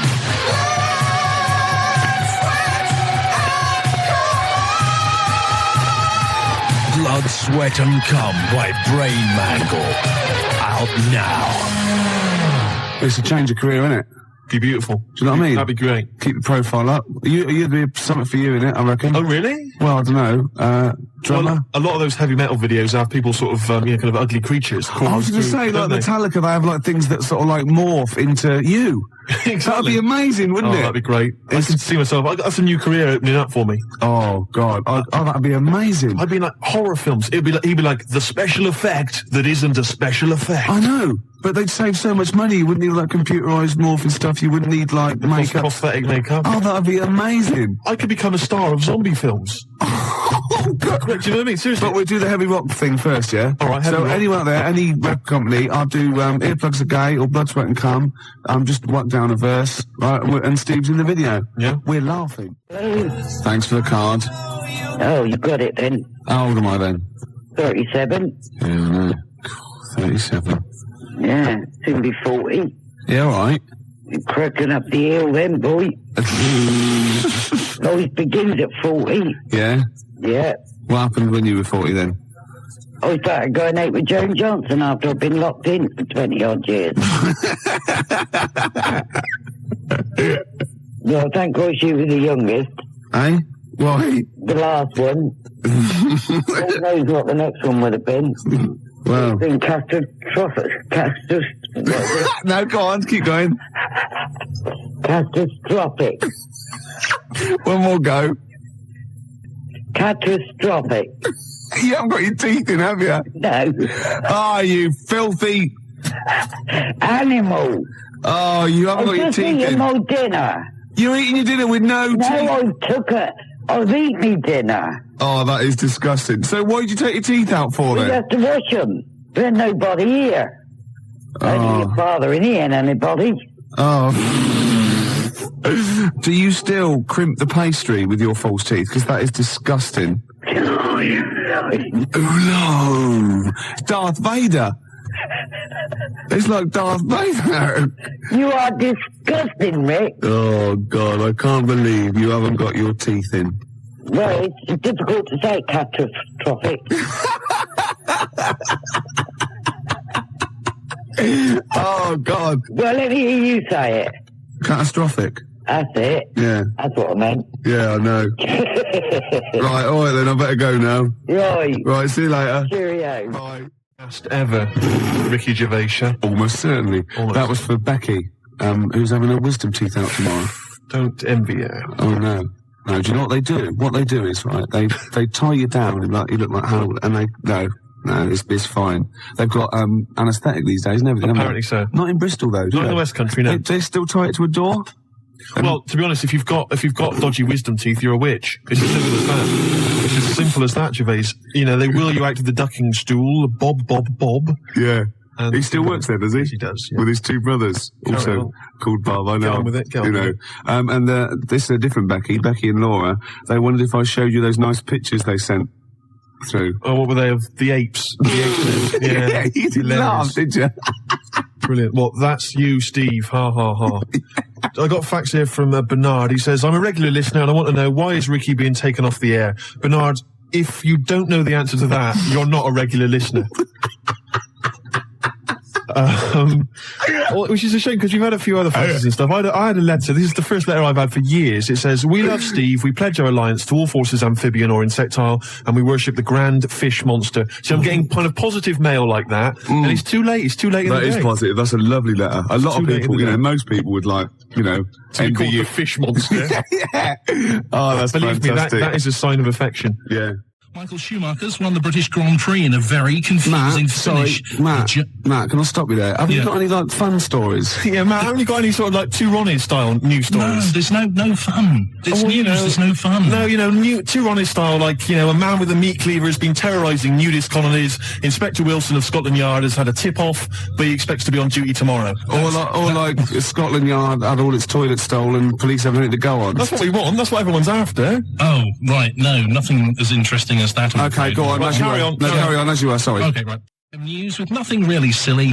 I'm Matt Johnson. That was good. It's all right. Yeah, you want stuff like, a lorry load of wigs has crashed on the M4. Police are combing the area. That's what you're after. You're in news. Can you libel the dead?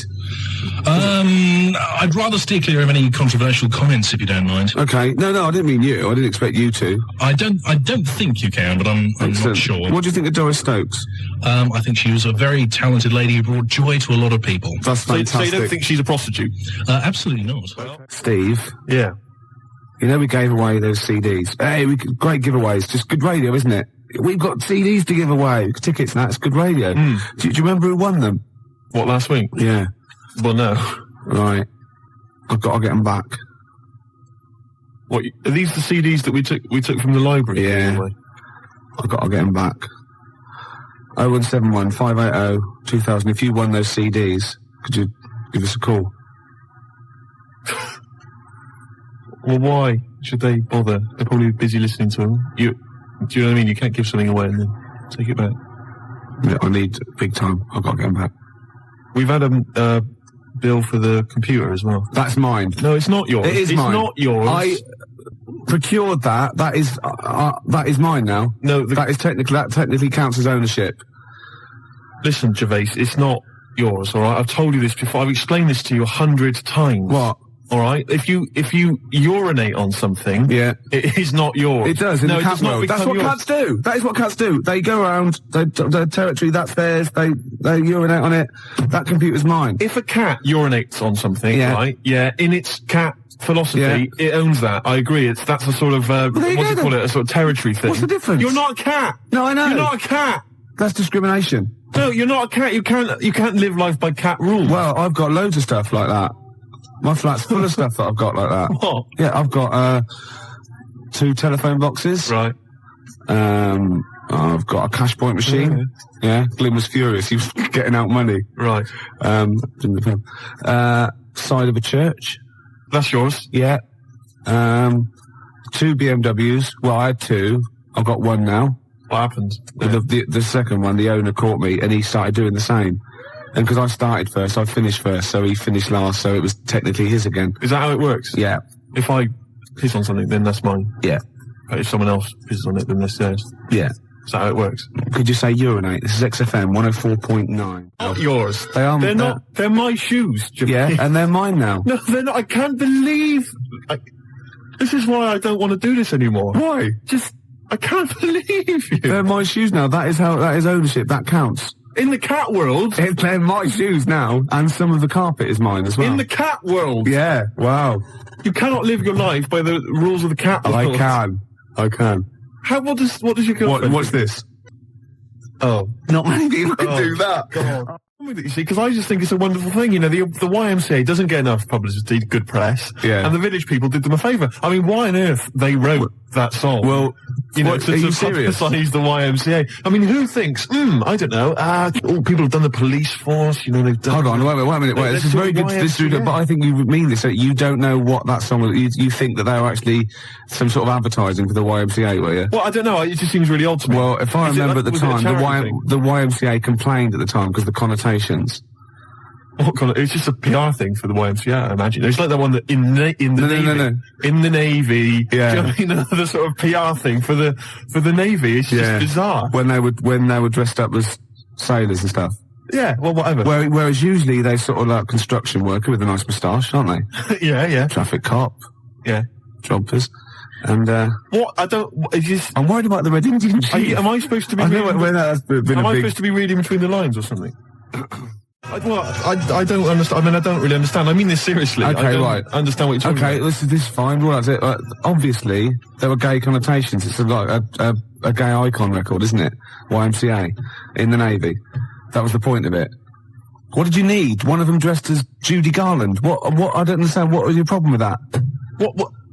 But there's no. I don't understand why that suggests that people are gay. I don't. It doesn't necessarily. It's like it's high camp, isn't it? It's been adopted since as well. But the 4 of them, there's a guy dressed as a motorcycle cop. There's no reason why he should be gay. There's no reason why anyone should be gay. There's a builder. Yeah. All right. So no builders are gay ever. There's another one. I can't. What the other one is? Right. And then there's a Red Indian. Why on earth the Red Indian is supposed to be an icon? I don't know about that. I have no idea. I'm flummoxed on that one, I'll be honest. But so what I'm saying to you, Gervais, is if you're going to if you can talk about gay people, then why don't they use the cliches? Why isn't there a hairdresser, Right. And Because it's probably the sort of cliches that even scene gays want to get away from. Also, you're confusing camp, ITV gays with real homosexual people who live normal lives. if I'm going to write a song about gay people, I'm going to have a hairdresser. Yeah, you are. In order to, all I'm You saying are. is, in order to appeal to a gay community, I'd have a hairdresser, John Inman, Larry Grayson, Obviously. and, I don't know, Well, you wouldn't have Jason Donovan then, obviously. Because he's not. So you wouldn't have him, would you? no, I wouldn't have Jason Donovan. No. Well, I wouldn't have Philip Schofield. Well, I no, there's wouldn't no even reason have, to. I wouldn't have Andy Peters. Right. I wouldn't have Andy Peters. Okay, I'm getting scared. Shut up! I would not have Andy I'm Peters. getting scared. I would not have Andy Peters! I've been watching a lot of telly over the weekend. All right, go on. Yeah. Been fantastic. Well, my favourite. I don't know if you heard in the week, I was briefly telling Claire about it. 3, 2, 1. That was the record before us, and here we are, pre-recorded, because we did this a few weeks ago, because we're not here at the moment, are we? We're away in that. I'm Ricky Gervais, with me Stephen Merchant. Hello there. And Karl Pilkington. He's not actually with us. No. He'll be in some of the best of clips that will be coming up shortly. Yeah, this is just us, isn't it? This is just us. We did this. When did we do this, Rick? A couple of weeks back. Hold on, what is it? What It's the day is it? 27th today. Yeah, I enjoyed Christmas. I loved Christmas. I loved Christmas. I had a loved great Christmas. time. What did you get?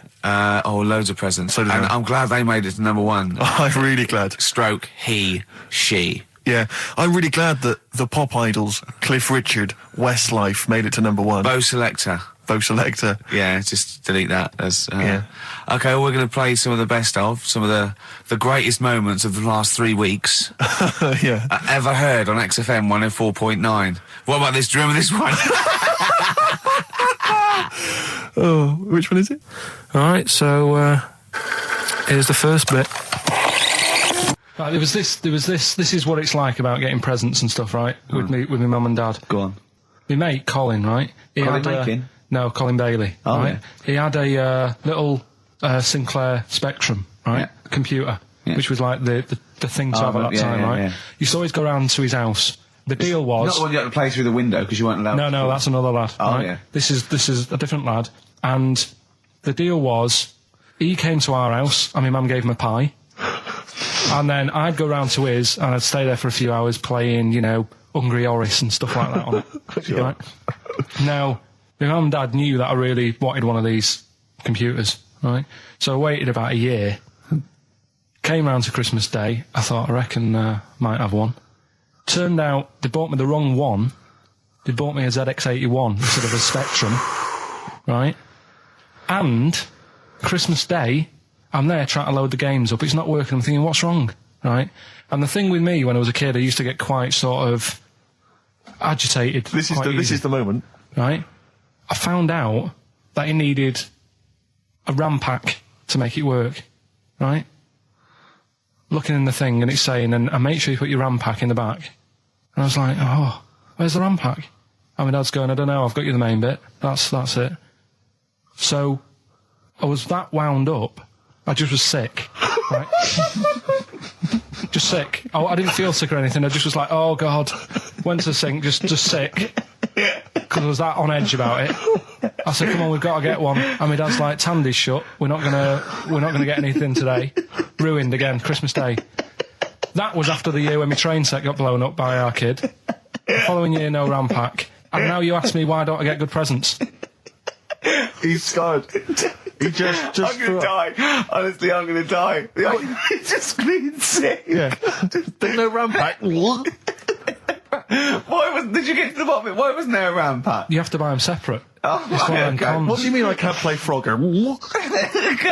Oh no. So, wasn't there another incident when you threw up? Spontaneously threw up?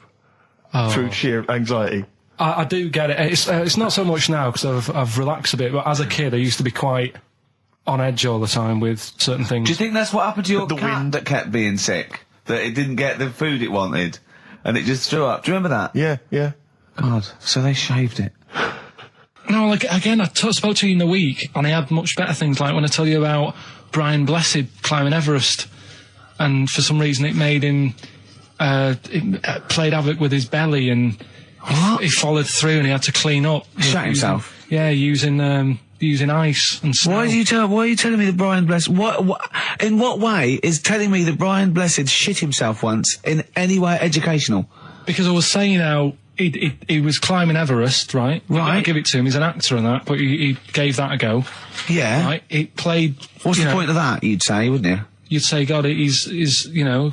So he's all right. Me doing a boxing match for no reason is rubbish, but him climbing Everest and shitting himself, yeah, he did that. It's commendable. Right, and he's only going to like go and do it again.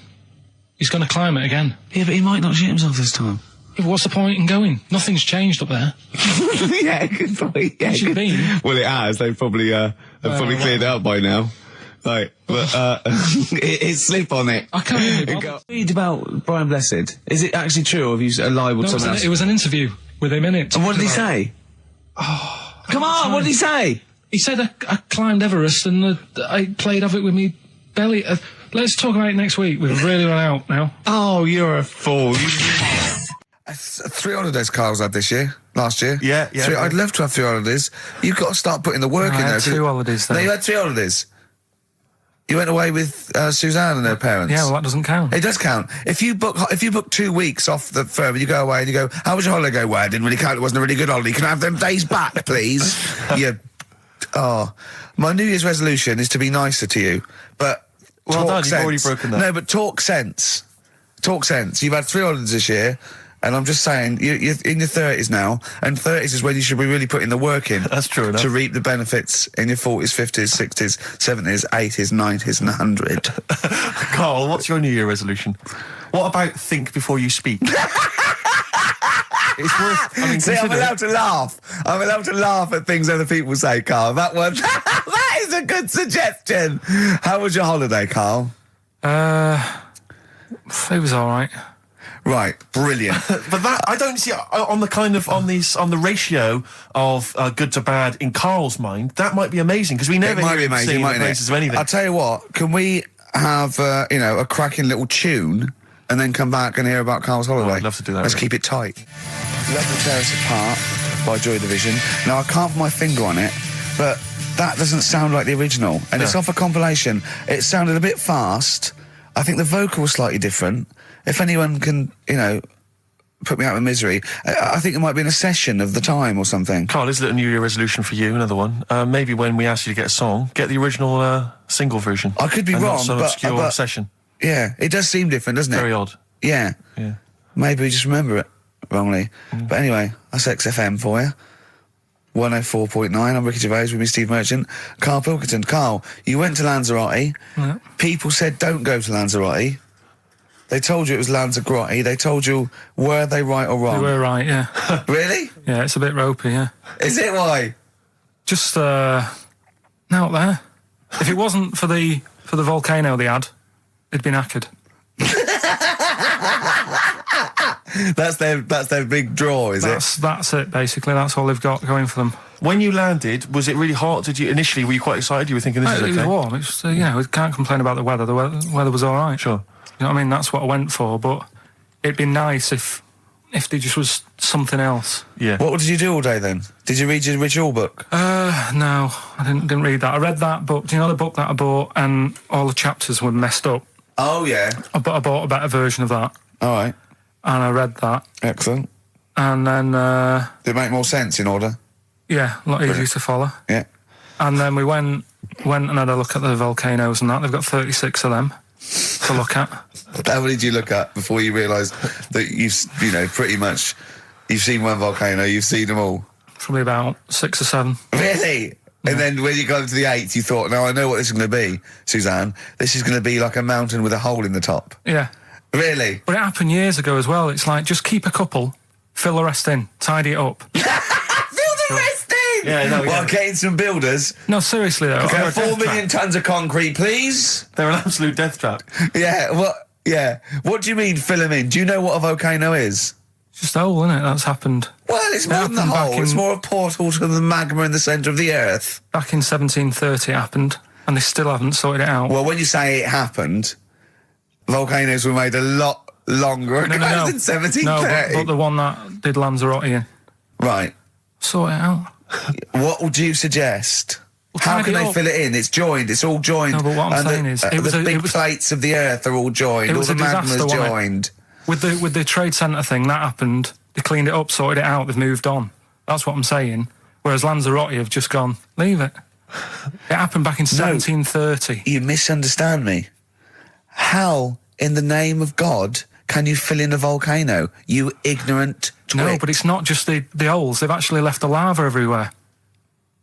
That's what I mean. It's not just the big holes. There's lava everywhere.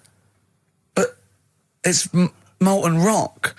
They can't just pick it up like they're like a carpet. Put it in the holes. The holes are there ready. Just push it all in. That's what I'm saying. Do you know what a fable is? I've got a rough idea. Okay, it's a thing that uses sort of metaphor, analogy, just to explain sort of morals. I mean, they're very old for a start, and it's all I'll give you an example of one. A quick one. Oh, the one about the dog with two bones. He goes to a dog's got a bone. He sees a reflection in the lake, and he thinks, "Oh, that dog's got a nice bone. I'll have that." And as he goes to get that one in the reflection, he drops the one he's got, and that's one about I think I was told one when I was younger. Go on. I think it was one. This young lad, he's got a dog, right, and he's about 8 years old, and this dog, he's had it since he was about 4, and it's a bit tired now, and he chucks sticks for it, and it doesn't go for it.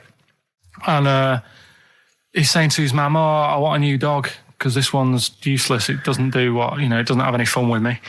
So they say, "Oh, no, but, Rover's a good little dog. You should look after it." And he's like, "Oh, I don't like it. I want a new one."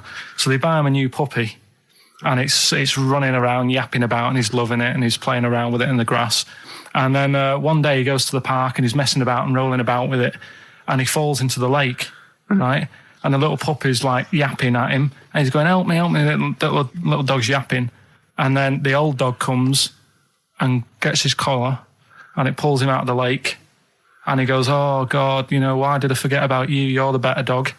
And he loved that one again rather than the puppy. I got a feeling that was Lassie. Well, yeah, that was an episode of Lassie. What's the moral? What's the moral there, Carl? What's that telling? What's that explaining through analogy? Sort of, don't forget the old. Look after old people. I remember there was one I heard once about a young boy who got trapped in a lake inside a cage. But he loved his trainers so much. He wasn't going to get them wet. But even though he had to get out there, and even though he thought that was the important thing because it's material value, he actually drowned, and the trainers were no good to him then. That was Bowie and Waterloo Sunset. Love that. Love the original. Love Bowie. Bowie was my gig of the year. These are my singles of the year. These are our clips of the year. I'm Ricky Gervais, with me, Stephen Merchant. We're just picking some lovely little bits and pieces. Do you remember when we talked about this?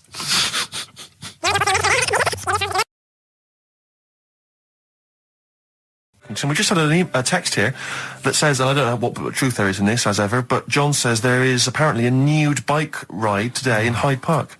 Now, I can't believe that's the case, because I don't think it's allowed, is it? You can't ride around with your veg, can you? I don't know. Why would you want to? Well, good point. On a bike. On a bike, I like the fact that that's what disgusts him.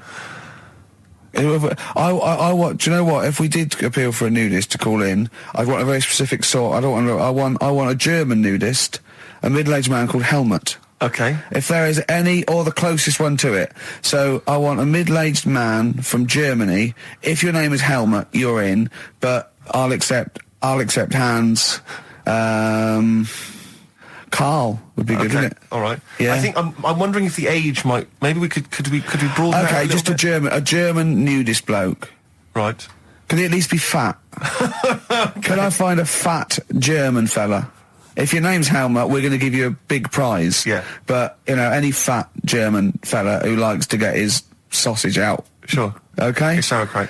Yeah. What's the phone number? 0871 222 1049. It'd be good just to get an email or a text with a contact on it, and then I can just call them up in the week. Sure. And 83936 is the text number. I don't know what our audience demographic pans out like, Rick, but I'm suspecting that's probably a fairly small fraction of our listenership. I know, but there must be someone out there. If you know a fat German who likes to get his tackle out, phones are going. Straight away. Just answer it, Carl. Just answer it. Just pot light. It could be anything. Well, just see what it is. To be fair, it could be a nutter. But just say hello. Just tell your turn. It's not straight away. He'll stay there, won't he? He'll stay there. Well, answer it. Answer it. Leave it. Answer it. Oh, you see this? It's gone. It's gone. There you go. He bottled it. So just as well. Well, you took too long to answer it. There's a vicar in Australia who started sort of doing his services and all that in nude. Hot, isn't it, out there? Yeah, Where'd but you get the churches aren't. Churches are pretty cold. It was on some website. Of course it was, yep. Just saying about a vicar and that who's... there's a lot of nudists and that who want to get married. Do it, you know, don't mess about with the wedding dress and that, just snip up. Cheaper, isn't it? Well, I suppose it's so, I suppose if you believe in God, you believe that, that's the way to be, innit? Because Adam and Eve and that. Yeah, but then in Adam and Eve, the shame made us dress up, didn't it? Yeah. Eating the apple and things. Yeah, but God didn't want that, did he? No, he wanted to see it all. He was loving it. He was having a whale of time getting a life full of all of that, and then the snake said, cover yourself up. Stitched him right up. What exactly is there then? Is it just a kind of moon-like kind of surround with just kind of dust and rock? That's exactly what you see. I was there when the Mars thing went wrong. Yeah. I would have just sent a camera crew there, filmed a bit of that, right, and say, here we are, this is it. Yeah. Ignore the little coffee shop in the background. Yeah. Right? This is Mars, because that's where it's like just loads of dust. Yeah. Holes everywhere. Tidy it up. Little round-headed aliens complaining. Yeah. Whinging. Just like Mars. Yeah.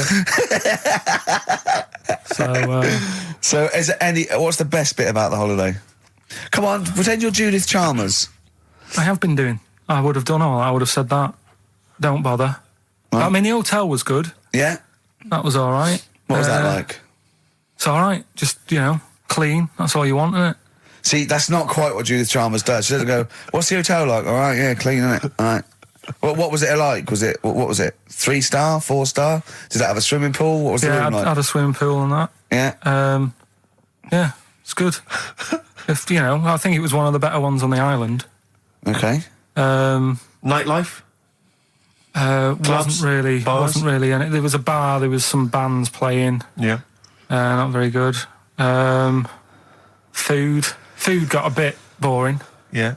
It was always the same food every night, but they sort of themed it and made out as if it was different. So, like, on Mexican night, it'd be chicken with a nacho on it. Right. And Chinese night, sort of chicken with a little prawn cracker on it and stuff. Sure. But that got a bit boring. That's me just turning on my phone, because I want to read to you a text that I got from Karl. I think you sort of sum up the holiday in this text, don't you? Do you remember it? I can't remember. Let's have a look. Let's have a little look. Instantly, what did Suzanne, your girlfriend, make of it? Similar view to you, that they should fill in the holes? Yeah, it's just that thing, you see, I went on a coach trip, right? And you go and see the volcanoes. Like I say, there's 36 of them. Yeah. Which, how many do you need? And when we're on the coach going round all these volcanoes, the fella on the front's going and look out your left window at the moment, and there's a volcano. And if you quickly look out at the right-hand side there, there's another one. Right. And on the left, he's just like, all right, we've seen it. Sure. Do you know what I mean? Yeah. And that trip, we'll talk about that trip in a bit. Right, this is the text I got from Karl, right? All right. Been up to a volcano. Been in some dead artist's house who built his house in the lava. They said they would show me science with volcanoes, but all they did was chuck some water in a hole and it shot up in the air. No dwarves in the canteen, no scousers here, but there is a Swede woman with a big head. She looks effing gormless with a cap on. All right? So a little reference there to... A Swede woman? What's that mean? Do you mean Swedish? Yeah. Or she looked like a vegetable? No, the Swedish woman. But they've all got sort of quite big bill, aren't they? And I sent him a text. Oh, well, it's just good to be on holiday because, I'm working. He sent back, so am I. Just been watching Sky News. There is a school for monkeys who want to get a band together. Is that monkey news for later?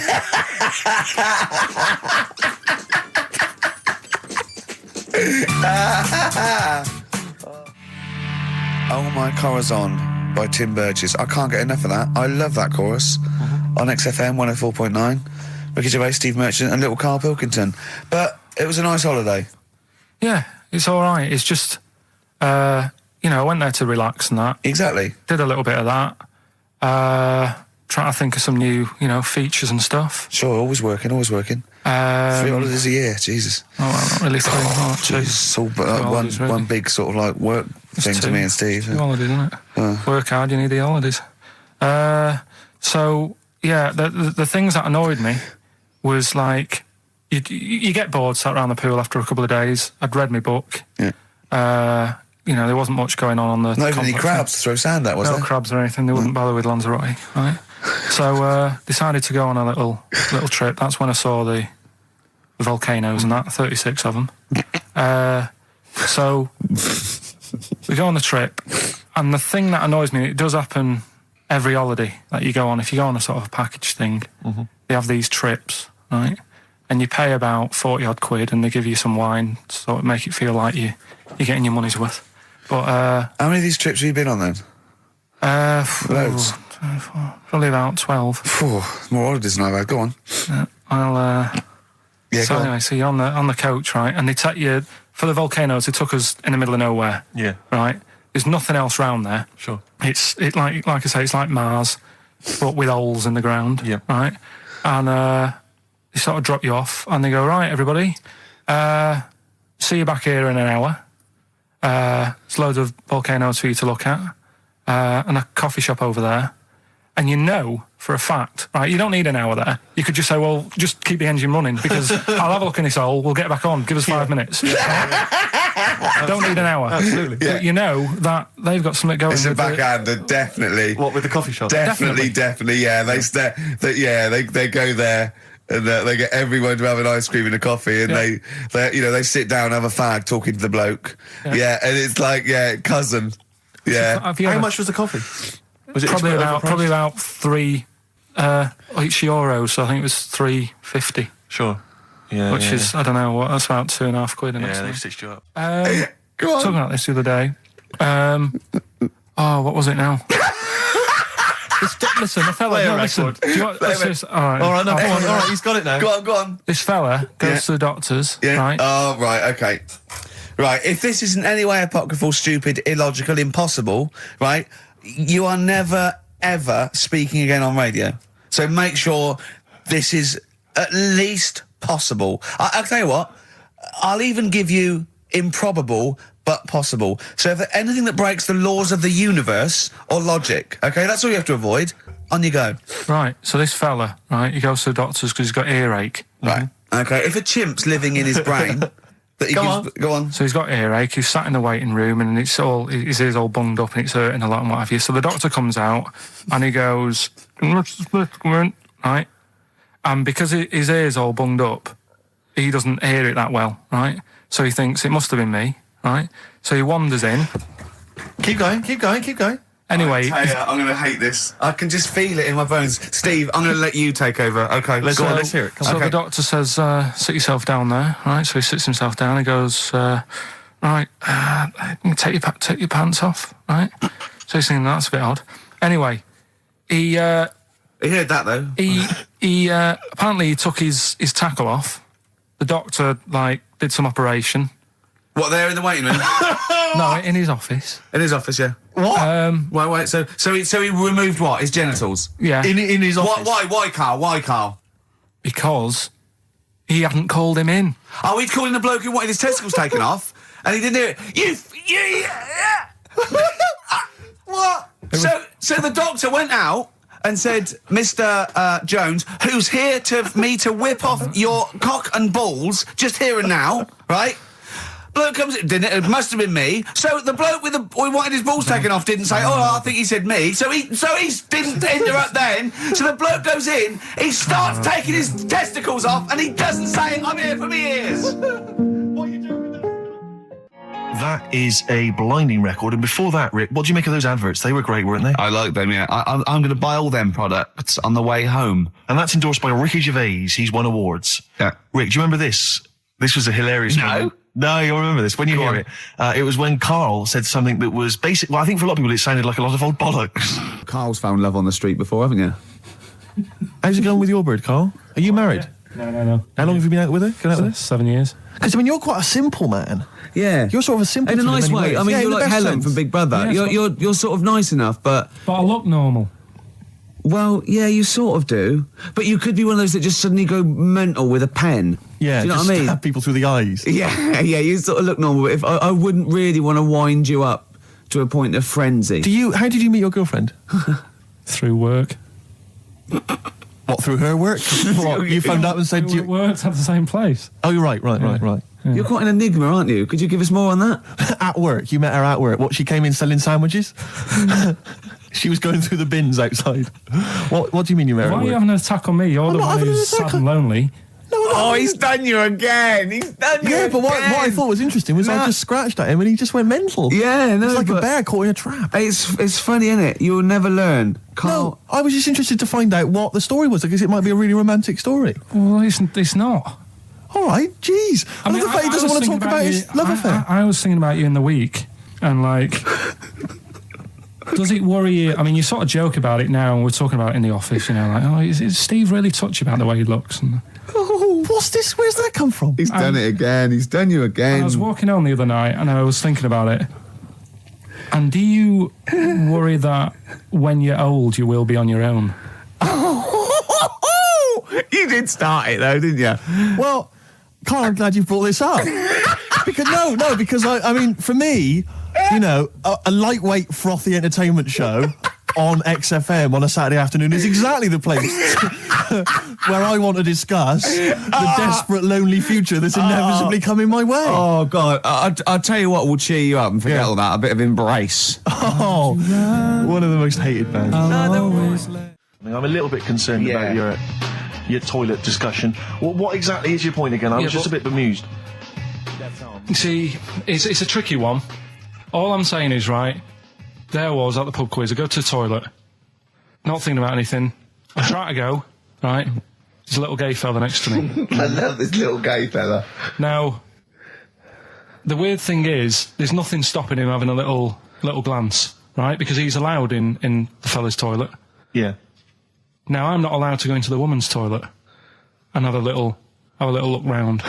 Right. So all I'm saying is, should they have another toilet area? What, for gay people? Yeah. And so this would be gay men and lesbians? Is that going to complicate things?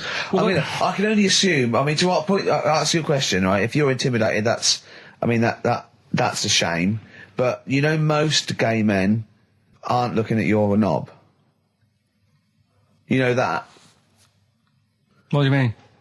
I can only say that 99.9% of gay men who use a urinal standing next to what they assume is a heterosexual man aren't looking at his knob. And what they're doing then? They're emptying their bladder. No, but the thing is, I can't talk. You're saying like, you know, about would you have one toilet for lesbian women and gay fellas, right? What does that mean? Would it be mixed? Would it just be? Well, would it have a man on one? That's heterosexual man. A little picture of a woman on the other, and then what? What would the little icon be? A man and a woman. A man and a woman. Just having a chat. Yeah. In pink and dot lines. But you couldn't mix them, because then what would happen is you'd get people who are going, oh, I'll play up to this a bit. What, pretend to be gay? And yeah, you know, sort of grow a moustache and shave their head. And pretend to be a lesbian. Right. Yeah. So I see. So you know, people pretending to be gay so they could go in and have a look at the lesbians. Yeah. Right. So that would mean that we need 4 cubicles now, wouldn't we? Yeah. No, this is fine. 4 cubicles. So every pub How now. many toilets do we need? Every pub's now got 4 toilets. Oh, Carl, bisexuals. Yeah. Now, interesting. Bisexuals. How many toilets do we need now? Call the council. Do you use any? Huh? No. No, because they're interested in everything, aren't they? Because the little bisexual fella will be looking at your knob. Right. With them, what you do, you just have a door, you open it, and there's one urinal there, so you can't get a queue. They have to sort of wait. I just thought that, well, why can't there just be a thing between the urinals, so no one can look at anyone else's knob? Wait a minute. Just to go back to Ricky's point, what stops, even if we've got the toilet for gay men, what stops the gay men who want to have a look at your willy going in the regular toilet and pretending that they're straight? Most men don't Who's going to police this? wear gay across their No, heads. exactly. They don't have a tattoo. There's no branding yet in the British house where they have to declare. So we're going to have to expand this. What So we've do all you- got to carry identity Do you know cards. you can see a gay, can you? Coming a mile off. No? No, I'll just hold it in next time. No. Can you tell gay men? Do you know a gay man? I'd say probably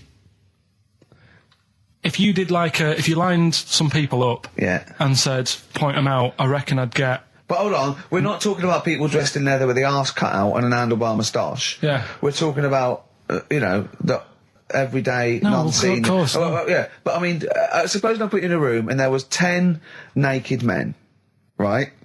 Yeah.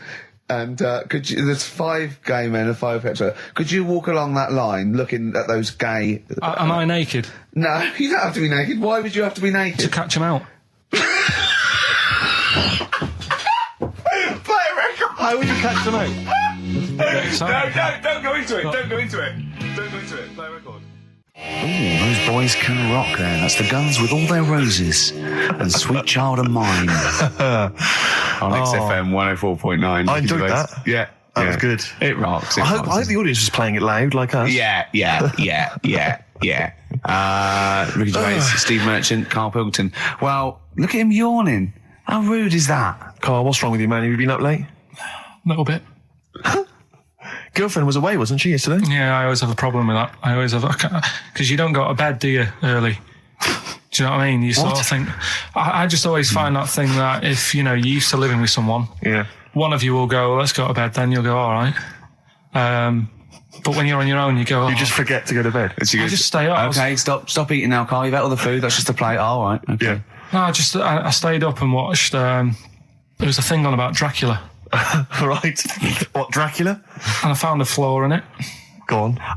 Not the fact that he's the living dead and and drinks blood to stay alive and he doesn't reflect and he can in turn into a mirrors. bat. Well, and you can go on. The mirror thing, you can't look in mirrors, can he? Well, he can look in mirrors, but he can't see himself in a mirror. Yeah. That still doesn't work. Go on. It doesn't work at all, Carl. It doesn't work at all. Well, centre parting's always really neat. His centre parting's always How does he do it if he can't look in the mirror?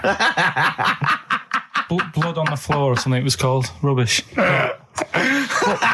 I love the flaw in the Dracula film is that his centre parting's too neat. How did he do it without a mirror? Oh. Was it a documentary about Dracula? No, there was the real Dracula. The real Dracula. Yeah, the real Dracula. The It's true just a film. It had blood on the floor or something. It was called. Yeah. It's rubbish. We had a little lunch yesterday, didn't we? We did indeed. That was a nightmare. Yeah. I hate going out with you two. I was explaining to Carl, right? I like to excite Carl's imagination, right? And if it involves chimps or monkeys, all the better. Brains he likes, parts of the body, deformity. I know where to, what buttons to push. And I told him about this thing. I don't know if any of you out there know about this, but there's an experiment they did in the 50s, a clinical psychology experiment where there's your 2 hemispheres of the brain, okay? They're joined by a thing called the corpus callosum, right? Which is just a little flap of skin, like a little scarlet lead that joins your 2 hemispheres. And what they did, they cut that in half, and they thought it was a cure for schizophrenia, but what it turned out to be, or epilepsy, I think, I can't remember, was that your 2 sides of your brains didn't function together. You couldn't get information. I was telling Carl all this thing, and one of the things I told him was that they did it on a monkey, and it fought itself over a nut. Like its right arm was connected, by its left lobe of the brain, and it was fighting over itself. And Carl went, instead of thinking this is amazing experiment, he went, would it have been happy if you'd given it 2 nuts? Yeah, I know. Well, you started off by explaining it, and I remember you mentioned, because I was watching the 2 of you as you were describing it to me, you said, of course, one side of the brain deals with symbolism, and as you said the word symbolism, I noticed Carl drift away from looking at you, pick up his mobile phone, and start pressing buttons randomly. And I thought it was the word symbolism that got him. And I noticed you took you just a moment longer. And I think the first thing you said was, when did I lose you? Yeah, I knew I'd lost him. It's extraordinary. And he doesn't even try to disguise it. I said nomenclature at one point as well. Right, yeah. And I knew I was dicey with death there. Yeah. But, but I told you tried to look it up, didn't you, on the web? You didn't find anything about it, did you? The spelling of it's, what is it again? What's the word? Corpus callosum. Yeah, so I couldn't do it. No, there's no point. Don't bother. Give up. Don't bother. Give up. So if anyone knows any interesting facts about that, But yours hasn't been cut in half, has it, Carl? That would, again, might explain something. I'll tell you what we will be talking about later. I don't know if you're sort of aware of them, Steve. Go on. Bonobos. Oh, I don't know much about bonobos. I told him about he was looking for stuff. I said, put in bonobo. He was having no luck with chimp. And they're a form of chimpanzee, but they're even closer to us, evolutionarily speaking. They've got their social groups are more like ours. They're more intelligent. And he was loving it, weren't you? So is it human bonobo Carl? Is that how it works on the evolutionary ladder? Chimp Carl. Yeah. Yeah. Talking about him. So we're talking about bonobos. You're excited about that? Yeah, That's coming up in Monkey News? No, I think it's a bit of a monkey bonus. Placebo, Bitter End on XFM 104.9. This is pre-recorded. We recorded this a couple of weeks ago, before Christmas. I hope you had a great Christmas. If you didn't, not our fault, really, is it? Nothing to do with us. Wouldn't have thought we'd have. We're well over time because we've got plenty of cash now, thanks to a lot of you who probably bought the Office DVD. Yeah. Probably got And that if you in haven't stock. yet, and you've maybe got vouchers or money, still available. Still there in the shops. Still available. You can still make it the best-selling DVD of all time. Please. Please do. Yeah. Please do. I'll tell you what you want to hear, though, before you make your mind up. I'll tell you what, if you like this next clip, go and buy the Office DVD. I think you will. It's a brilliant clip. It's the one where we talk about, well, it is self-explanatory. Yeah. We went, it was a great day, wasn't it? Brilliant round of golf. Absolutely brilliant. Such a beautiful place in Stoke Poges. It's like a really posh place. And are you a good golf player? Well, we'll get to that. Oh, okay. Wow, he bought the shoes especially for it. Oh, I'd love to have seen him in those little shoes. I know, and they were no good because they were metal spikes. We had to change them. He was annoyed straight away.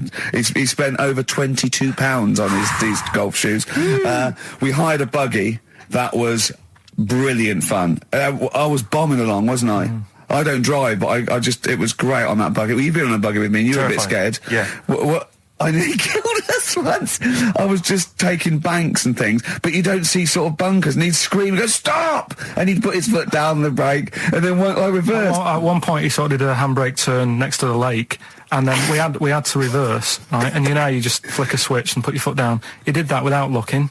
I look behind, there's a big oak tree there. He screams, watch the tree, right? So, Dukes of Hazzard. I kept jumping in and leaving him behind because I had to go to my ball. Because anyway, the first shot, I got on the driver.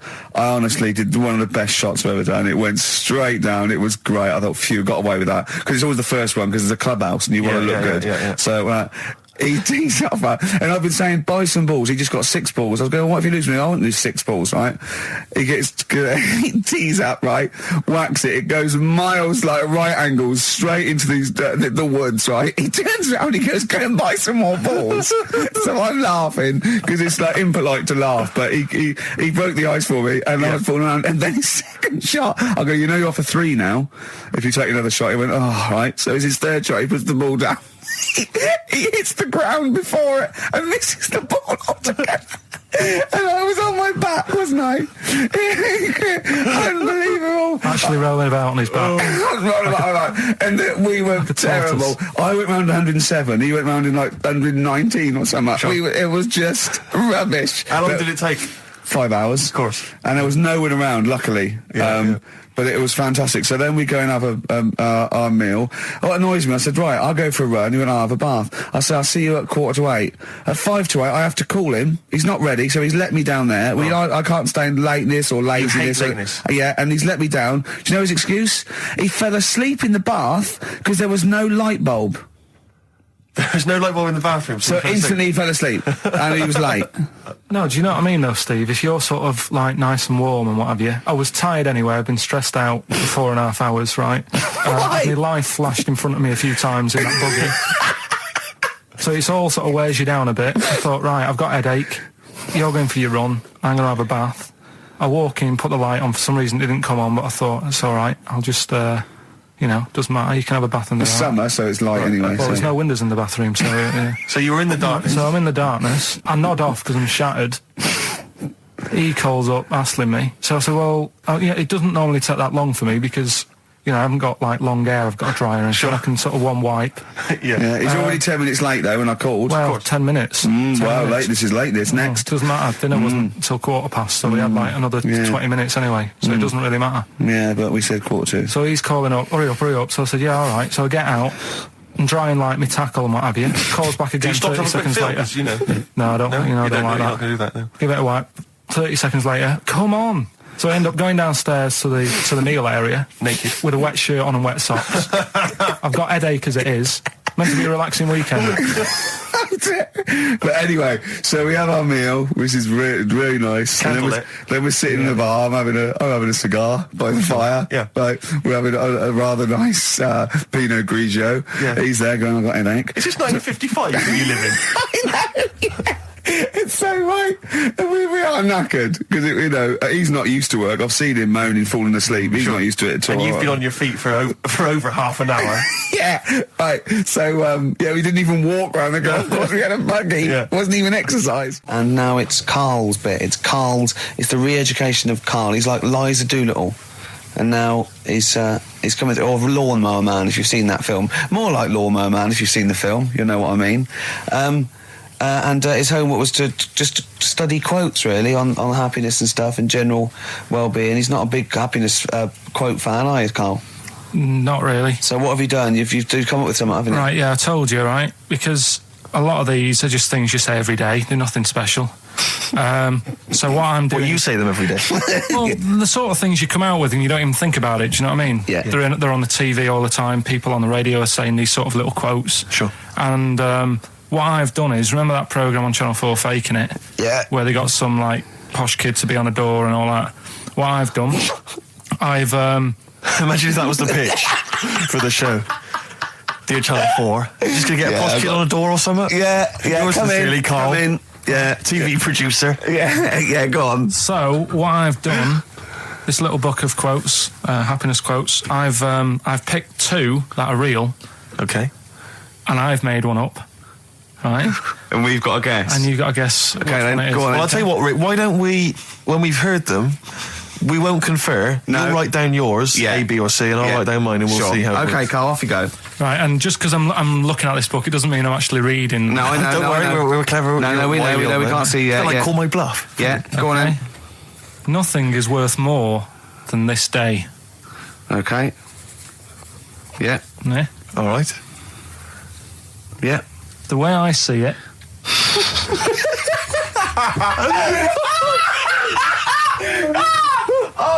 Oh God, my head's gonna burst. No, hang on. My head's gonna burst. No, Hang on. this might not be Karl's. It might not be. How do you know I haven't tweaked them a little bit? Yeah, good Okay, point. fair Good enough. point. No, good point. The way I see it, if you want the rainbow, you got to put up with the rain.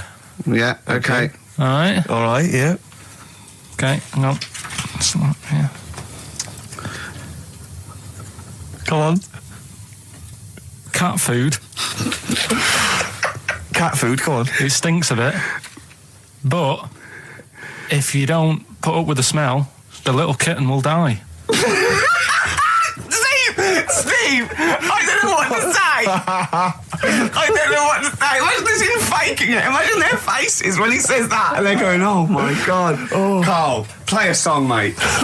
We'll have to confer on this one. Right, Blair. Well, that's just amazing, Karl. Just read them again. Two were real, one was fake. Go on in. Right. First one.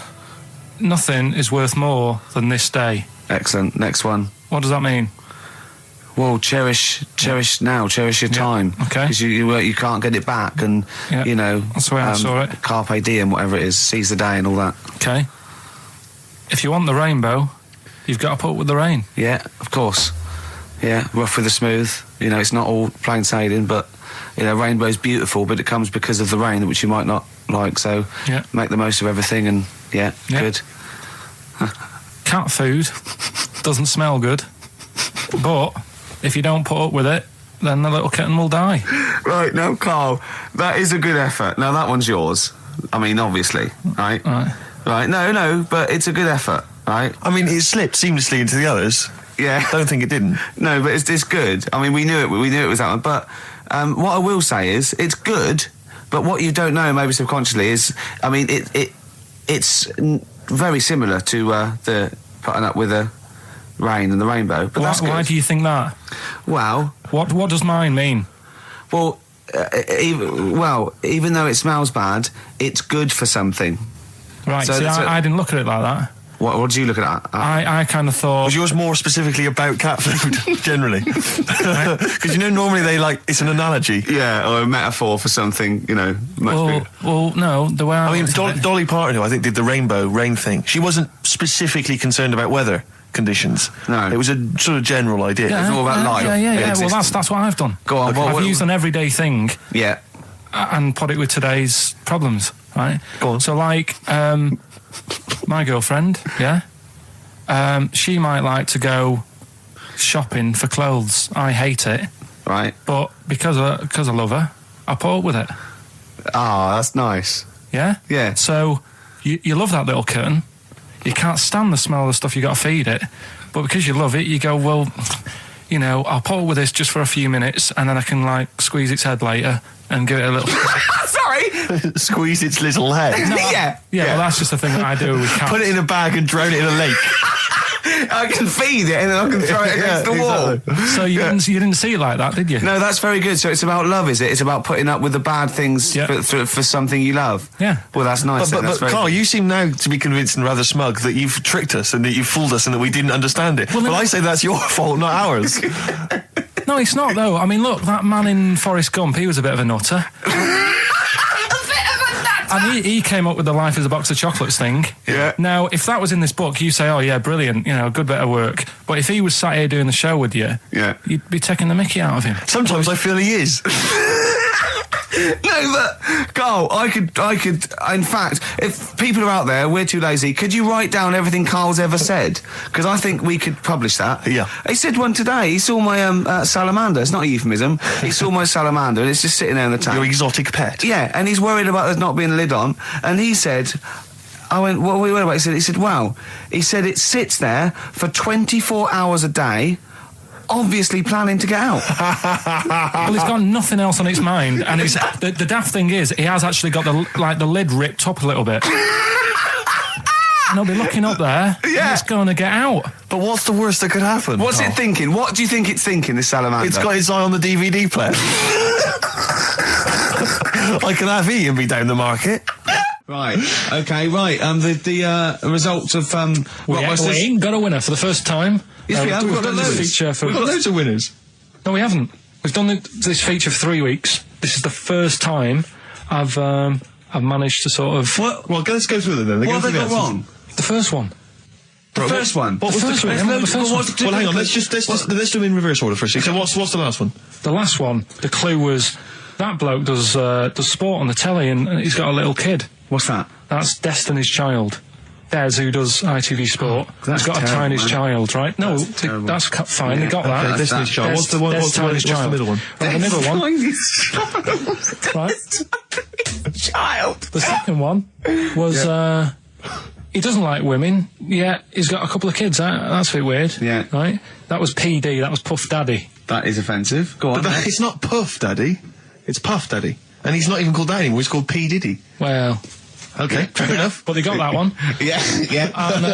And if I'm being tight, these lot are as well. Yeah. Yeah.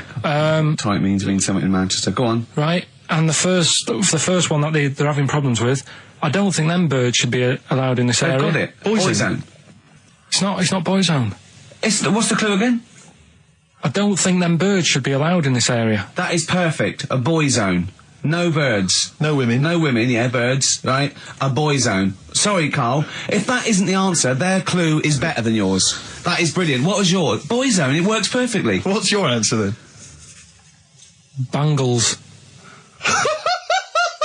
What? I have no idea what that means. Like seagulls. So you don't want them in this area, so you're banning them. Bangles.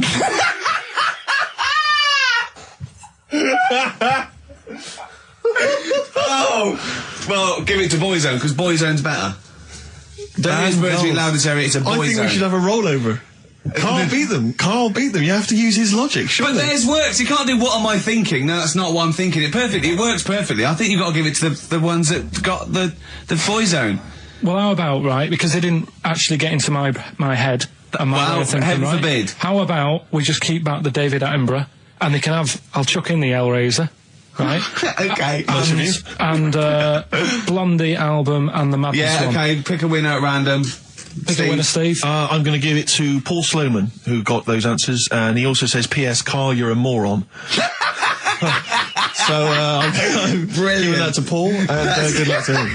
Right, well, he's got a crazy night tonight. If we can rush these over to him, he's got a cracking Saturday night. Well, if I'm a moron, I might get your address wrong when I send them to you. Ooh. Coming right back at you, Paul. Yes.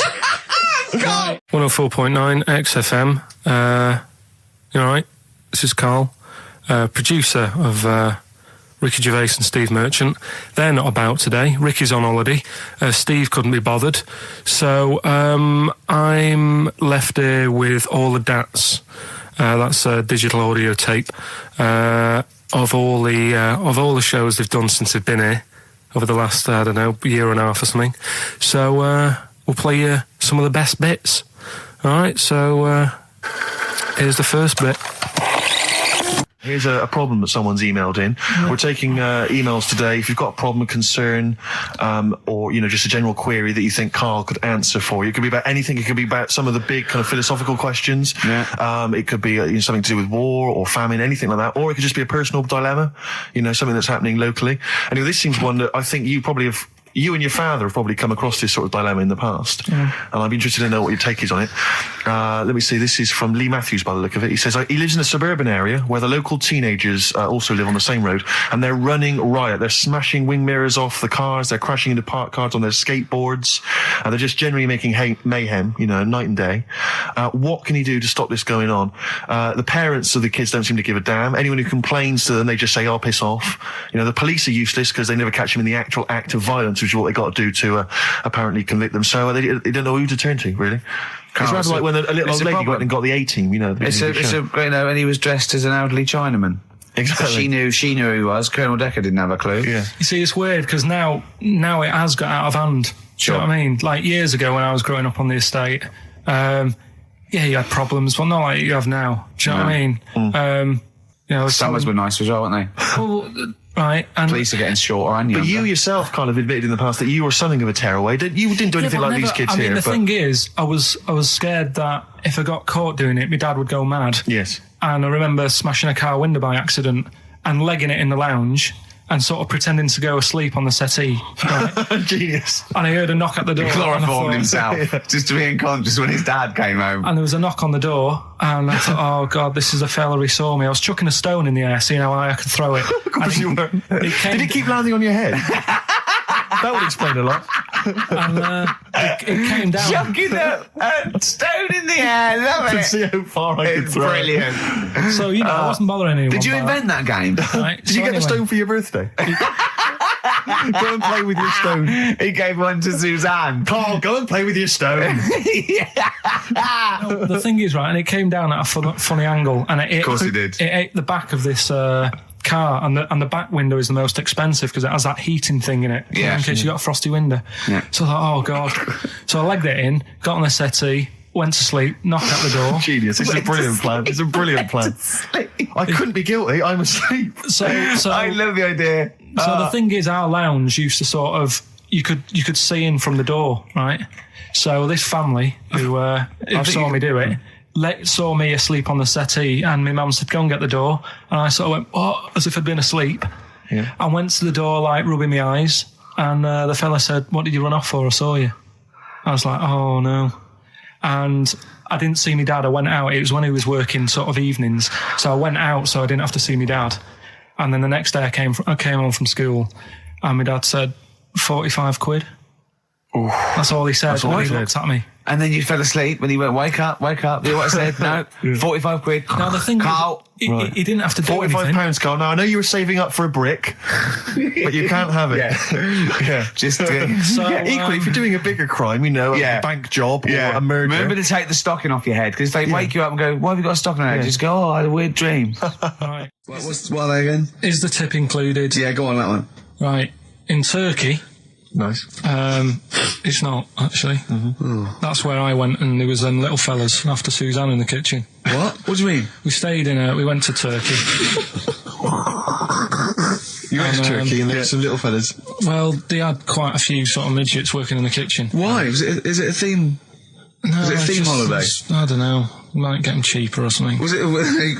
So they were working cheaper. They were working in the kitchen, and one of them fancied Suzanne and kept sort of eyeing her up, and she was winding me up saying, "Oh, not eyeing up and down, just eyeing her up." Yeah.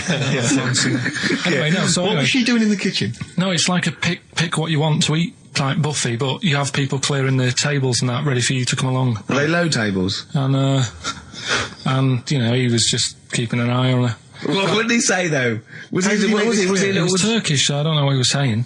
But he was a little fella, yeah. Did he? What do you mean a little fella? What do you mean little fella? Sort of dwarf-like. What do you mean dwarf-like? He had magic powers, or he was 4 foot? No, what do you mean, Carl? A little bloke, just like a normal bloke, but small. If you stood him in the desert, you wouldn't know. But he'd be hot at first. Right, Carl. You should watch out for the monkeys. Yeah, underground. There's underground monkeys. Look, you can't just say there was a little midget fella who was eyeing up my girlfriend and then leave it. What do you mean? What was happening? This is a story to us. This is much more interesting to us than, and she was deaf, right, and she hit her head. That's much more I don't understand how it manifested itself. Did he come over and say something? No, do you know when it's like girls know, don't they, when someone fancies them? What do you mean there was lots of them as well? Do they? That's worth knowing. Listen, right, come on, right. So you went to this holiday, yeah? Yeah. And you went into the dining room or something? Yeah, downstairs. And you looked over. You thought, this is odd, there's no one serving. Yeah, and they go, wait a minute. Hold on, you looked down and there was a little waiter. There was loads of them running around busy. Why though? Why did they get summer? What do you mean? Because it was summer. They had more of them. They come out in summer. What do you mean they had more? What do you mean? Because it's busy, isn't it? Well, no, but they hibernate in the winter. Why were they all midgets? I don't know, maybe it doesn't heat stunt your growth or something. No! Well, they just happened to, maybe it was a thing that they did for tourists or something, I don't know. I just got on with my meal. It was a holiday, do you know what I mean? God. Right. So some midget serving, I'm not going to ask any questions. Right, okay, yeah. So they're all little fellas running around, and this one always was like, do you want a new serviette? You know what I mean? Going out of his way to sort of... for turning on the charm. Yeah, he was going out of his way, the others weren't. Right. I think what was happening is he'd been working with Santa all the winter. Yeah. This is a little summer break. This one was your waiter, and so he was being polite to you. Maybe. But what did Suzanne say then? She was using it to wind me up. What was she saying? Just like, look. He may be small, but he's built like a... Yeah, he's all man. So... Were you jealous of a midget then? You were jealous of him? It is a bit annoying, isn't it? Why? It wouldn't bother me as much now, because I've been with her for ages. Right. But at the time, that might have been one of our first holidays, and it's like... You don't want to be what's going on? I paid for this holiday. Yeah. And then you get off with a midget? Yeah. Oh. So anyway. But it doesn't matter because you got chatted up by a bearded lady. So. yeah. Tell you what, no, that's got nothing to do with that. What were you going to say? I was going to say the hotel was half board, and maybe... Oh, right. I thought you were going to say it's just one of her shortcomings. So listen, right? Play a record. He said this, oh God, it's like a child or a cat when it's confused. He went, Steve reckons in ancient Greece, right, it was better to shag a bloke than a woman. And I went, well, yeah. I mean, that's about the male being sort of a first-class citizen, much better, wasn't it? An aspiration to sleep with a beautiful man than a beautiful woman. Women were lower-class citizens, so therefore men were seen as higher class. So to have sexual relations with a man, there was no shame in that. No. In fact, it was looked upon and as I said, well, ancient Rome. I said, Nero, he'd sit in his big jacuzzi and he used to get, pretty boy men to just go into the water and just nibble at his testicles while he was having a watch. He didn't do that. He did. Yeah. And he's not a gay fella. No, well, no. I mean, I don't know about Nero, but I mean, it wasn't a case of a big delineation between what was heterosexual and what was gay. It was just, whatever you... So what did this fella do then? This one who's having his... Well, he was pretty much top boy, Nero, for a while. He was in charge. And, and you did what you're told. If Caesar or... But why were people going round there? Why didn't they go, oh... No, they weren't dropping in. It wasn't like the doors opening. I was going to see what Nero's doing. you'd have probably been like a delivery boy or a stable boy or something, you know, and you'd have popped round there and you'd have gone, there right, Nero, there's the tablets of stone you wanted. And they go, Pilkington, why you are here? Pop under, I don't know why he's French. What is that? I don't know why he's French. Just pop under the water and nibble at my testicles and you'd have done it. Because he was Nero. I wouldn't. You would have. There's no way I would have done. Well, you would What have. have I done? I've dropped a pizza off. Yeah, you why put am I round to there? Nero's place with the pizza. Right. Right, I'd say I've done my job. Right. Yeah. That's not the sort of tip I wanted. No, he'd have said, get the little baldy chap to nibble at my testicles, and you'd have been under the water. I wouldn't have done it. No, Well, you I can't put my head on the You wall. know that, right. No, I wouldn't have done it, Can I just say this, Steve? Not only would you be nibbling his testicles, you'd have been going mad. You'd have been noshing him just for extra. You'd have been doing everything he wanted. You'd have been going, he'd have gone, I didn't ask you to do that. You'd have been going mental. They'd have been chewing, slurping, smacking, poking. You'd have chopped, you'd have gnawed his packet off. You'd think you're eating Walker's crisps. There'd be bubbles, there'd be flood. Oh, it would be horrible. Alright, this is Karl, the producer of Ricky Gervais and Stephen Merchant on XFM 104.9. We're playing out some of the best bits, hope you're enjoying it. Here's another one.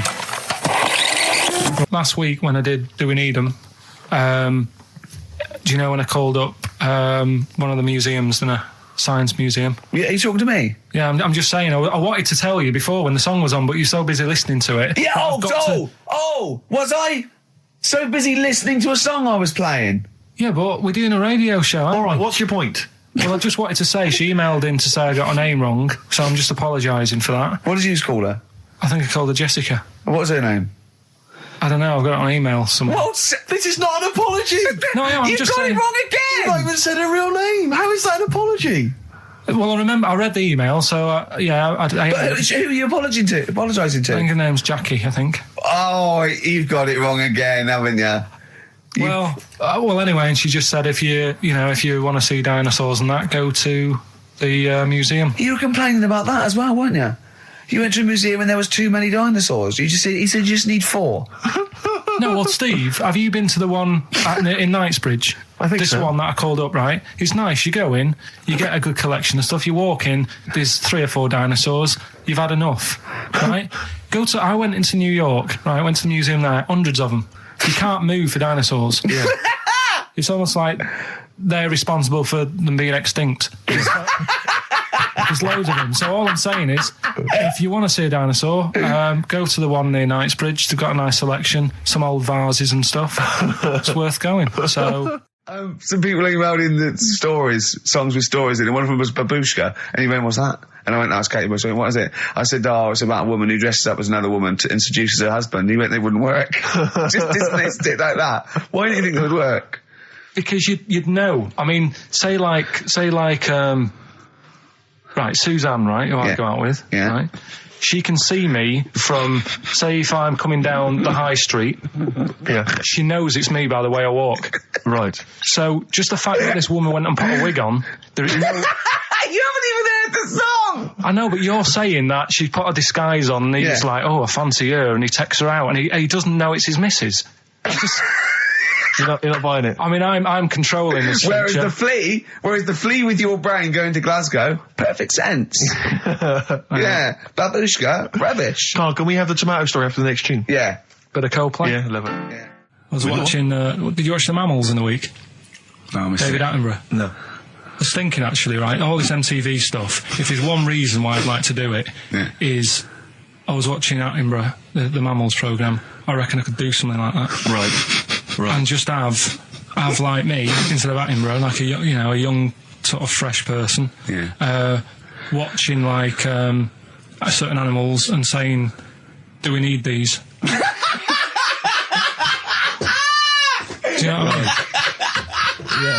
Yeah. Oh, God! What's going to Death on Earth? Well, that's amazing! Do we need these? No, because there's loads of And stuff. the audience at home would vote. Would there be something like telephone like a vote? vote out system. Oh, But the thing is like, it's something interesting that Attenborough was saying the other night on on Jonathan Ross's show, on his telly show, right? He was saying, he said you could take all the humans off the earth and it would carry on, but take like some animals off it, mammals and that, you got problems on your hands. I thought that was quite interesting. Yeah. So it's like the question is, do we need these? Is that part of the big thing? Right. Like jellyfish. Yeah. We've talked about jellyfish. Yeah. Yeah. So which mammals in particular were You talked about our watching that Zoe you Ball thought- show, haven't you? Hey? Which mammals were you thinking we don't need when you watched the show the other night? Any in particular that you thought they don't need them? They're not of interest. Well, I like whales, but I don't know what they do. And they're taking up quite a lot of room. Sure. But stuff like Yeah. but like jellyfish, I looked into because Yeah, you know well, I was I know talking you about don't them, and they were saying they've got no eyes, no heart. There's something like 97% water. Yeah. They're blind, and they do about 33 miles a day. Right. So it's like, do we need them? Could we clear them out? Yeah. Well, the big net. That would be the programme. What? Right, we'll get rid of them. Next week we'll be looking at Rhinos. I think it's genius. Honestly, I think it's genius. And like going along, sort of like picking up sea anemones and going and just lobbing them into the sea. Well, what do you think about MTV doing that? And then I just, in between the bits, Play music videos? I play music related relate to to it. fish, so I could play like Fish, Yeah. that rock guy, or the animals, Rock lobster. yeah, or what else could This I get could in run there? and run. What other songs have got animals in them? The Well, monkeys, could play the monkeys. Yeah, there's about 1 million, so let's not start this. No, but do you know what I mean? So do we need this? So MTV flies you around the world And to you- the most incredible exotic locations. You sort of climb up a tree or whatever, and next to, I don't know what lives up a tree, some kind of rare parrot.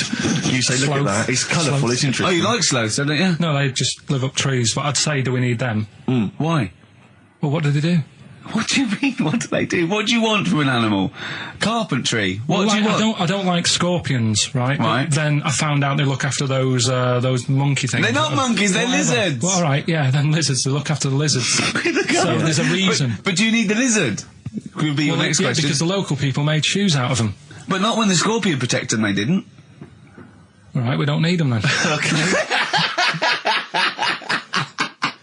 So, and so ultimately, would anyone decide? I mean, do the animals kind of get a chance to mount a case for their survival? I mean, is there maybe someone that comes into their corner and sort of defends them? I'd have like a David Attenborough type character who says, Right. well, they do this, and I'll go, yeah, but do we need that doing? Yeah. Okay. So what does an animal need to do in order for you to feel that it sort of gets a chance of life? I mean, like a pet, like an animal, like a dog maybe, or a cat, I mean, they give a certain affection to its owner. Is that a valid reason to survive? Not particularly for you. Not really. No, okay. I mean, saying that though, blind people use dogs, so they are useful. So dogs are useful. Same Farmers burners, use they often dogs. save people, don't they, in Yeah. snowy weather? Cats. I'd have to think about it. Okay. Keep the mice down. Yeah, but you got rent to kill. So what I'm saying is something that will affect the world. Right. I think you'll find everything does.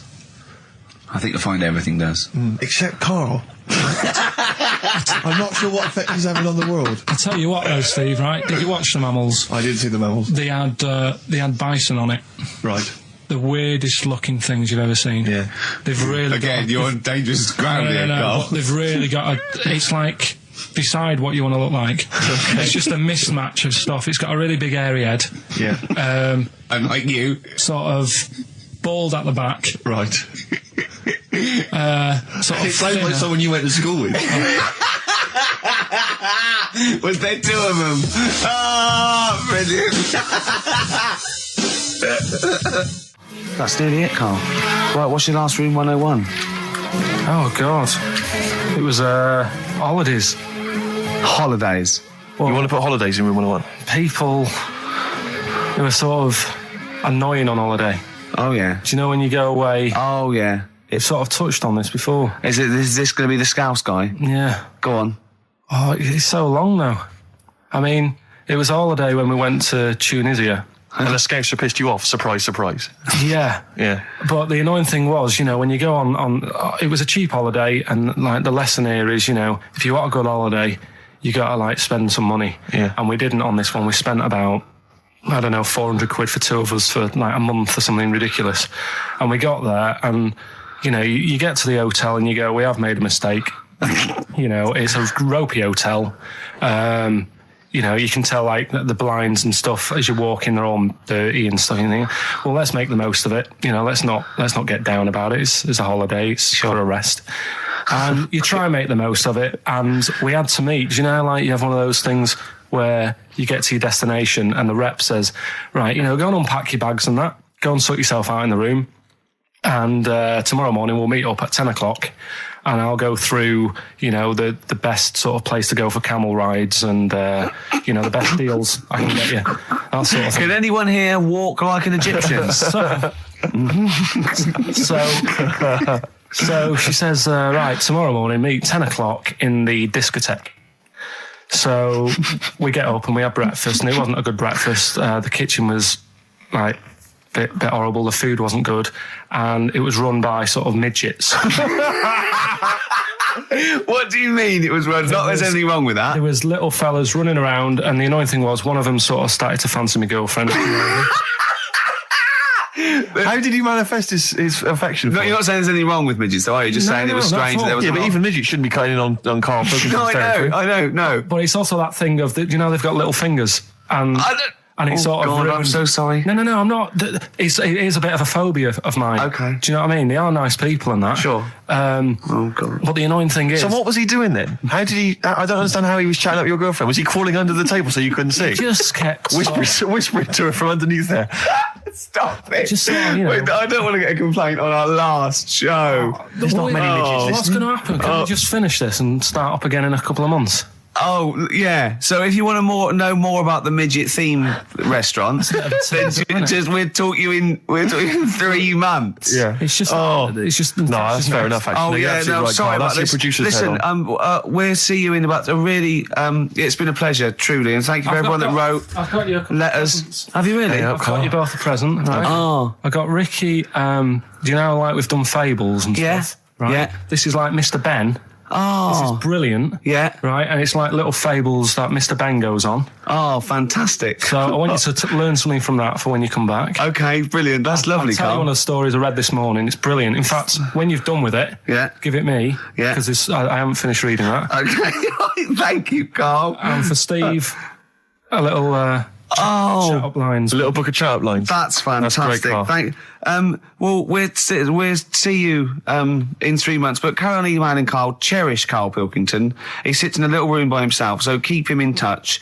And we'll see you in August. We're going to leave you with something that we all love. This is There Is a Light That Never Goes Out by the Smiths. Very apt, I think. Goodbye. See you later.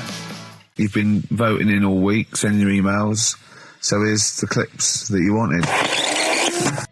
Right. Badly drawn boy, born again. Right, just get this Educating Ricky out of the way. So, Turkey, yeah. So what is this again? This is Educating Ricky, is the tip included. Right. Apparently a fellow was on holiday in Turkey. He's just having a normal holiday. Weather's good. You know, he's having a good time. Waiters are all normal height. Yeah. He's having his meal. He hears a load of screaming going on in the kitchen. Hold on. Has his girlfriend wandered in there? And they do, with a step ladder. Yeah. the circumcised people in the kitchen, and apparently... What are you talking about? Whoa. Slow down. We were sidetracked there for a minute. What are you talking about? I'm excited about 2 things at once here. One, they circumcised people in the kitchen. 2, I guessed it was someone losing the end of their knob. He did, yeah. I started thinking like Karl Pilkington. Extraordinary. That is amazing. Apparently it was going on. It wasn't just a one-off either. Well, when I say a one-off, I mean they did it more than once. Yeah. Right.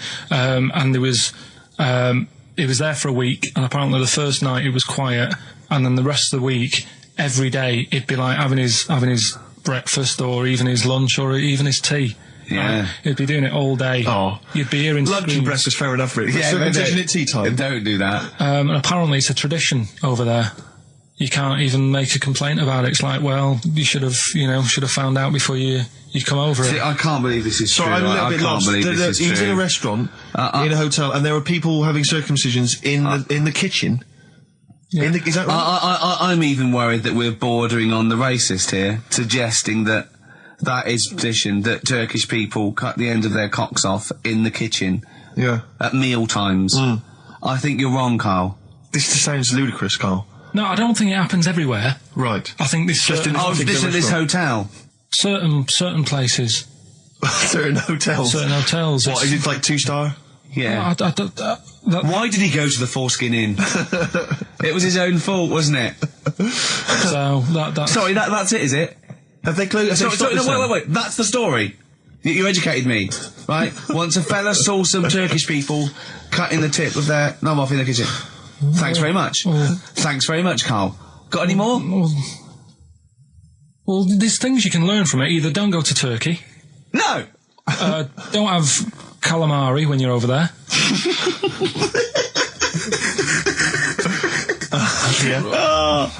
Carl, you've done it again. Well... So we get onto conversations. Talking about, he's asking me stuff about evolution. Tell me that. Why did the giraffe? What's that rubbish about the giraffe getting a long neck? I said, well, it didn't try and get a long neck. It was selected because, Anyway, I went into evolution for him, and he said, but why would evolution do that? I went, well, you think that evolution didn't do anything? There's not this consciousness. There's not this will that a giraffe has to stretch its neck to reach the leaves. One had a long enough neck to survive and pass it. He was going, yeah, but why did evolution? This isn't. But by the way, this isn't the most stupid thing. This is warming up. This is about 8:45. Sure. Right? He said, why didn't evolution make a giraffe good at carpentry so it could build a ladder? Right. Yeah. Okay. No. All right. Okay. So he's thinking around it. He's trying to pick holes in evolution. Yeah. We get on to, I said, well, things are, I said, we can see the speed of evolution in lower life forms like bacteria, viruses, they evolved. That's why, soon we won't have an antibiotic that can kill some certain bacterial strains. And he said, and this is about, 11:30, and I said, I'm going to bed, right? He said, in the future, they reckon that you'll be able to wake up and eat a yogurt you can have a chat with. I don't know what that means. Let's put a song on, right? No, and we'll come back to it. So you're going to explain that? Yeah. You've got an explanation? Yeah. The Verve and Sonic on XFM 104.9. I'm Ricky Gervais, with me Steve Merchant and Karl Pilkington. So let's just get this right. What did Carl say? He's just specifically giving those words again. He said, they reckon, and I said, I'm going to bed. He went, no, really? I said, no, I'm going to bed, Carl. There's no point now, because, it's just like you're talking gobbledygook. You know what I mean? I might as well talk to a pot plant. Yeah. He said, in the future, they reckon, I don't know who they are. Sure. I don't know, people who post things on the internet that he reads. I think the Telegraph. Anyway, complete the sentence. They reckon that in the future you'll be able to wake up. I love it. There's always a little scenario, an embellishment, like this little. Oh, hello, darling. It's your yogurt. Hello. You'll be able to wake up and eat a yogurt you can have a chat with. All right. Well, thanks for that, Rick. I'm looking at you. I'm going to throw that over to Carl now. Right. It's when I was away on holiday, right? I got. I don't normally buy the Telegraph because it's too big and that, innit? So, but they were giving it away for free on the plane, so I thought, ding dong, might as well have it. Mm-hmm. And I saw a couple of things in it. I thought that would be interesting. I saw this thing about the future, and it was talking about evolution and what have you, right, which I always find weird, because I always think that maybe we've sort of done it wrong anyway. Do you know what I mean? I sometimes think by definition, evolution can't get things wrong. Things change, that it's not successful, it can't pass on its genetic material, but if you're around, it's working. If you're around, it's working. Slugs are as evolved as they need to be. Slugs are as evolved as you and me. That's true enough. Yeah. No disrespect, but it works. It works. Sorry, around. Anyway, what's your point, Carl? No, I mean, I think we probably would have been better off staying as a fish. Just because there's more water than land, isn't there? Right. And you wouldn't drown. This is why I went to bed. No, I'm thinking of dozing off now. Yeah. No, but it went. Do you know what I mean? From what was it? It was bacteria. It was fish, mermaid, man, onwards and what have you. So anyway. Oh God! No, there are a few knowledge gaps in your theory of evolution. All right, you generally got it right though. So yeah, I mean, basically, yeah, it went bacteria, fish, mermaid, man. What's next is the big question. So it was telling you all about this and what have you, and saying how like we shouldn't have interfered, because maybe if we wouldn't have invented planes and what have you, maybe we'd be able to fly and what have you if we really needed to and stuff like that. Okay. So we've interfered with evolution, you see. Right.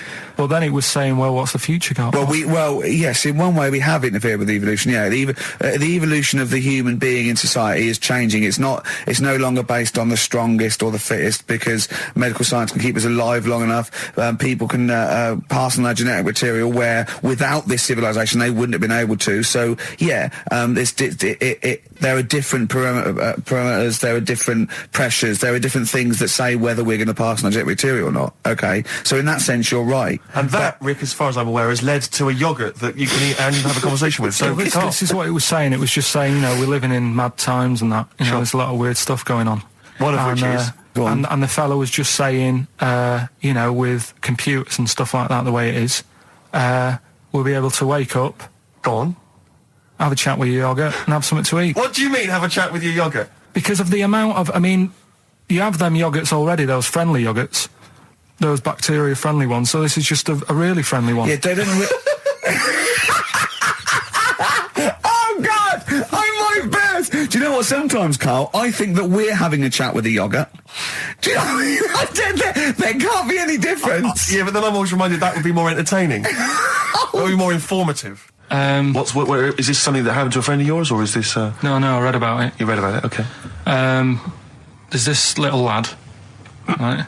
Okay. First of all, it's years ago, right? When they didn't have decent doctors in, like, every town and that. Yeah.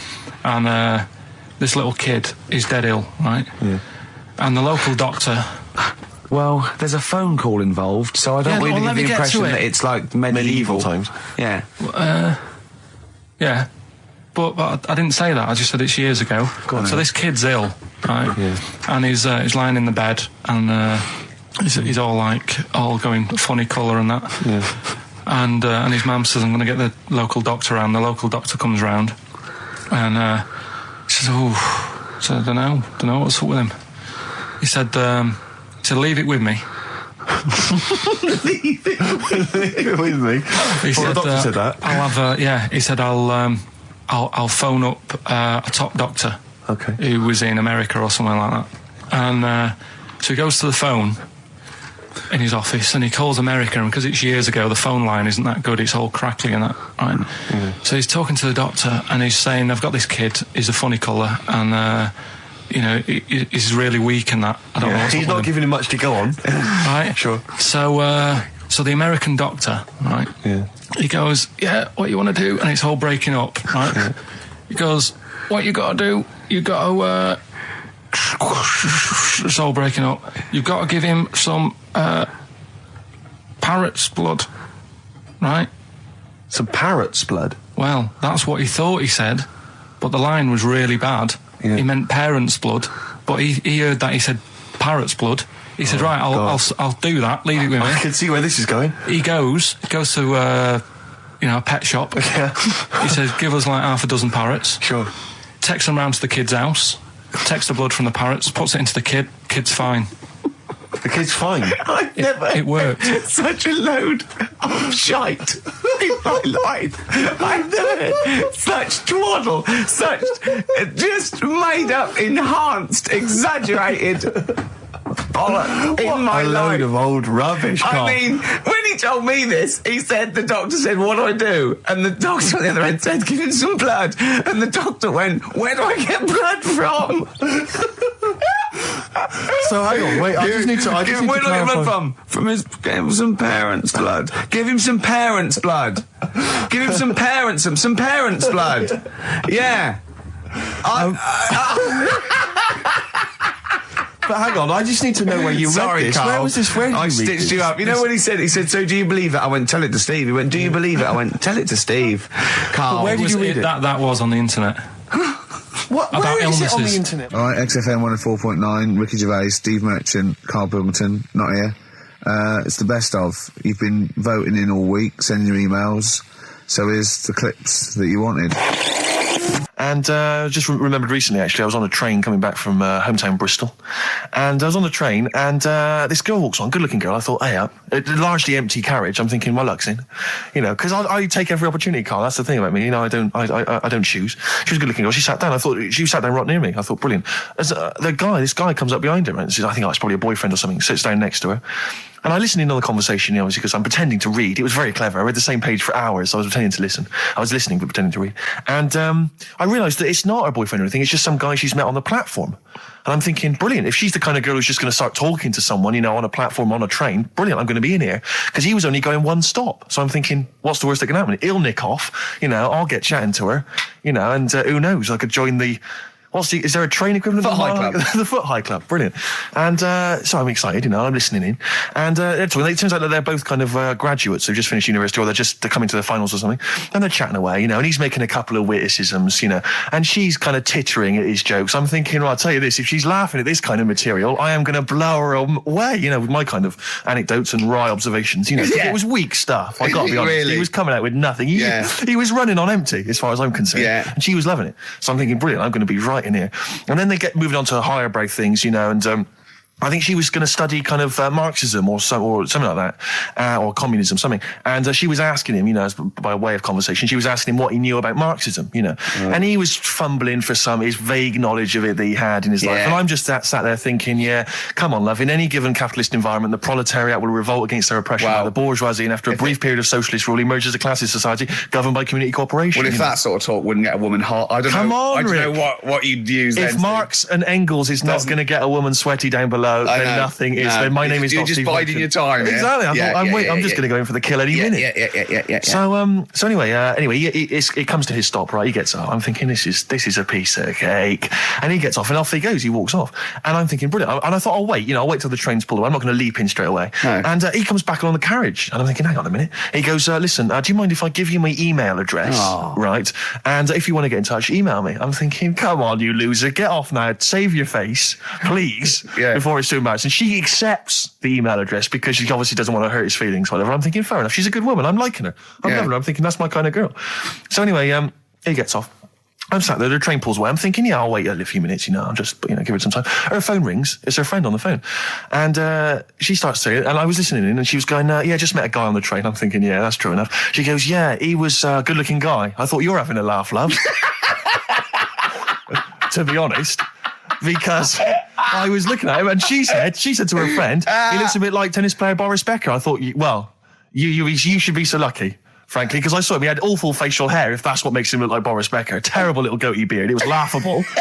I thought, I don't know. And then she goes the thing, and she's like, I met him, we got chatting and stuff, and she was going, it's not often that you meet someone, generally in life, who's, kind of thoughtful and intelligent and funny. I thought to myself, I'm not even going to waste my time with you, love.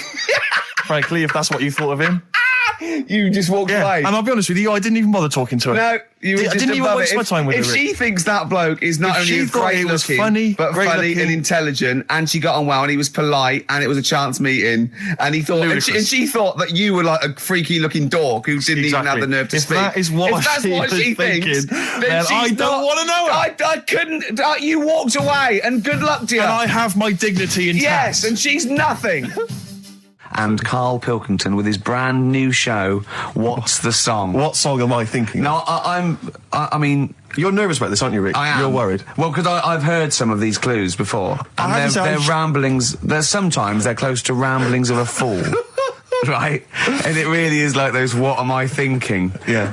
I don't know, though. I actually was genuinely impressed by Born Slippy. I have to give him the benefit of the doubt. That's one of the better ones. Because that was short, sweet, and it worked. Some of these, you say, they're not going to be quite as pissy. Some of them are like Emily Bronte novels. Now, listen.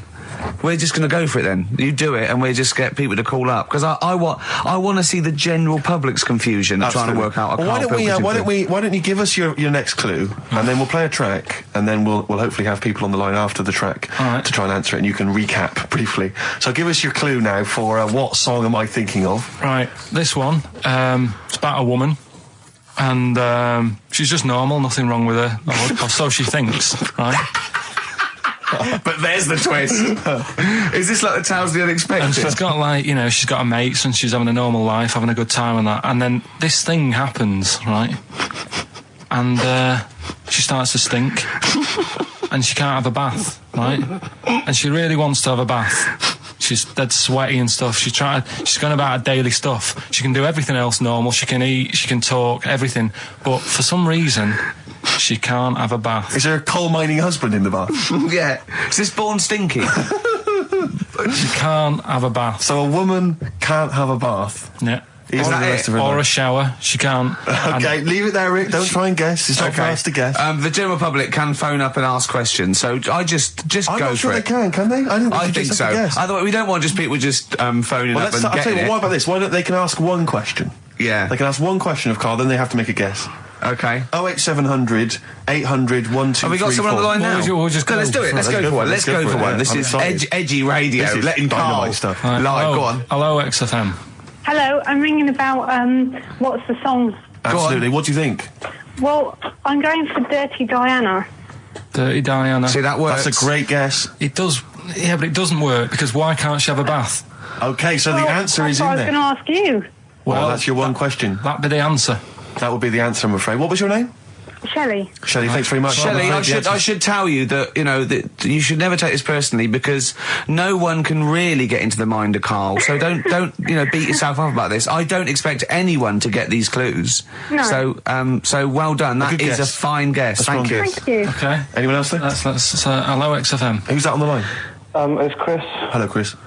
A question for Carl? Before you give us I haven't thought of a really good question or anything yet. You just want to go for the guess? No, what I thought was, I'm sure Simon Mayo used to do this when he did the breakfast show on Radio 1 years ago. No, he didn't. So you've just pinched this idea, Carl? If you're going to rip someone off, Carl, do not rip off Simon Mayo. I haven't ripped this off. I thought this was a new idea. I was going to do it with sound effects instead, but that's... He used to do that, and he used to get his team to play other characters. You idiot. Well, no, hang on. Here, Not you, Chris. I'm saying you idiot to Carl. Yeah, but nothing's new anyway, is it? So I'm not getting annoyed about it. True. What do you think the answer is? Is it Cornflake Girl by Tony Amos? Good answer. She couldn't have a bath because she'd go all Go floppy and then go down the plug hole. Good answer. She'd go all soggy. Yeah. So Is it Cornflake Girl? No, it's not, but that's a great answer. It could have been. All right. Okay. You're already seeing the error of this, aren't you? I think this is great radio. I'm really hooked on this. I'm genuinely excited This is really like that, those so-called lateral thinkers. A man got into a field and dies. Why? Yeah. He ran out of air. No. Yeah. Not the one I'm thinking He was of. shot. No. Yeah. That was a good answer, Well, but... couldn't like Simon Mayo sue you or something for doing it? Will you stop? Don't mention that. Yeah. Listen, I think if you're going to steal ideas from someone, it should be a brain box like Mayo. I mean, he's the man who's The only example of one I can ever remember hearing on his show, because I was quite young then, was some people were pretending to like tap someone's phone or something, and then they got caught, and the answer was just bugging by whistle, because they were... Genius. That was absolute genius. That's absolute genius. See, Chris, Carl, that's the sort of standard you've got to come up against. Yeah. Thanks very much, Chris. the phone lines are hot. Oh, hello, XFM. Hi, is it Candy Perfume Girl? Is it what? Candy Perfume Girl. Candy Perfume Girl? Yeah. Candy Perfume Girl. Is it? Well, who's that by? Madonna. No, it's... That sounds like an obscure album track. No, it's just one of her songs. Just think about it. She stinks and everything. She's a normal life. I didn't say she was a sweet or anything. But for some reason she can't have a bath or a shower. Is this a big song? Just to give him a clue. It's a bigger song than Candy Sweet Girl. Thank you very much indeed for your guess. It really is Thank right. you. Cheers. Sorry. Okay, one more, then we go to a record. Come on. Okay. Go on. Hello, XFM. Carl. Yeah. Is it High and Dry by Radiohead? High and dry. High and dry. Now that's great. She smells, which is another word for high. She's dry because she doesn't have a shower. Carl, if it isn't that, yours will never be as good as that. He's the winner. Whatever you're thinking of, that clue is brilliant. What's your name, mate? It's Richie. Richard, I mean, you can't beat that. That's a bit too lateral. Don't be stupid. It's perfect. He's made yours into a clever clue. He's made high, she smells, dry, she never gets in the bath or shower. It's not that, is it, Carl? No, it's You not. don't even get that, do you? Not really. Have you ever heard of the word high being used to mean sort of smelly? No. No. Oh, what? That was where you went wrong there, mate. Richard, I'm declaring you the winner, even though that isn't the answer. I don't think Thank we you. should give up this early. Can we Rick. just let's play a song and, Let's play a song. give it one more chance, because if people think about it, it is really easy. I'm not going to find out the answer now because I've got to go out. Okay, we'll do it very quickly. Stay in for 10 minutes. We're just going to play a new Coldplay track. Okay, let's do Coldplay and then we'll come back with this. Carl, it was you that worked out the maths and worked out I was 28, because they just worked out I'm 27. You are 27. No way. Yeah, I asked you, didn't I? And I said... But what I sort of questioned was, I said, well, if you're 27 today, that means last week you were 26. Well done, yeah. That's irrelevant. So therefore you assumed that I must be 28 then? Yeah. Whereas I assumed you were using, your knowledge of maths, such as it is. I wouldn't do that. No, sure. Wow. I actually got lost in that conversation because I genuinely didn't know what he meant would mean last week you were 26. I don't know what that meant. I don't know what it meant. Wow. Well, it is Steve's birthday. But he would have been 26 last week. Sometimes you genuinely frighten me because it's those staring eyes. There's nothing behind him. It's this little bald head. Looks like Davros looking at me. Genuine fear on his face when he enters into a conversation with another human being. What bit don't you understand? If he's 27 today, he would have been 26 last week, and he doesn't look 26. He didn't look 26 last week. He looks older than 28 today. You've started on his birthday. You're still having a go at him. Carl, I don't look like the kind of hot stud that I actually am, but face facts, that's the truth, mate. Yeah, live with it. Get with the programme, jeez. Well, let's have a little bit of cake. Okay, oh, that's appropriate. See what birthday. But you mean the band, don't you? Not the cake. You haven't actually bought cake, have you? Got anything at all?